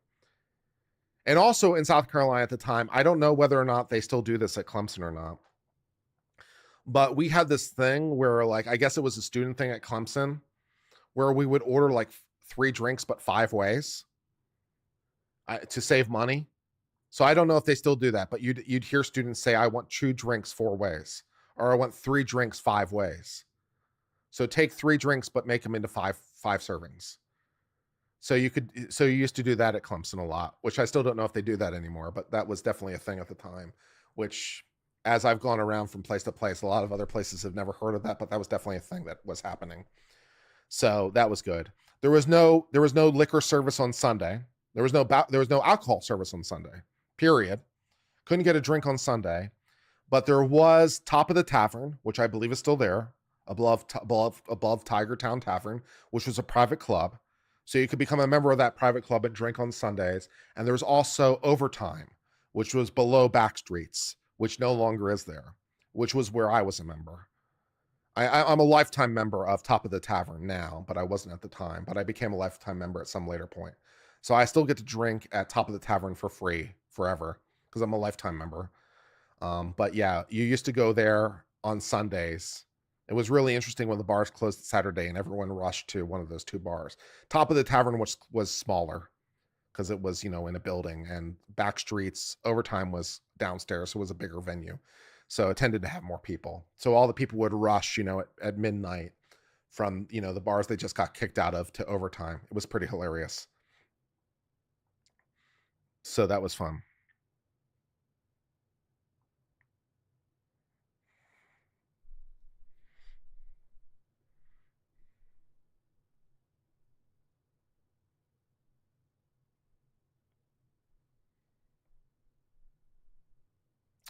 There are no strip clubs in Clemson, but there was one that was relatively near Clemson that was called Tiger Tails, which I'm not sure if that's still there. It was down the highway quite a bit, but there wasn't one in Clemson at the time, no.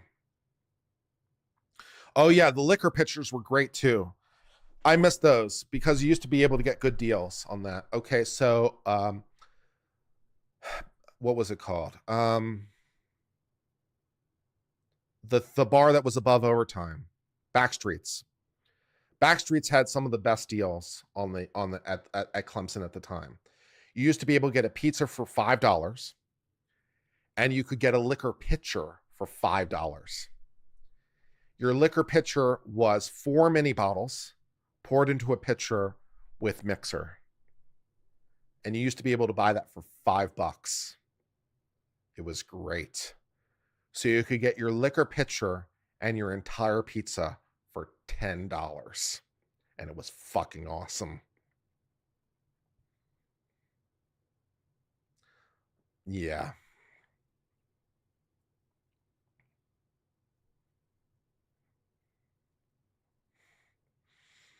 I may have done that more than once. When I was at Clemson, I was part of the Tigertown Observer, and I did bar reviews, and I gave it, I think, either like a 4.9 out of 5 or a 5. I said it was my favorite bar in Clemson. I gave it the best rating of any bar, even more than Key Street, where I spent more time, but I gave Backstreet's the best review of any bars. And I gave SO a total shit review, which they completely deserved at the time. SO was a total shit bar. They cleaned it up in like 2004, but SO was total shit. SO is this SO, first of all, by its name, as it may imply, used to be a gas station. SO is the international name for Exxon. But I think at some point in the United States, they were using SO as a name too. There are no SO stations anymore. Now it's just Exxon. But at the time when this gas station existed, it was SO. And so, anyways, it was a former gas station turned into a bar. And so it was just called SO, the gas station, now bar. And it was a total shithole. I gave it like a 0.8 out of 5 or something. I was being generous. There were pools of water on the floor. It was dirty. It was dungy. It was unsanitary. It was a shitty bar. It had the advantage of being the closest bar to the stadium, though. So that was what it had going for it, but it was a shitty bar. But I gave it a total shit review. And then in total 2004, they cleaned it up a lot. And it wasn't as shit anymore. So I'm crediting my review with turning SO around. So you're welcome.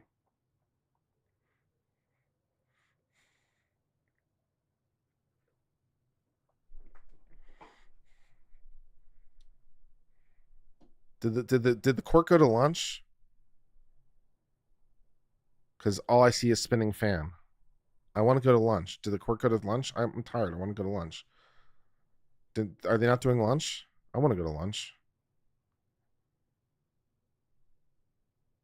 I want to go to lunch. Can I get to SO? I no longer am sure I can get to. I was waiting because they take an hour lunch. Now I'm no longer sure I can get to the thing and back. I might have to do fried chicken for lunch instead.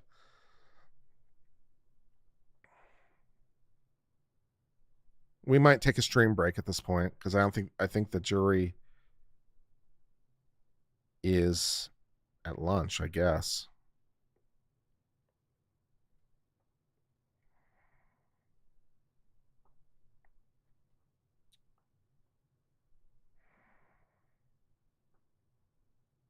They did not call them back for lunch. Yeah, that's what I thought. I was confused. I was waiting for them to go to lunch.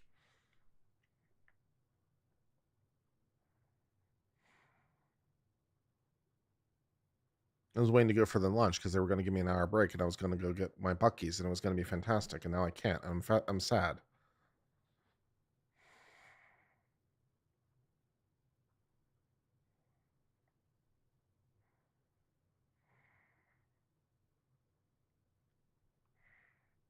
SO means stall car in Japanese.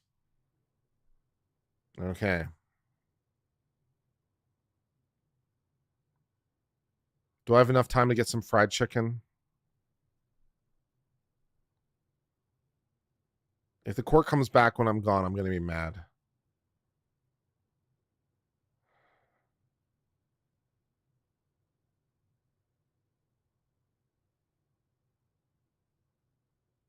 They went to the McAlbert's Pizza Shop for lunch. Yeah, that'd be funny. That'd be disturbing if true. I doubt that's true, but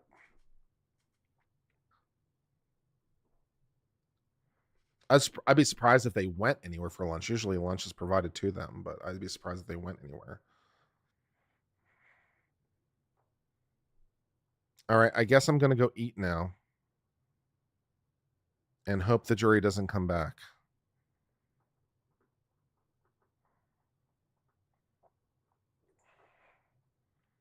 Reporter X says jury has their lunch. All right, I'm going to take it. All right, we're going to take a break for lunch. I'll be back. In the meantime, I'll leave you with some stream beats to entertain you. And I will see you probably in about 45 minutes, give or take. I will see you later, my friends. Bye for now.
Yo.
Hello.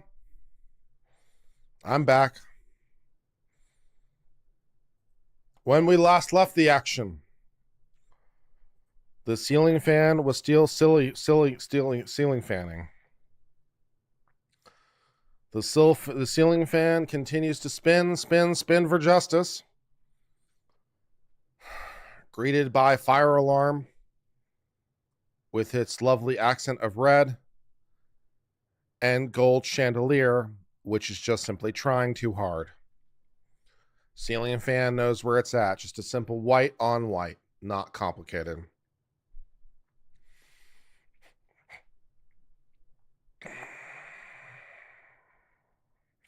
For lunch, I went to this little taco place across the street and got some tacos. They were good.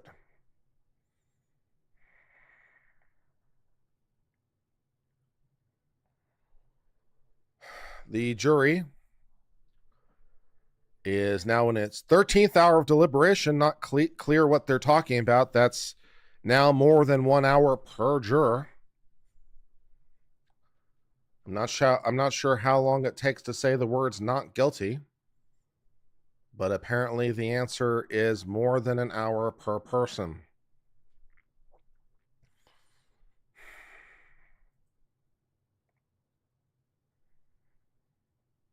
The hat, no hat today. We are hatless for jury watch.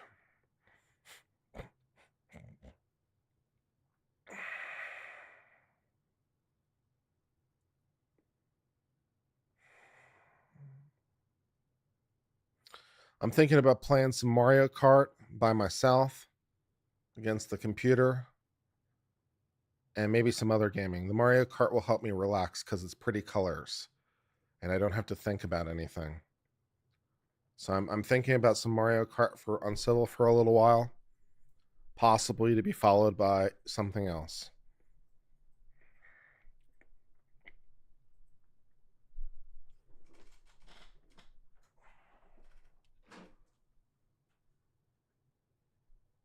Am I still playing Tears of the Kingdom? No, I hadn't been playing Tears of the Kingdom for a while. We could try to get back into Tears of the Kingdom. Should we play Tears of the Kingdom for a while? I haven't been playing Tears of the Kingdom. Let's get back into Tears of the Kingdom for a while.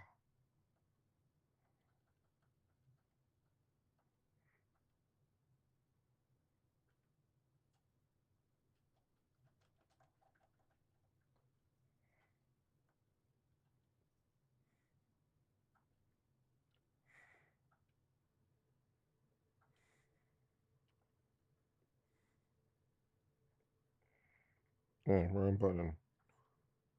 No, still wrong button.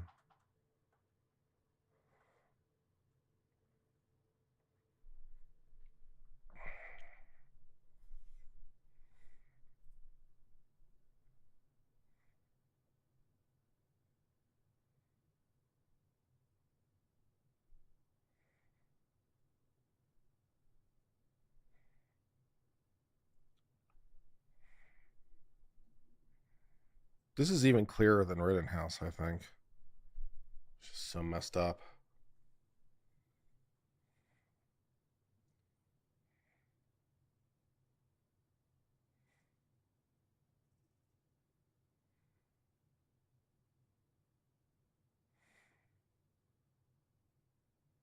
Thank you, Will Newman, Jughead Jones, for becoming an uncivilian. Is appreciated. I mean, Zimmerman was factually muddy. It was unclear because there was not any really eyewitnesses, so that was more factually muddy.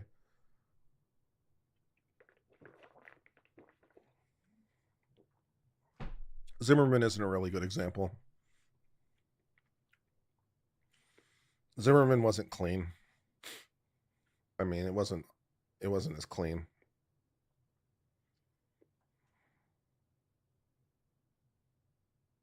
My computer, okay.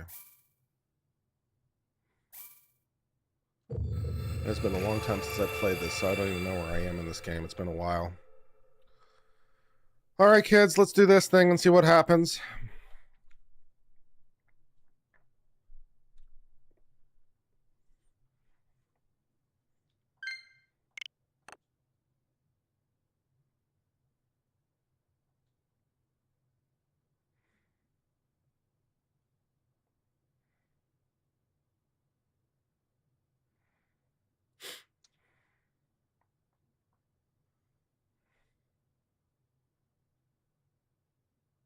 $27 for Rittenhouse.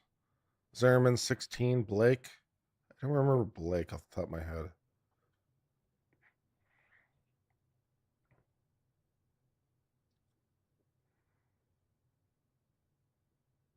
It's taking an awful long time to load this for some reason.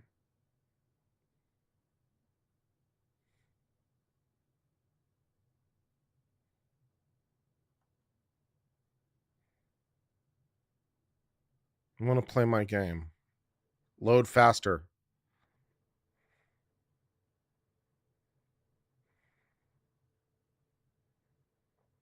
No, I never used any glitches or exploits. All right. Where am I in this game anyway? What am I trying to do?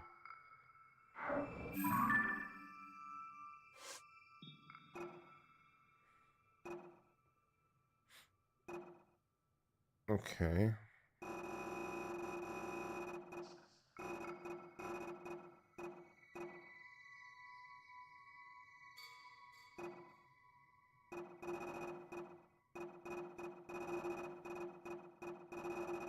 Shrine quest. We did all the shrine quests. Okay.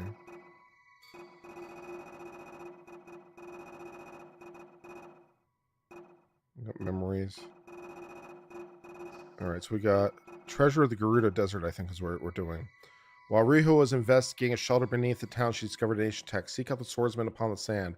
Look to where she points. I thought we've done this. All right, well, anyways, let's do it again, I guess.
We're on Twitter. We're on Twitter. Something stirring. Well, if you get more detail, let me know.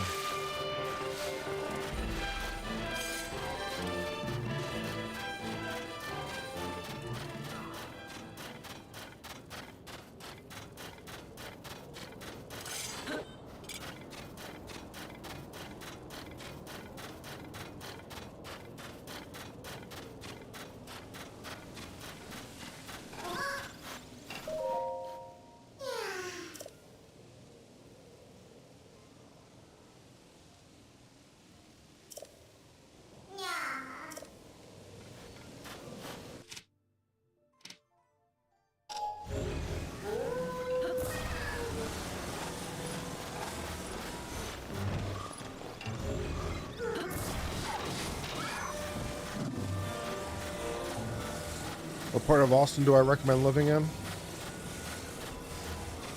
Well, I recommend living west of the interstate. That's for sure. East of the interstate is pretty sketchy. And I lived on more of the north side. I liked it up there. I think the north side is a bit more interesting. Well, if you live directly south of like First Street, that's kind of interesting. So if you live very close downtown south, I think that's interesting. Otherwise, I'd say north is probably preferable, all things being considered. Domain is interesting, but I think Domain is overpriced.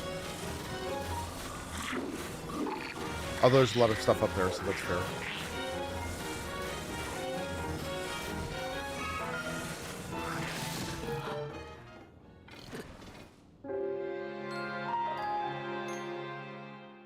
If you don't know what I mean by sketchy, you know what sketchy means.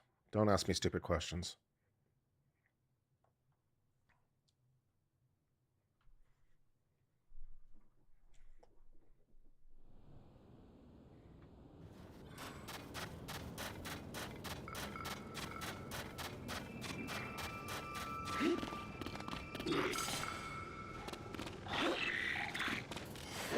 Look it up if you don't know the word. Google and you, dictionary.com.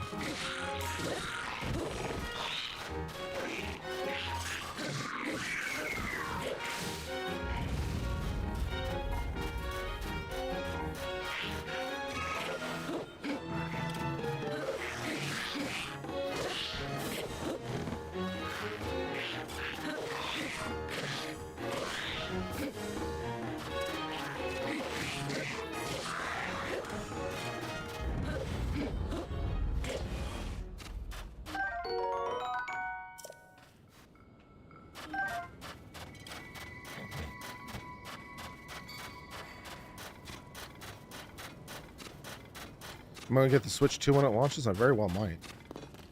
I very, very well might.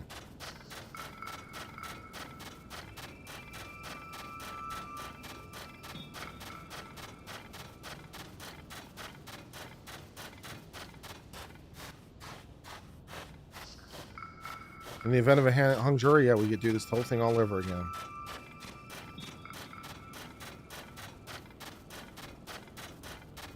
Launch was fine. Opinions on Switch versus Steam Deck? I've only ever had the Switch, so I couldn't really say for sure, but they both seem like they're cool consoles.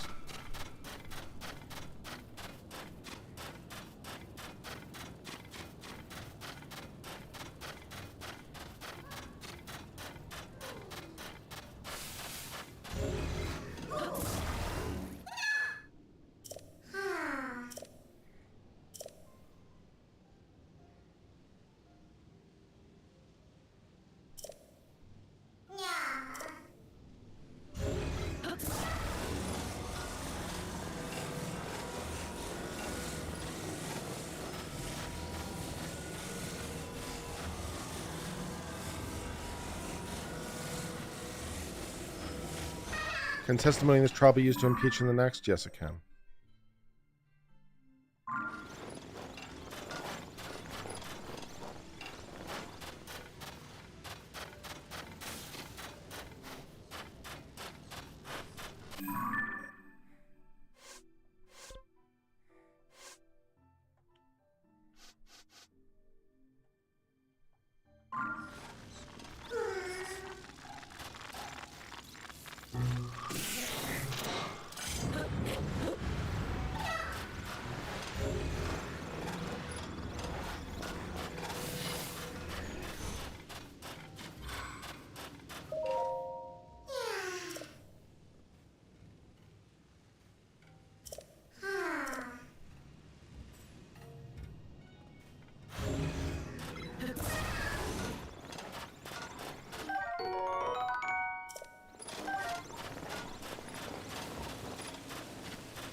When's my best guesstimate of when the jury will come back? Yesterday morning.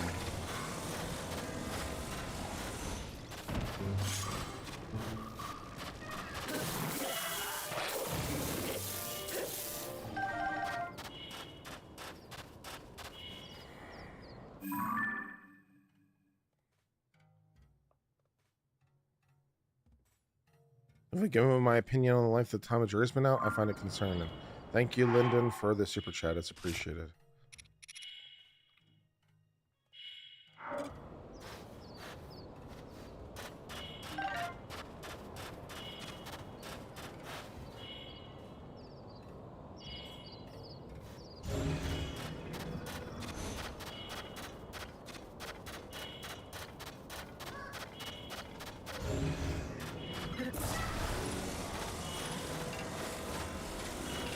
How is there no verdict yet? I don't know. I also still don't know how long to die in snow. No one during this entire trial answered this question for me, how long to die in snow. I am very disappointed that this critical question was at no point answered. I may never know the answer. It's very disappointing.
$20 to $50 minutes. Thanks, people.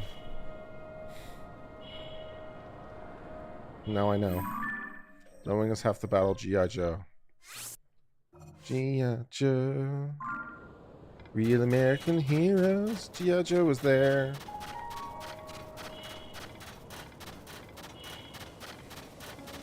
Tears of the Kingdom during jury watch is a pretty good call. We can just play Tears of the Kingdom for the next couple days. That'd be fine.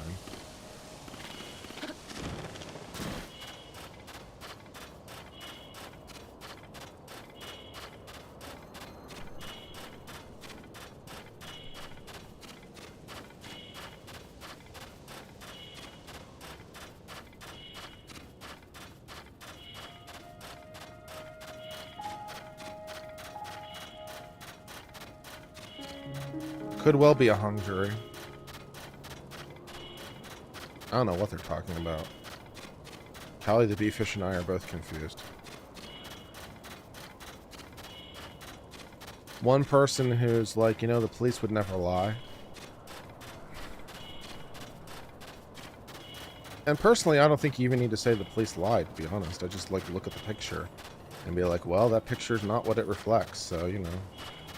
It's directly contradictory.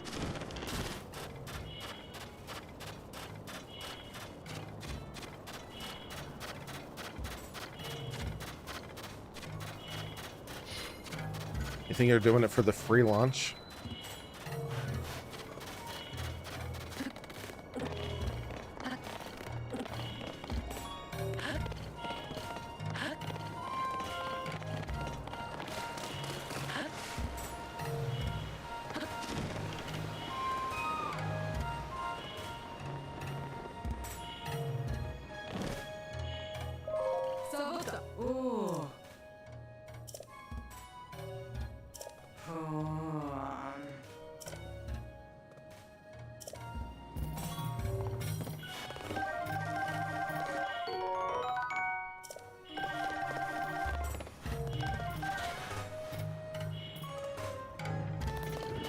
Thank you, Jeanette, for becoming an uncivilian.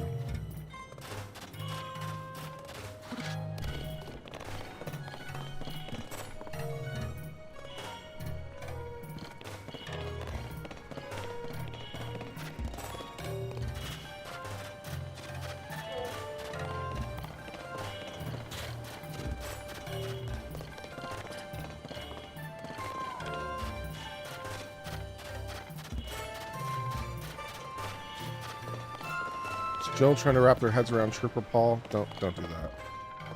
That's a mistake. Don't do that.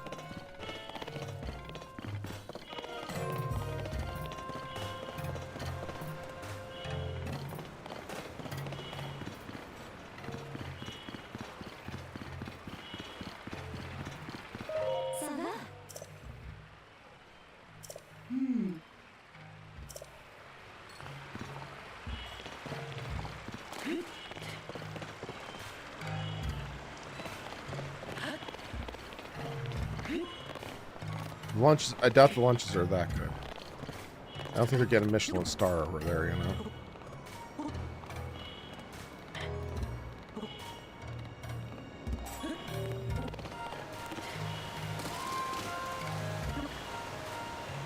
Nope, no verdict. We're just waiting, patiently, watching a ceiling fan spin. Twirling, twirling, twirling, ever twirling. Was that Simpsons? Or was that Futurama with the twirling? Twirling, twirling, twirling. Where'd that come from? The Simpsons? Is that Futurama? No questions yet. Have I tried Elden Ring? I have not tried Elden Ring. Kang and Kratos, Simpsons? Could be, yeah.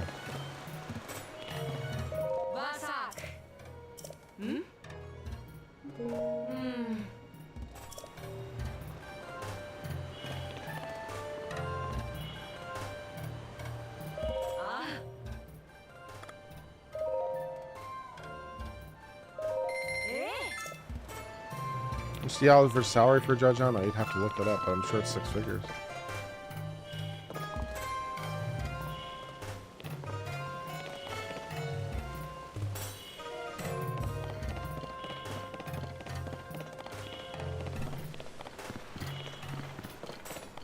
What's physics indeed? What's physics indeed?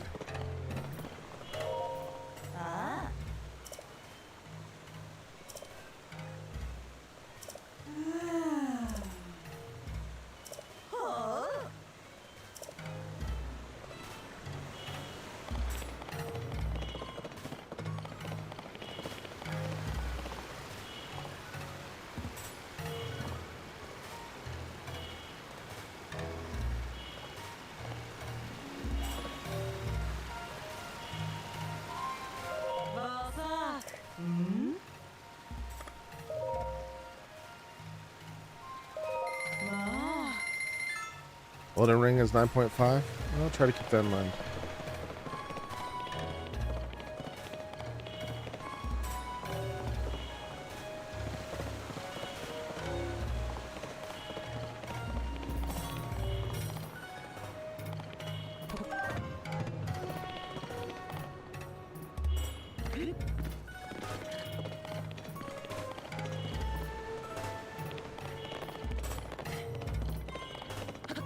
The new Zelda that was announced in the Nintendo Direct looks pretty interesting. Essentially a 2D Zelda. Looks pretty cool. Interesting art style too. And you get to play as Zelda, which is also very cool. And she can copy objects and replicate them with magic, which is pretty cool. So that looks like fun.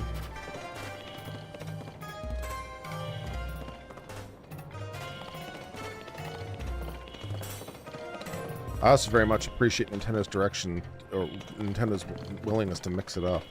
They had such success with Tears of the Kingdom and Link and its predecessor that you thought that they might dip it that well again, but they went in a different direction, and I appreciate their willingness to do that.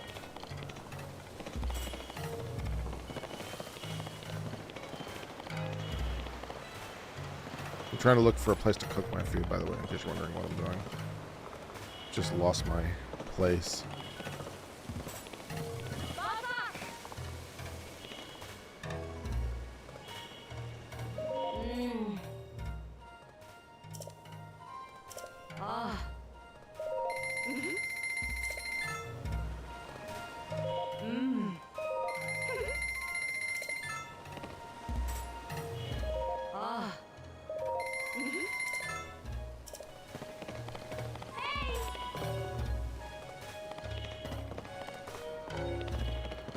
I think there's a fire pit around here somewhere.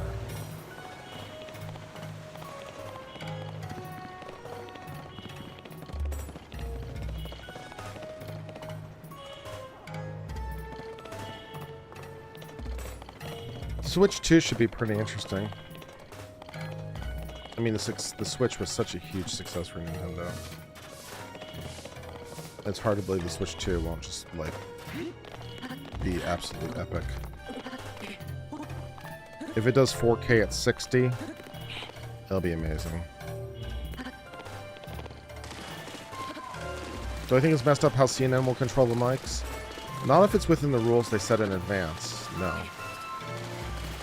I don't mind them actually enforcing the rules of the debate. I just think that's fair. So I'm going to take perhaps an unpopular position.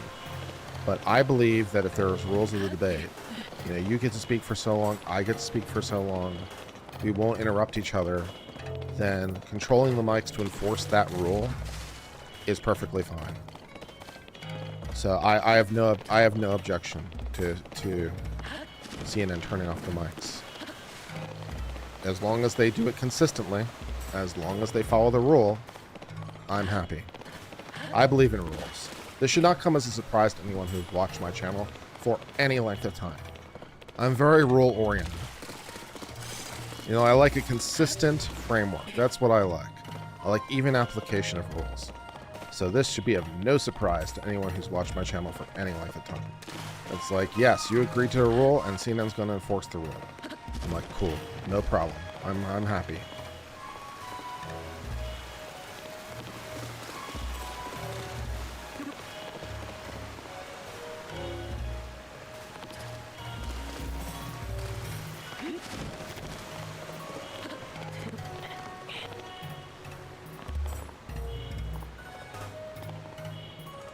If New York has rules on what defense DAs can't say in closing and defense doesn't object, that's on the defense. If they don't object, they lose it. That's on them. The judge will only enforce the rules typically if one of the parties objects.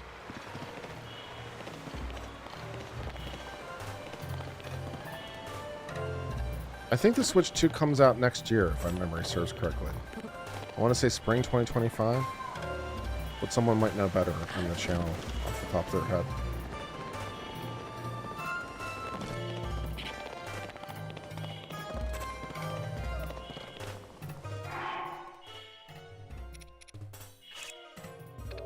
I don't want to eat it raw. I want to cook it so that I get more benefit out of it. I just don't know where the damn thing is to cook it.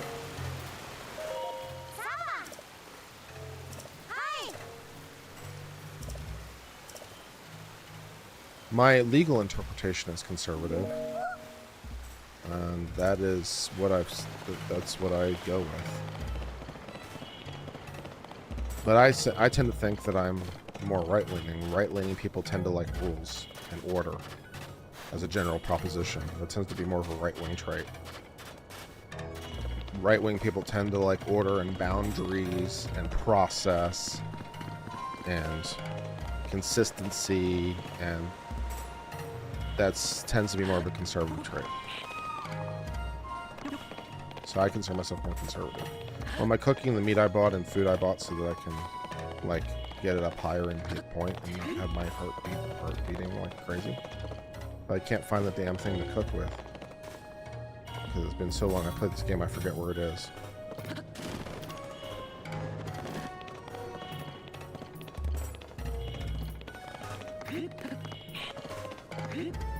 You know, one of the most objective, yeah, it's like if you just have a consistent rule set and you follow the rule set consistently, then that's a good thing. Even application. Yeah, so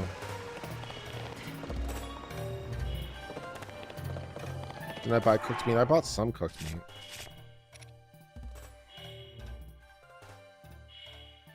But I think I could get more out of it if I cook it more.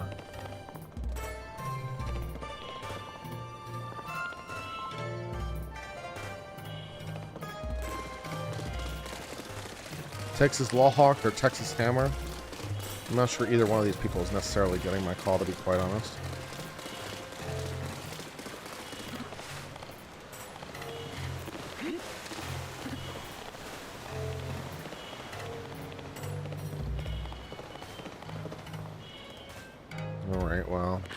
climb this thing and find out where this guy's pointing so that I can do my thing. Can I swim up this thing? I think I can if I have the right arm on. Let's see. Yeah.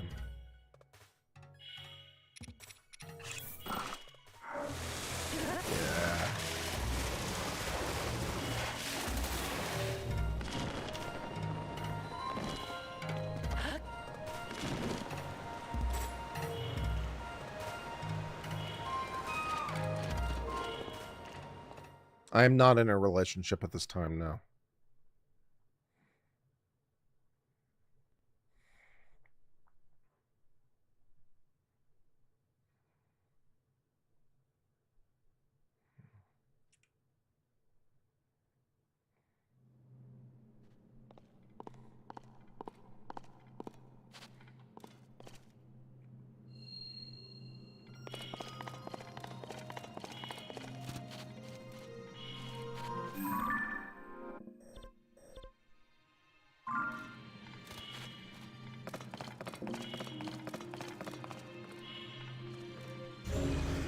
The judge is decidedly not back.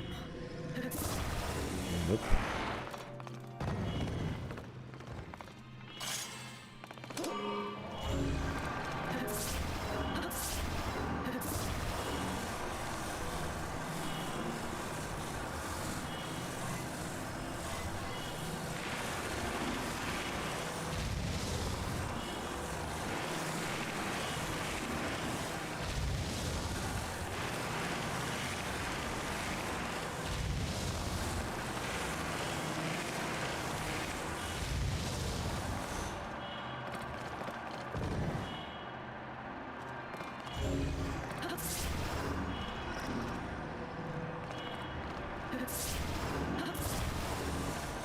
I do not have children.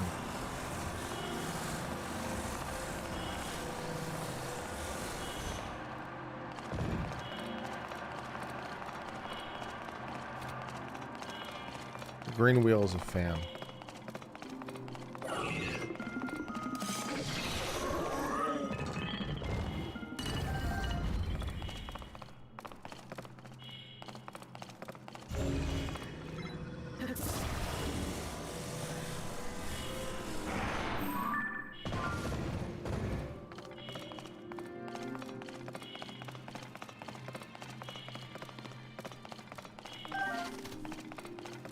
I was just sleeping? Might very well be. I'd be probably sleeping if I could get a few Z's in.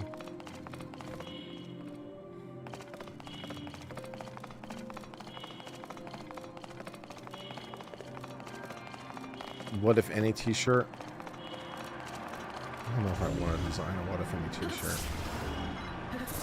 I'm sure I could in good conscience bring that pain into the world.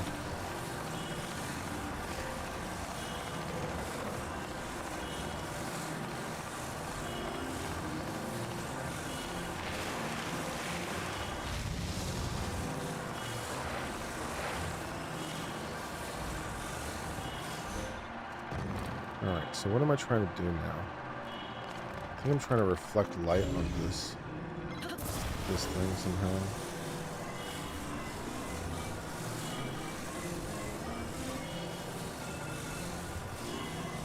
You should try Twitch. I'm on Twitch. I'm on Twitch as we speak. I'm simulcasting on Twitch. I am on Twitch as I speak.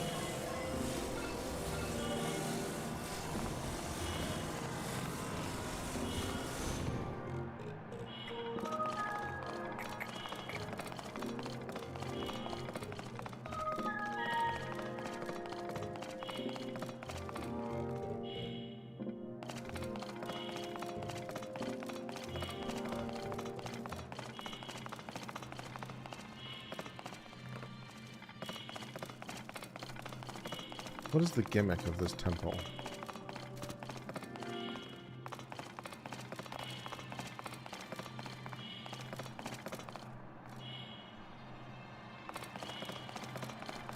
I think I'm supposed to beam light into this thing, but I'm not sure how.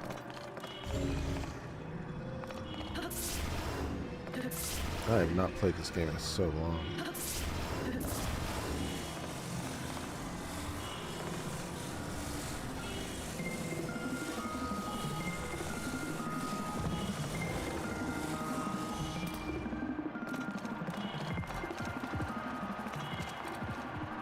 Reflect the beams of light from the sun. I was trying to do that, but I was having trouble figuring out where they're coming from.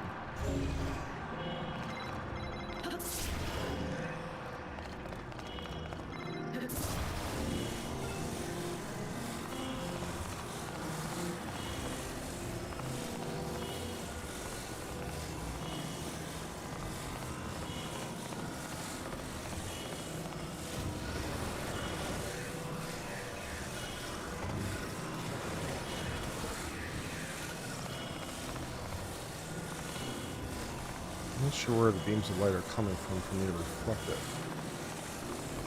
I'm having trouble understanding what it is I'm supposed to be doing here.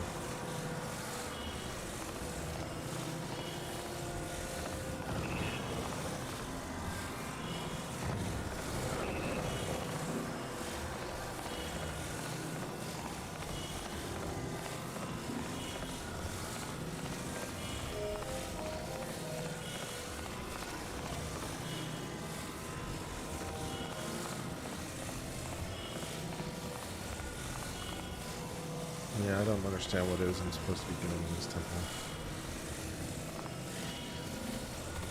Find the light source. I might have one in my pocket. I don't look in my inventory.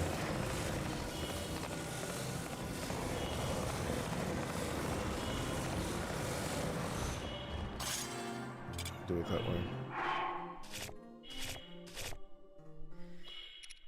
Let's see.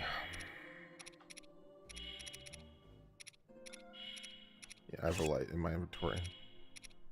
I can't take out the light in my inventory, so I can't do that. Well, so much for that plan.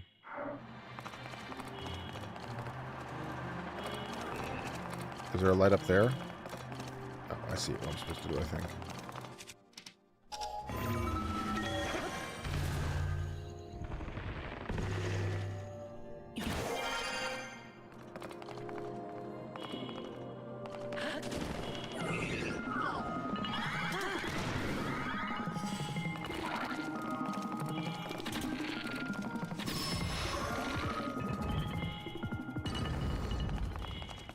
Yeah.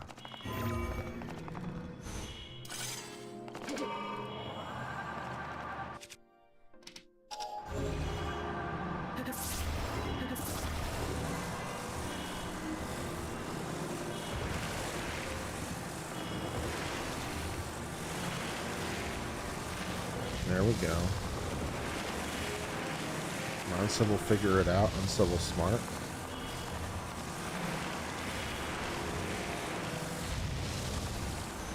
There we go. Uncivil smart.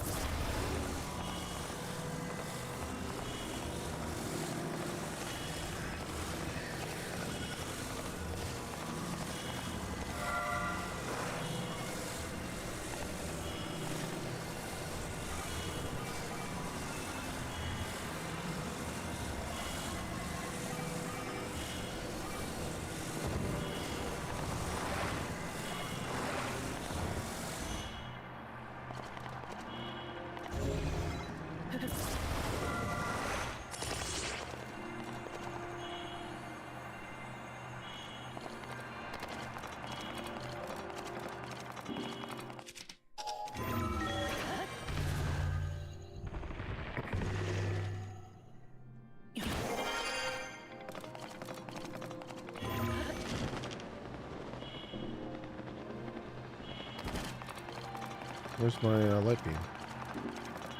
Oh, I put it to the wrong place. Oops. Did I cover the YSL controversy? Not really, because I haven't been deep enough in it to really cover it, to be honest. I've discussed it, but I didn't produce a separate video on it. Because I don't really understand what's going on fully.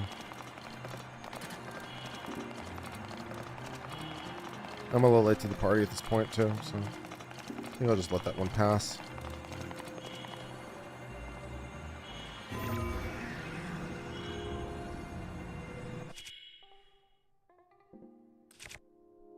Yeah, I think I'll just pass on that one for now.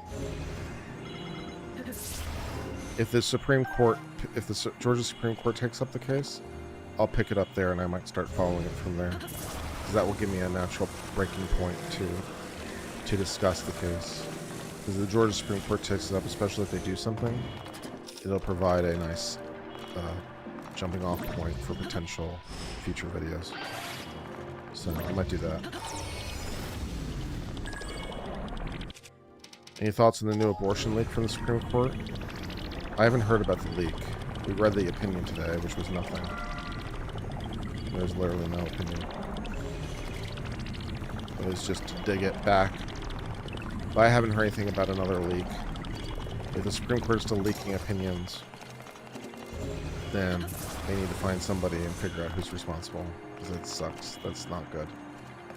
Get the FBI involved or something, I don't know. Yeah, but they digged it this morning. They dismissed it as improvidently granted. So the Ninth Circuit opinion stays in place, which is the district court decision stays in place.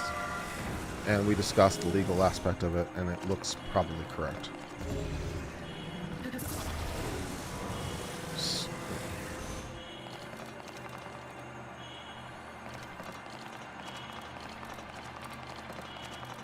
We discussed it this morning. It took me a little while to figure out exactly what was going on. I was confused for a second. And then I figured out what was going on. So yeah, long story short, the hospital has to provide stabilizing care, which might include an abortion under certain circumstances.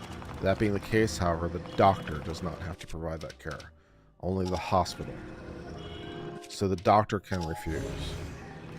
The hospital's obligation is to try to find a doctor who will, and if they can't find a doctor who will, to transfer them to a different place that will. So that makes logical sense. So, yeah, I thought it was probably correct.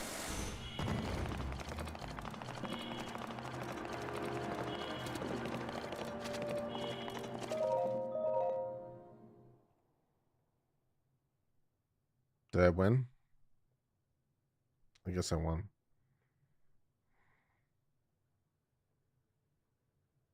Were there 100 pages of concurrences and dissents? Were there? I didn't remember seeing that.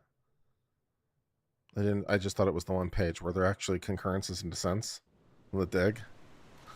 I don't remember seeing that. I just saw the one page. So did I finish this tower or what?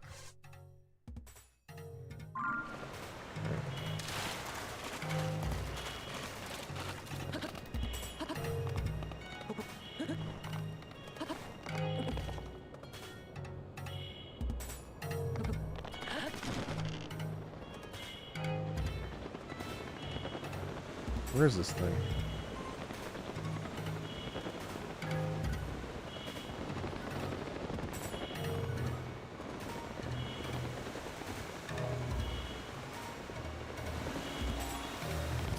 What states does it affect? The decision affects the Ninth Circuit, which is the western half of the United States, but you know, there's no change in there's basically no fundamental change in the law. Yeah, so there's no fundamental change.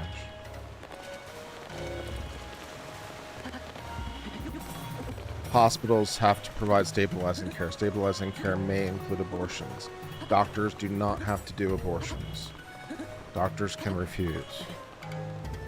If the doctor refuses, the hospital has to find someone else. If they can't find someone else, transfer them to a different hospital. That's the obligation. And then we watched some cool skits from Dr. Glockenflecken talking about rural medicine and how, you know, some facilities may not necessarily be able to provide full care. You know, the Ninth Circuit is western half of the United States. It's California, Oregon, Washington, Hawaii, Alaska, Nevada, Idaho, possibly Arizona, New Mexico. It's a lot of states. Only in Idaho? Well, kind of, sort of, but not really. I mean, the Ninth Circuit left it stay in place. That's something. But sure, only Idaho.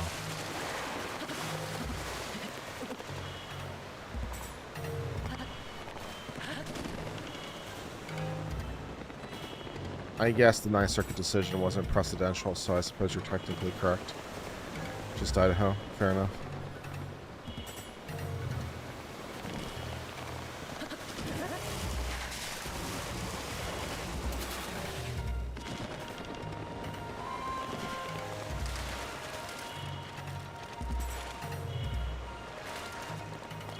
There was no Ninth Circuit decision on the merits. That's true, there was not. The Ninth Circuit decision just left the injunction in place. That's true.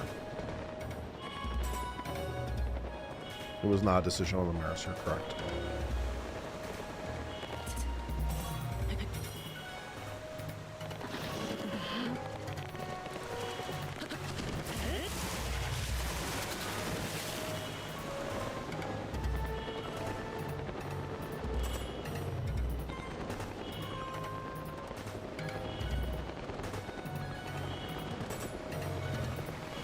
So yes, you are more technically correct than I am.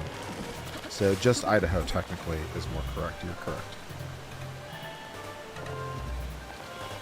I'm trying to find out where the damn thing is that I'm supposed to be starting from. Where is this pointing thing?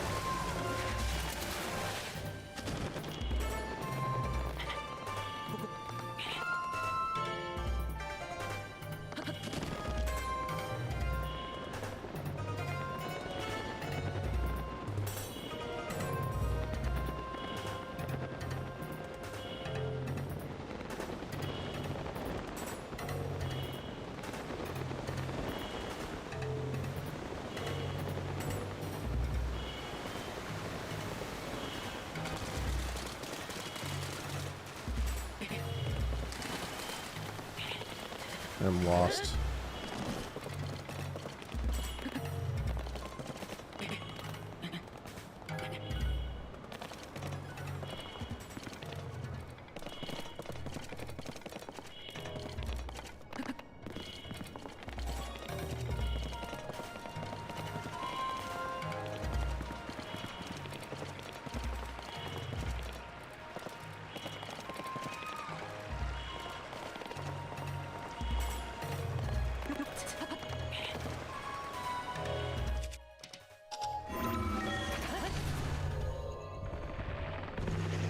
I'm looking for the statue that's pointing so I know which direction to start.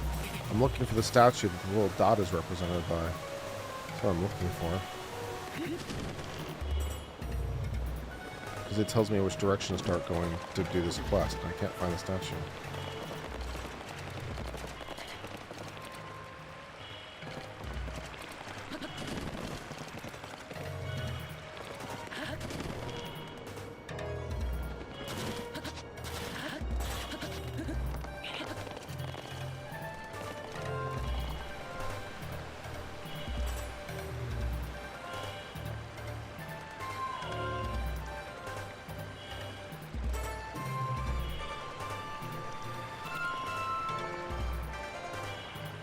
So I'm looking for the statue that points so I know which direction to start running, and I can't find the damn statue.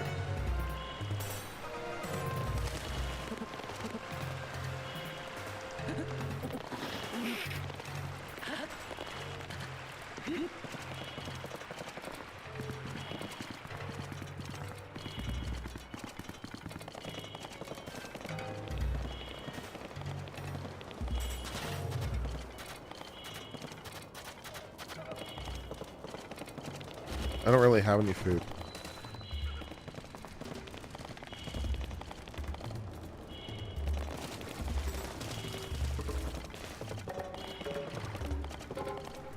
I'm frustrated.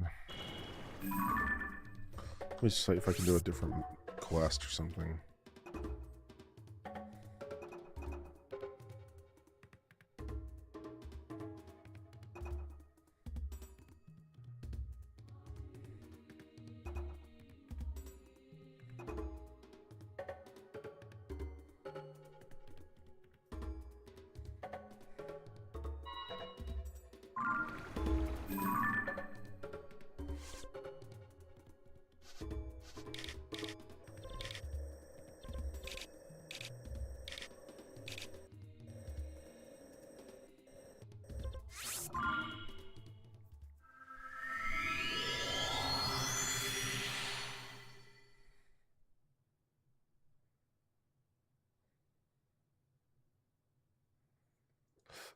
I think we'll just play Tears of the Kingdom most of the day tomorrow. That's probably what we'll wind up doing. For jury watch, I think we'll just play Tears of the Kingdom tomorrow. But at the end of the day tomorrow, maybe I'll be remembering like things that I've forgotten about since it's been so long since I played it. Link is blinking red because his health is so low. That's why he's blinking red.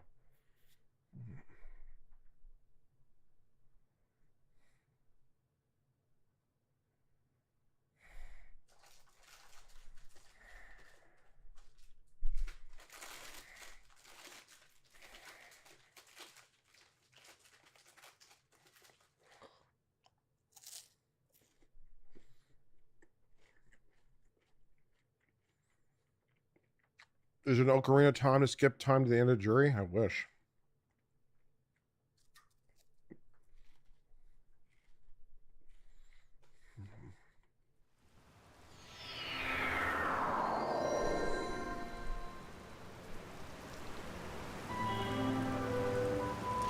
Do I think anyone will be charged with Matthew Perry's death? No, I don't think so.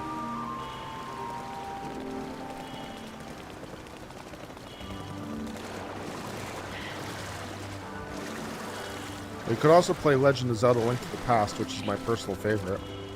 I know that game like the back of my hand.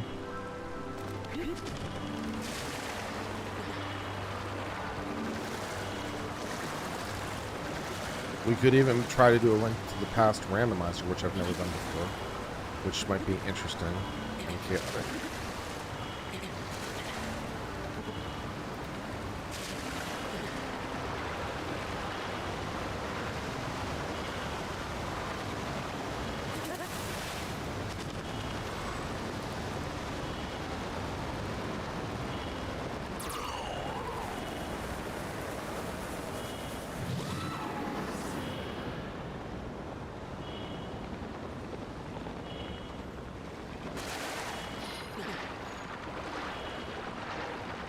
Link to the Past sounds more fun. Yeah, I mean, it would be more fun because it's a game I know so well.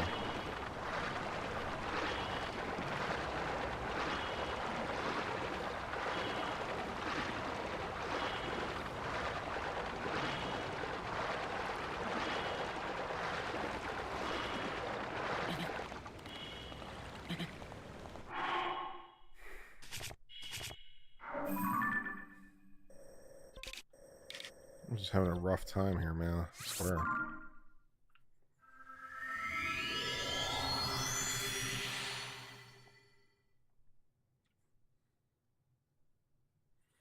How well do you know the back of your hand? I saw the Mythbusters episode on that long ago.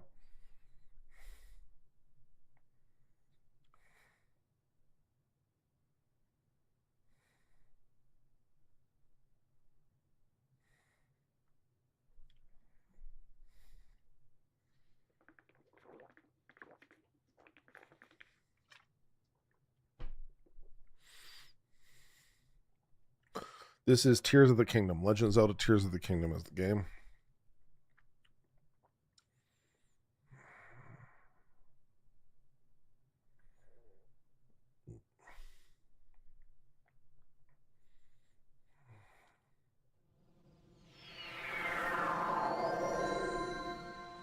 Is it nearly 4 p.m.? It's 3 p.m. in Boston right now. They've got an hour left of the day.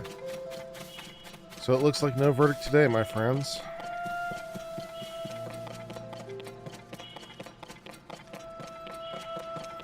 Yep, a jury of your peers reserved for the Lords and Knights of Britain. You better believe it.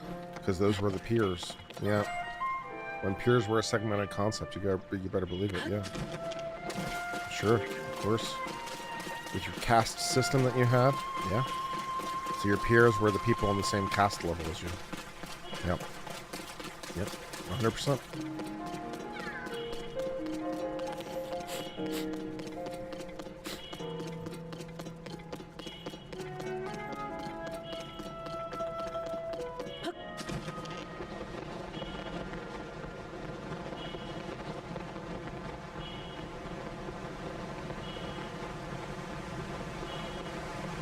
Yeah, peer just means someone on the same level as you. That's what a peer is.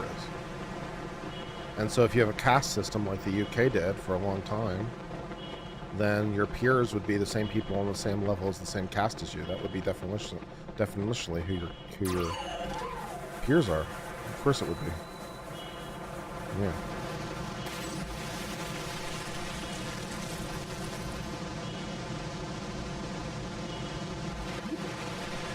Which I suppose might be one of the reasons the king can never be prosecuted, because the king definitionally has no peers. So, there's that. Although Cromwell didn't see it that way, but I digress.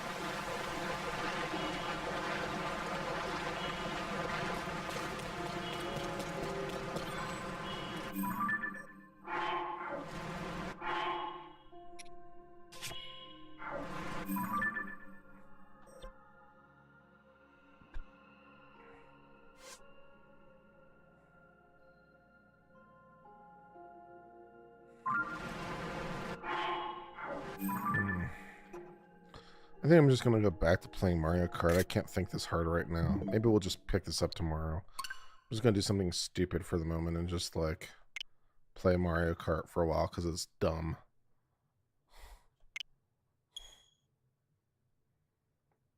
We'll pick up Tears of the Kingdom tomorrow. Maybe when my brain is refreshed.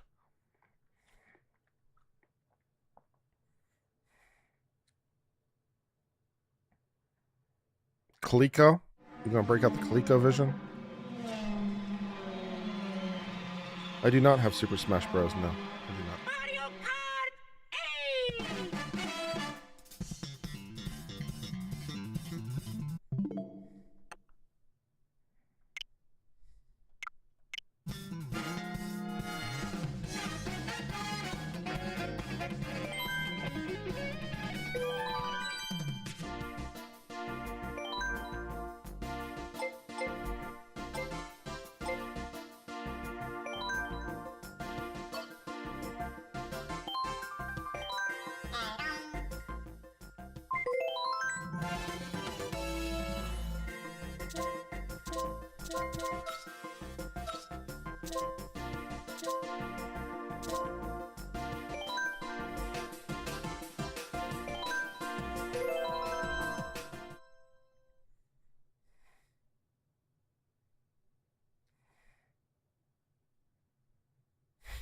The jury's probably literally hung themselves at this point. I feel that.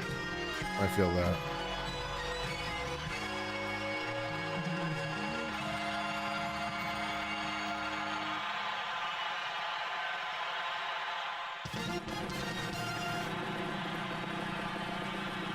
How long will it take to get an appeal? Probably a while. Appeals aren't fast, man.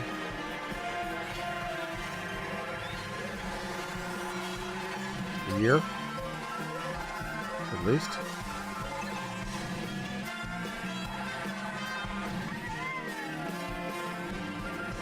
Perhaps longer?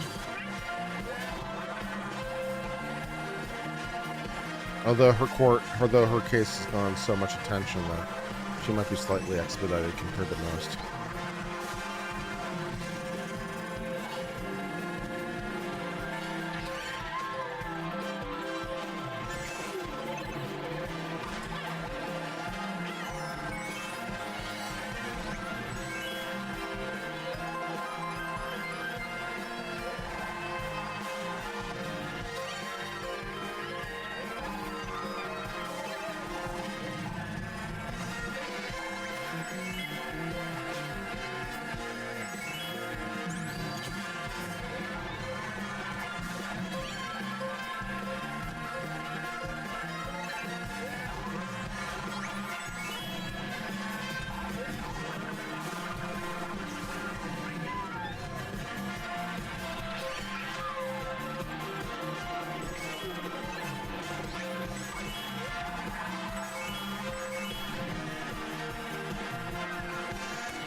Yeah, I mean, I'm taking it seriously, but I knew the answer instantly. So, just because I knew the answer instantly doesn't mean I wasn't taking it seriously. It's just that the answer was obvious.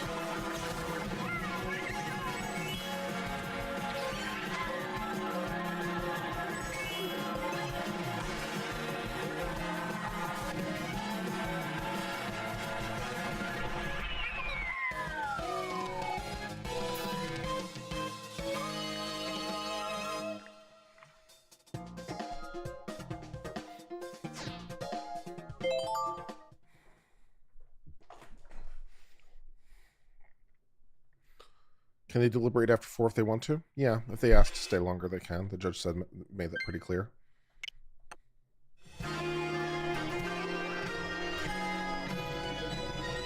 No questions today. If there's a hung jury, what happens? We do it all over again. We reset and set it for another trial. And in 3 months, 5 months, we do it all over again.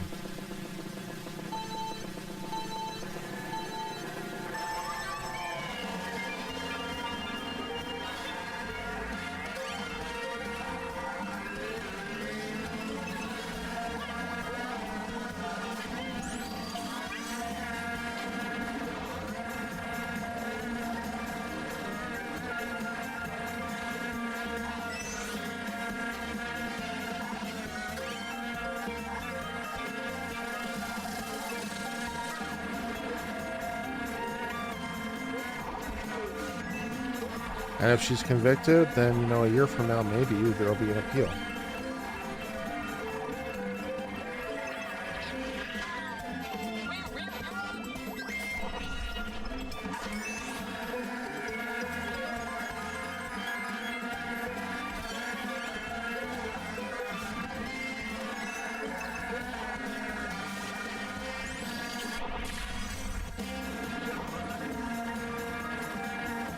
And if she's acquitted, the prosecutor's going to go out there and blame the jury. And John O'Keefe, in no set of circumstances does John O'Keefe get justice. That is the bottom line of this. In no set of circumstances does John O'Keefe get justice. No matter what happens, John O'Keefe will not get justice.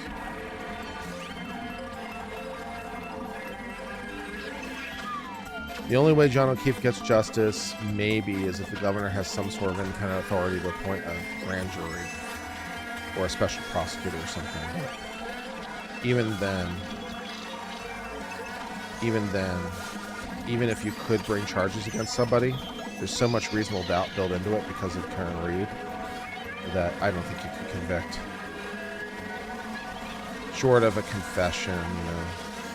Short of some sort of miraculous turn of events. But I don't think it could convict.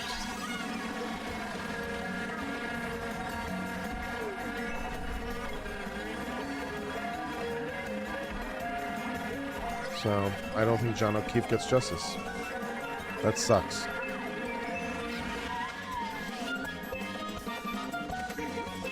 Hey, bastard. Sneaking through me at the last minute? Like, hey!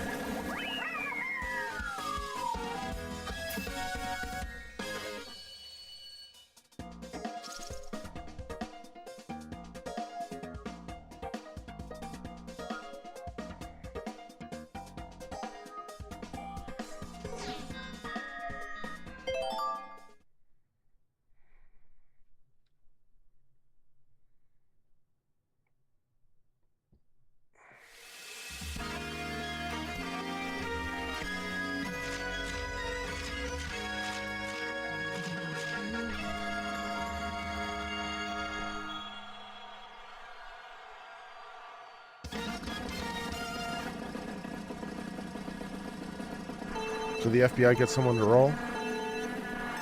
Maybe. Maybe. But I think it would take more than one person rolling at this point. Because Karen Reed is just built in a reasonable doubt. So I'm not even sure one person rolling would do it. Unless that person acted as like an accessory or something. As like, yes, I helped with the murder of John O'Keefe. And I know they did it because I was there as I saw him bludgeon him to death or something, maybe, but... You know. A one-witness case isn't exactly great, especially with this much reasonable doubt built in. So I think it would take a little bit more at this point.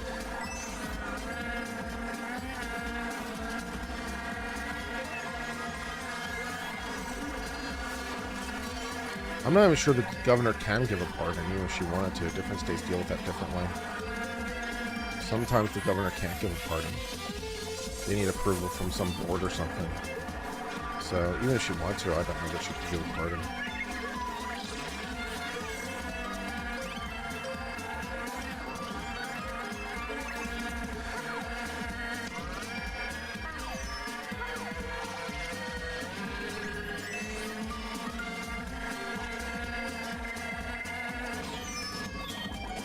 Can't hear me?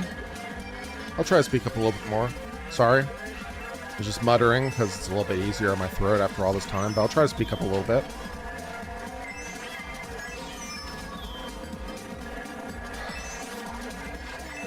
Try to project a little more.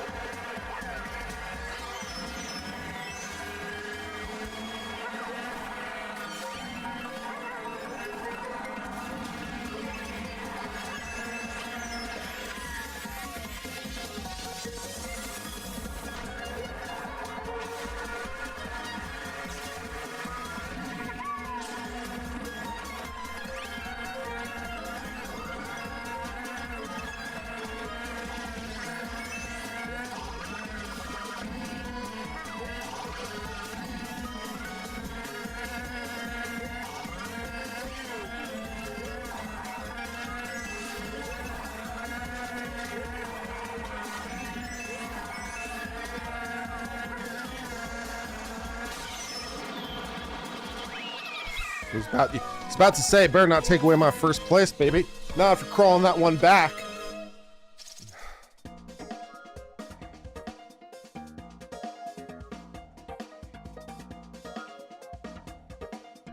In Massachusetts, the governor can grant clemency. Fair enough.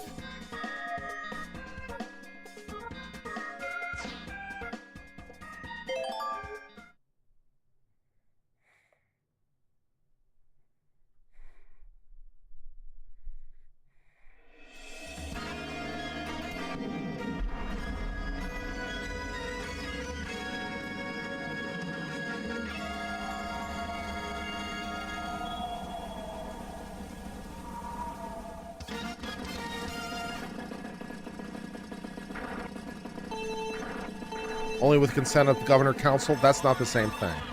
So you misled me. That is not the same thing. Yeah. I feel tricked and bamboozled. I'm not a happy Uncivil. You lied to me. You lied to me.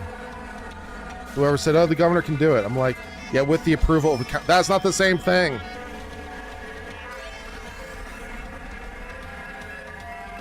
You lied to Uncivil. You should pay for your sins.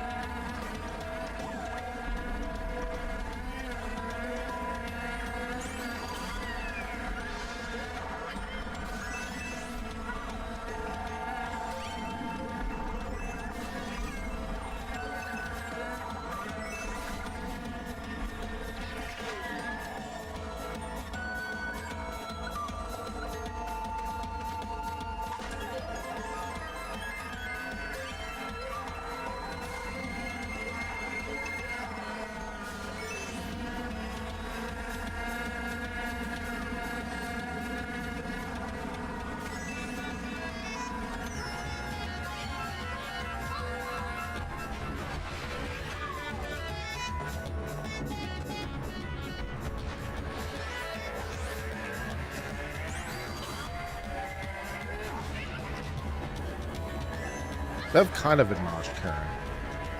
Like, this is a joke to you? I'm like, a little. Yeah. Yes, this kind of is a joke. I think that's the wrong answer, though.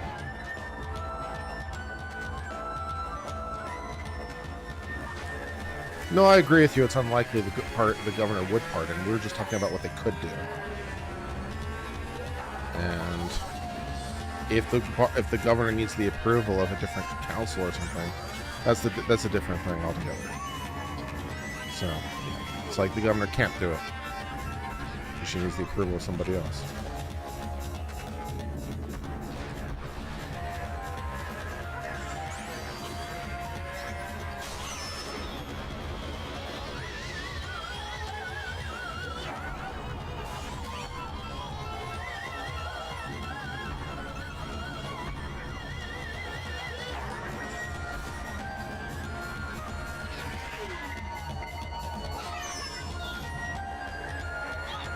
Oh, you son of a bitch.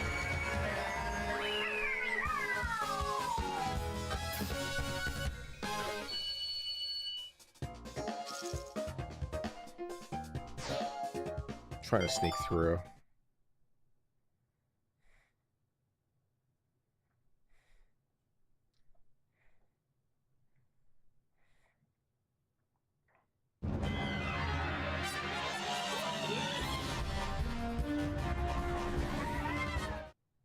So do I get a trophy? Cool, I got a gold trophy. 52 points out of 60. Yeah, that's something.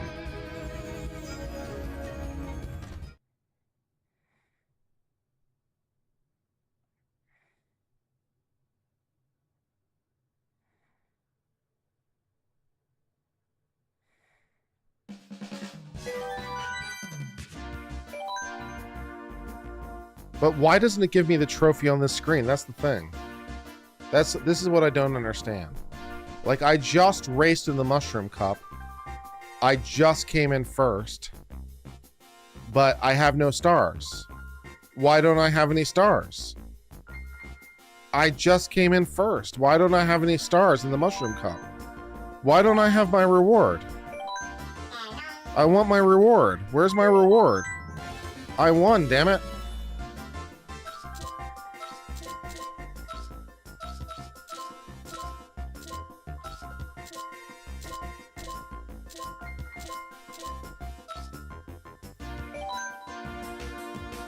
See, it says I have no stars. Right? It's got the Mushroom Cup, but no stars. Why don't I have any stars? You have to be first in all the races to get any stars?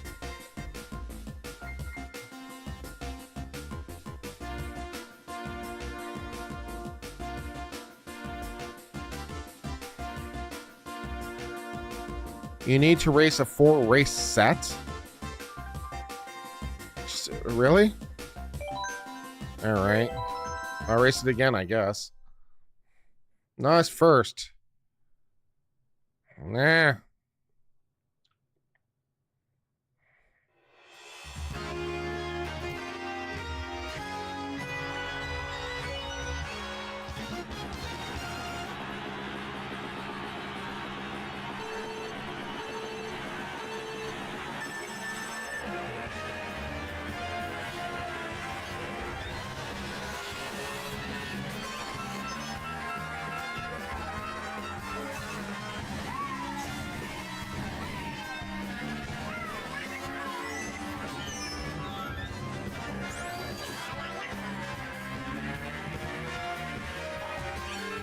I was cheated, man. I was cheated. I came in first. I had 52 points and I get no stars. The system was rigged against me. It was rigged. I demand a recount. You gotta start doing trick jumps. Hit the right shoulder when you go over any hill or ramp. You get stars for trick jumps.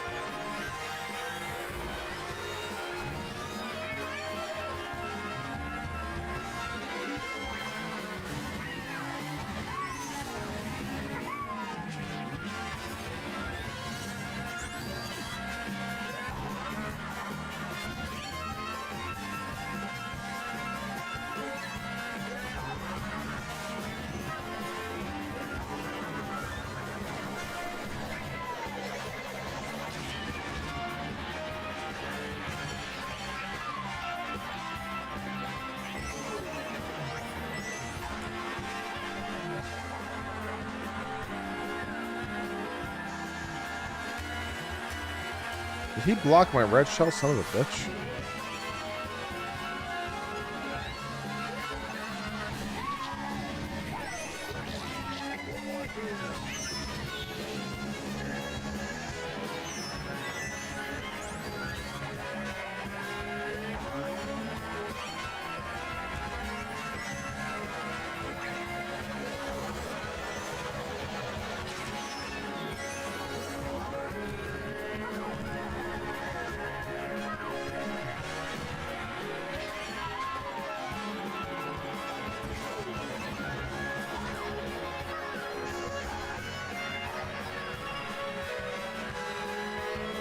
You better believe it, baby.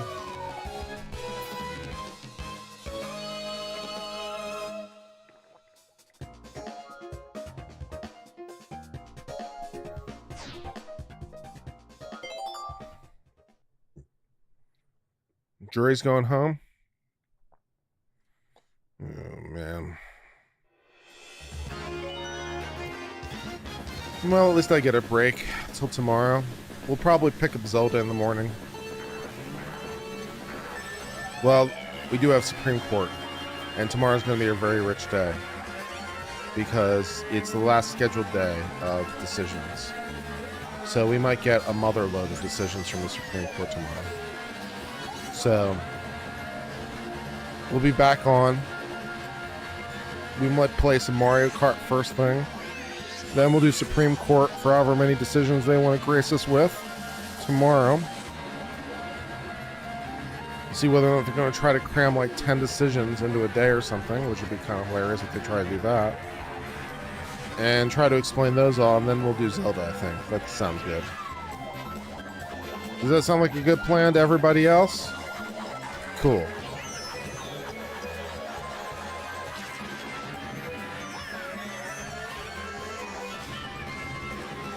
I'm going to start an OnlyFans channel for the fan as well.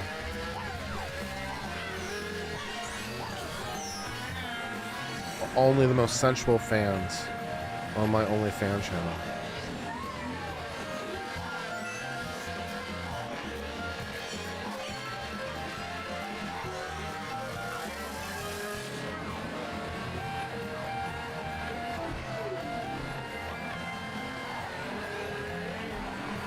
OnlyFans the way it was meant to be seen.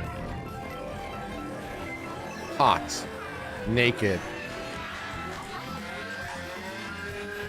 18 fan.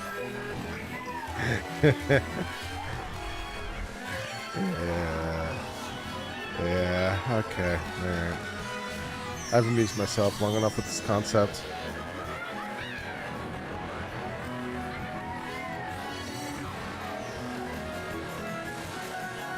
XXX fans.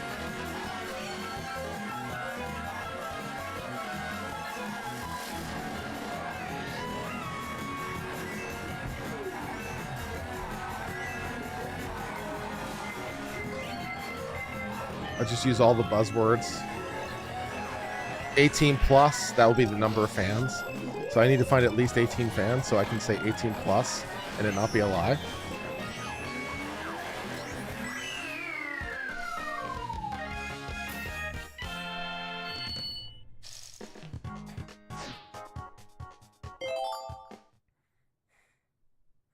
They're walking into court. All right. You think a verdict is in? I think you lie. I think they're going home for the day.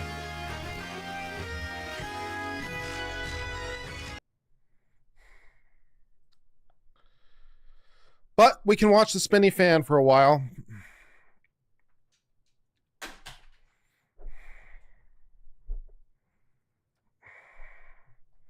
Spinny fan. Spinny fan is bestest fan. Spinny fan is bestest fan. It spins for you and me. Spins together for you and me together. I got 14 hours of content. I got plenty of content for OnlyFans.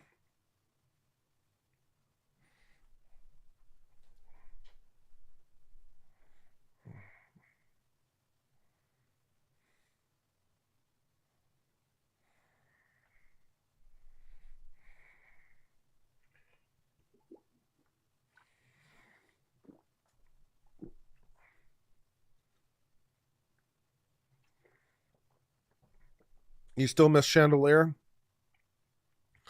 I feel you. I feel you. Is the stream inverted? It actually might be technically because it shows the other way around in the on the LCD on my monitor or the LCD on my camera. So it is inverted on the LCD on my monitor. So I forget whether or not I had to invert it inside OBS or not to make it the right way around. So this stream actually might be inverted. Yeah, it's possible. Relative to relative to what the camera's putting out.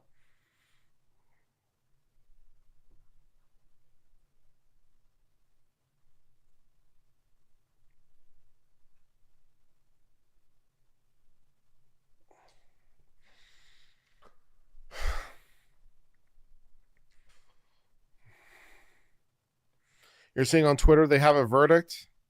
I don't believe it. I don't believe it. I don't believe there's a verdict. They said that yesterday, by the way. Court TV said there was a verdict yesterday, and they were wrong. Court TV tweeted out yesterday there's a verdict, and they were wrong about that too. I don't believe it.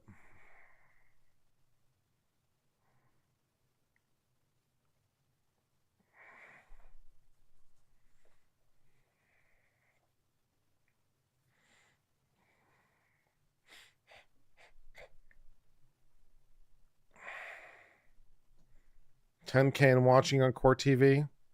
There's 33,000 people watching The Fan on Law and Crime. 33,000 people are watching a fan spin. 33,000 people are watching a fan spin. The Fan is more popular than Uncivil. Lame. Thoughts on Judge Beveridge Cannoli's demeanor towards the lawyers? Yeah, the judge's lots of things wrong with the judge. Yeah, it's probably just admin stuff.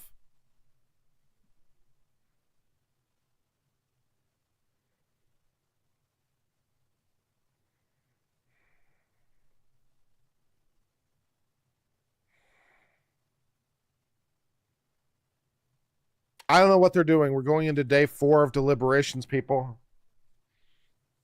I don't know what they're doing. Maybe I should pick up a hobby. I have a guitar that I've always been meaning to learn how to play, that I've never really learned how to play. So maybe I should just teach myself guitar or something, and we can learn guitar together. Very, very painfully.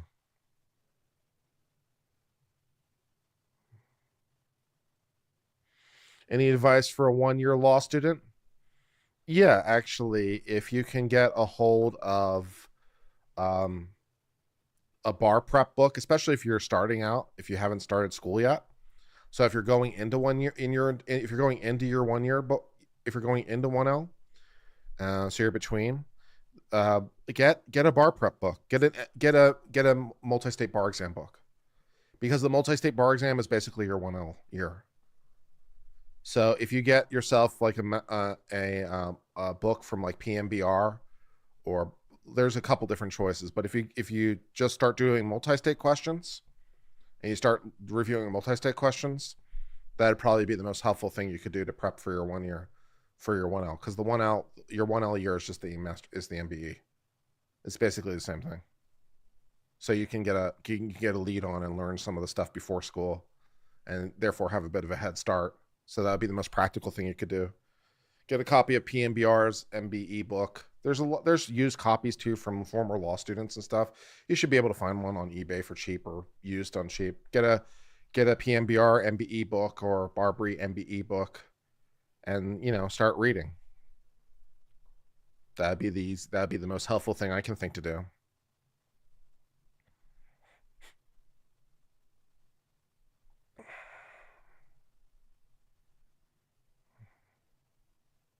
It's your entire 1L condensed into one book.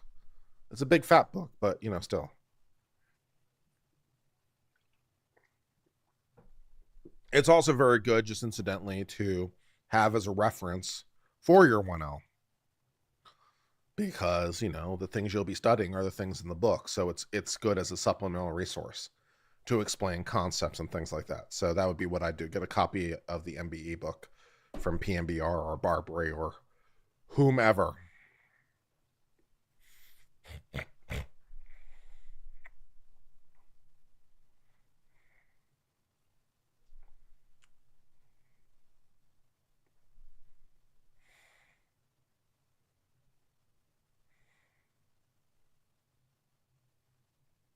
You could also sign up for something like Adaptabar or another like online bar study, because Adaptabar is computer-based MBE questions. Although I don't think it gives you study guides. It might, but also you can just ask someone from a former law student for any study guides that they have.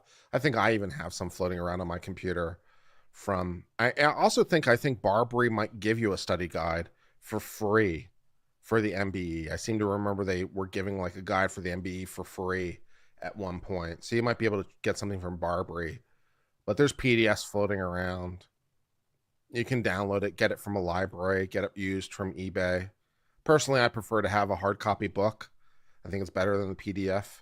You can highlight it and outline it and stuff, but that's what I would do. Crim Law, torts, contracts, yeah. Civ Pro, Crim Pro sometimes. Evidence sometimes. Yeah. Yeah.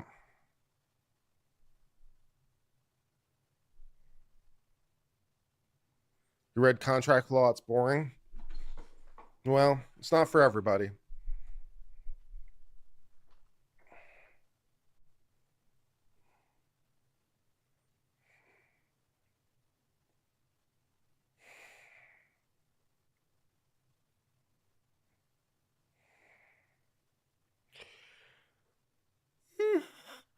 Excuse me. Blues and bluegrass. I got into bluegrass when I was studying for the bar. So I got into bluegrass at the end of my 3L year, and I listened to a lot of bluegrass as I was studying for the bar. I found it very relaxing. So recommended. I thought it was good.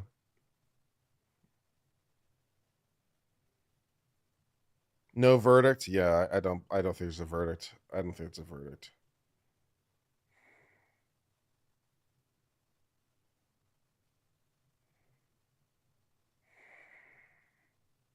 MPRE, you don't need the MPRE yet. That would be a second year course. You don't need that yet. MBE will be fine.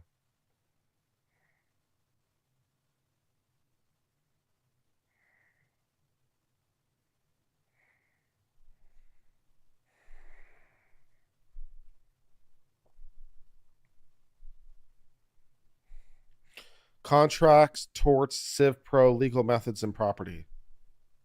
What's legal methods?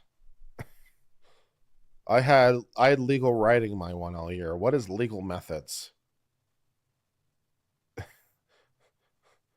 What is that? What is legal methods? What course is that?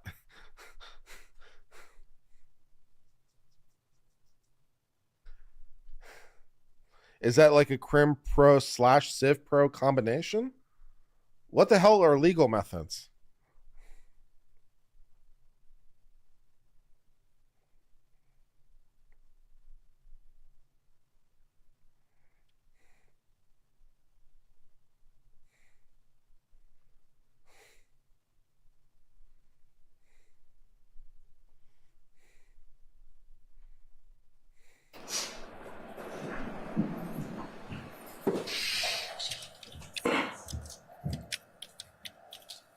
Court's back in session. You may be seated.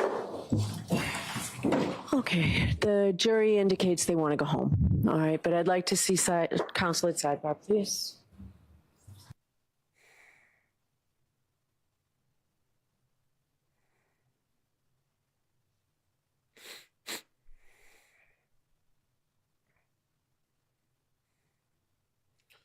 If this goes past tomorrow, I'd be amazed. Not for the least of reasons that tomorrow is a Friday, and no one particularly wants to drag it into the weekend and have to come back on Monday. If there is not a verdict tomorrow, or a hung jury tomorrow, I'd be amazed. After 4 days of deliberation, if this goes into next week, I'd be amazed.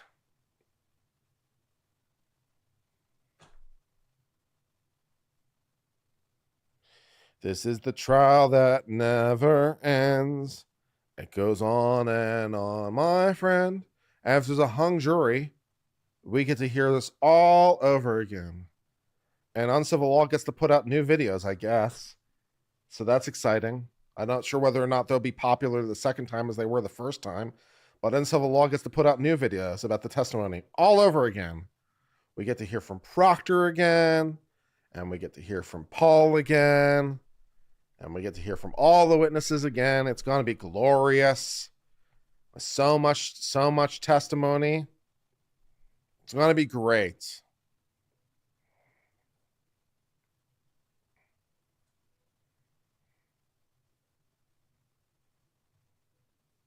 If they even want to retry the case, that's true.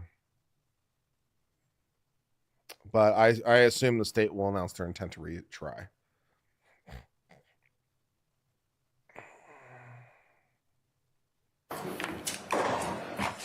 Jim?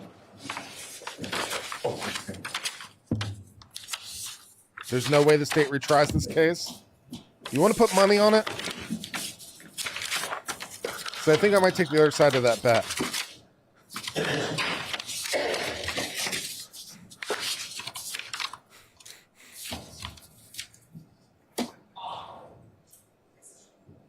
Yeah, I'll talk.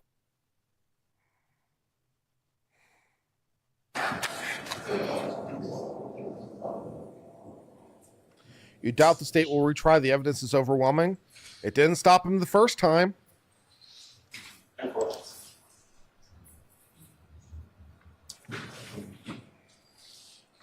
$10. All right, Willie Thompson. $10. If they hang the jury, if the jury hangs on all counts, the state doesn't retry. If it's just an across the board hung, which I mean they only have to hang on 2 counts, so it's not like a lot of, but they hang on both counts, you got to bet. $10 says the state retries in that event. You got to bet. Jimmy?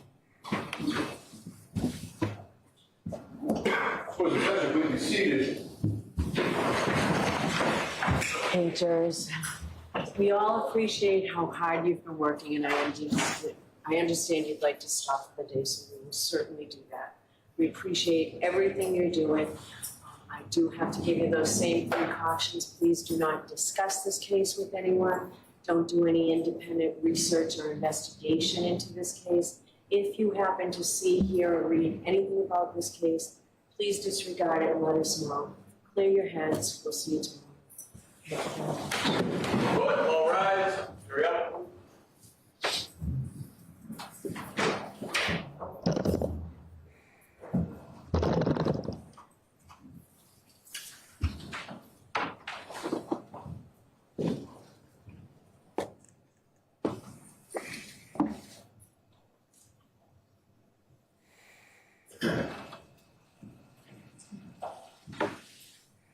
May be seated. All right, we'll see everybody tomorrow morning. Thank you. Thank you. Rise, please. All right, guys. I guess that's it for the day.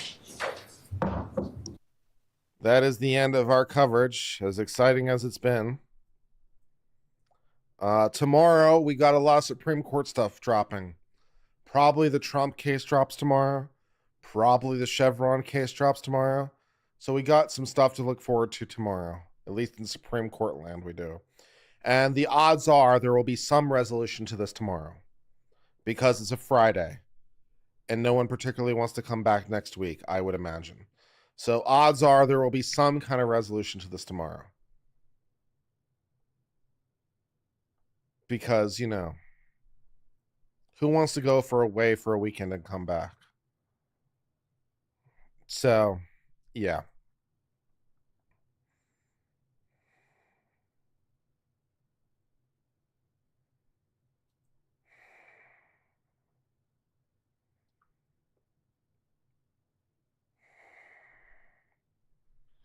So who's live that I can send you to?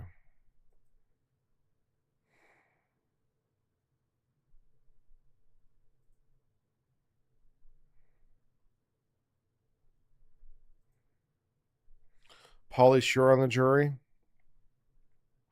Hey, buddy. Hey, buddy.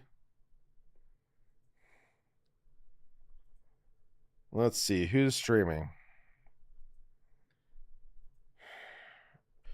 Danny is streaming. Melanie Little is streaming. Is she still streaming, or is she about to sign off too? Because Danny looks like she's streaming something different. So is Melanie going to sign off, or is she still powering through? How much more stream does Melanie have left today? Let's see.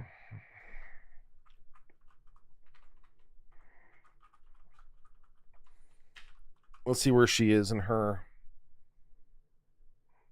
thing. At the jury room. It looks like she's going to sign off for the day, I think. We will not know until if and when, after this case is over, one of the jurors decides to speak to the media. Weather check right now in Dedham, it is 82 degrees, partly cloudy. It's probably hot as hell in that courtroom. They just like literally got Wi-Fi before the trial started. Although it's not so humid today. It feels like 83. And the humidity is about 40. It feels like Melanie's wrapping up. I'll send you Danny's way. All right, guys. I will see you tomorrow. Hope you all have a great one. Until later, my friends. Hope all's well. Cheers for now and goodbye.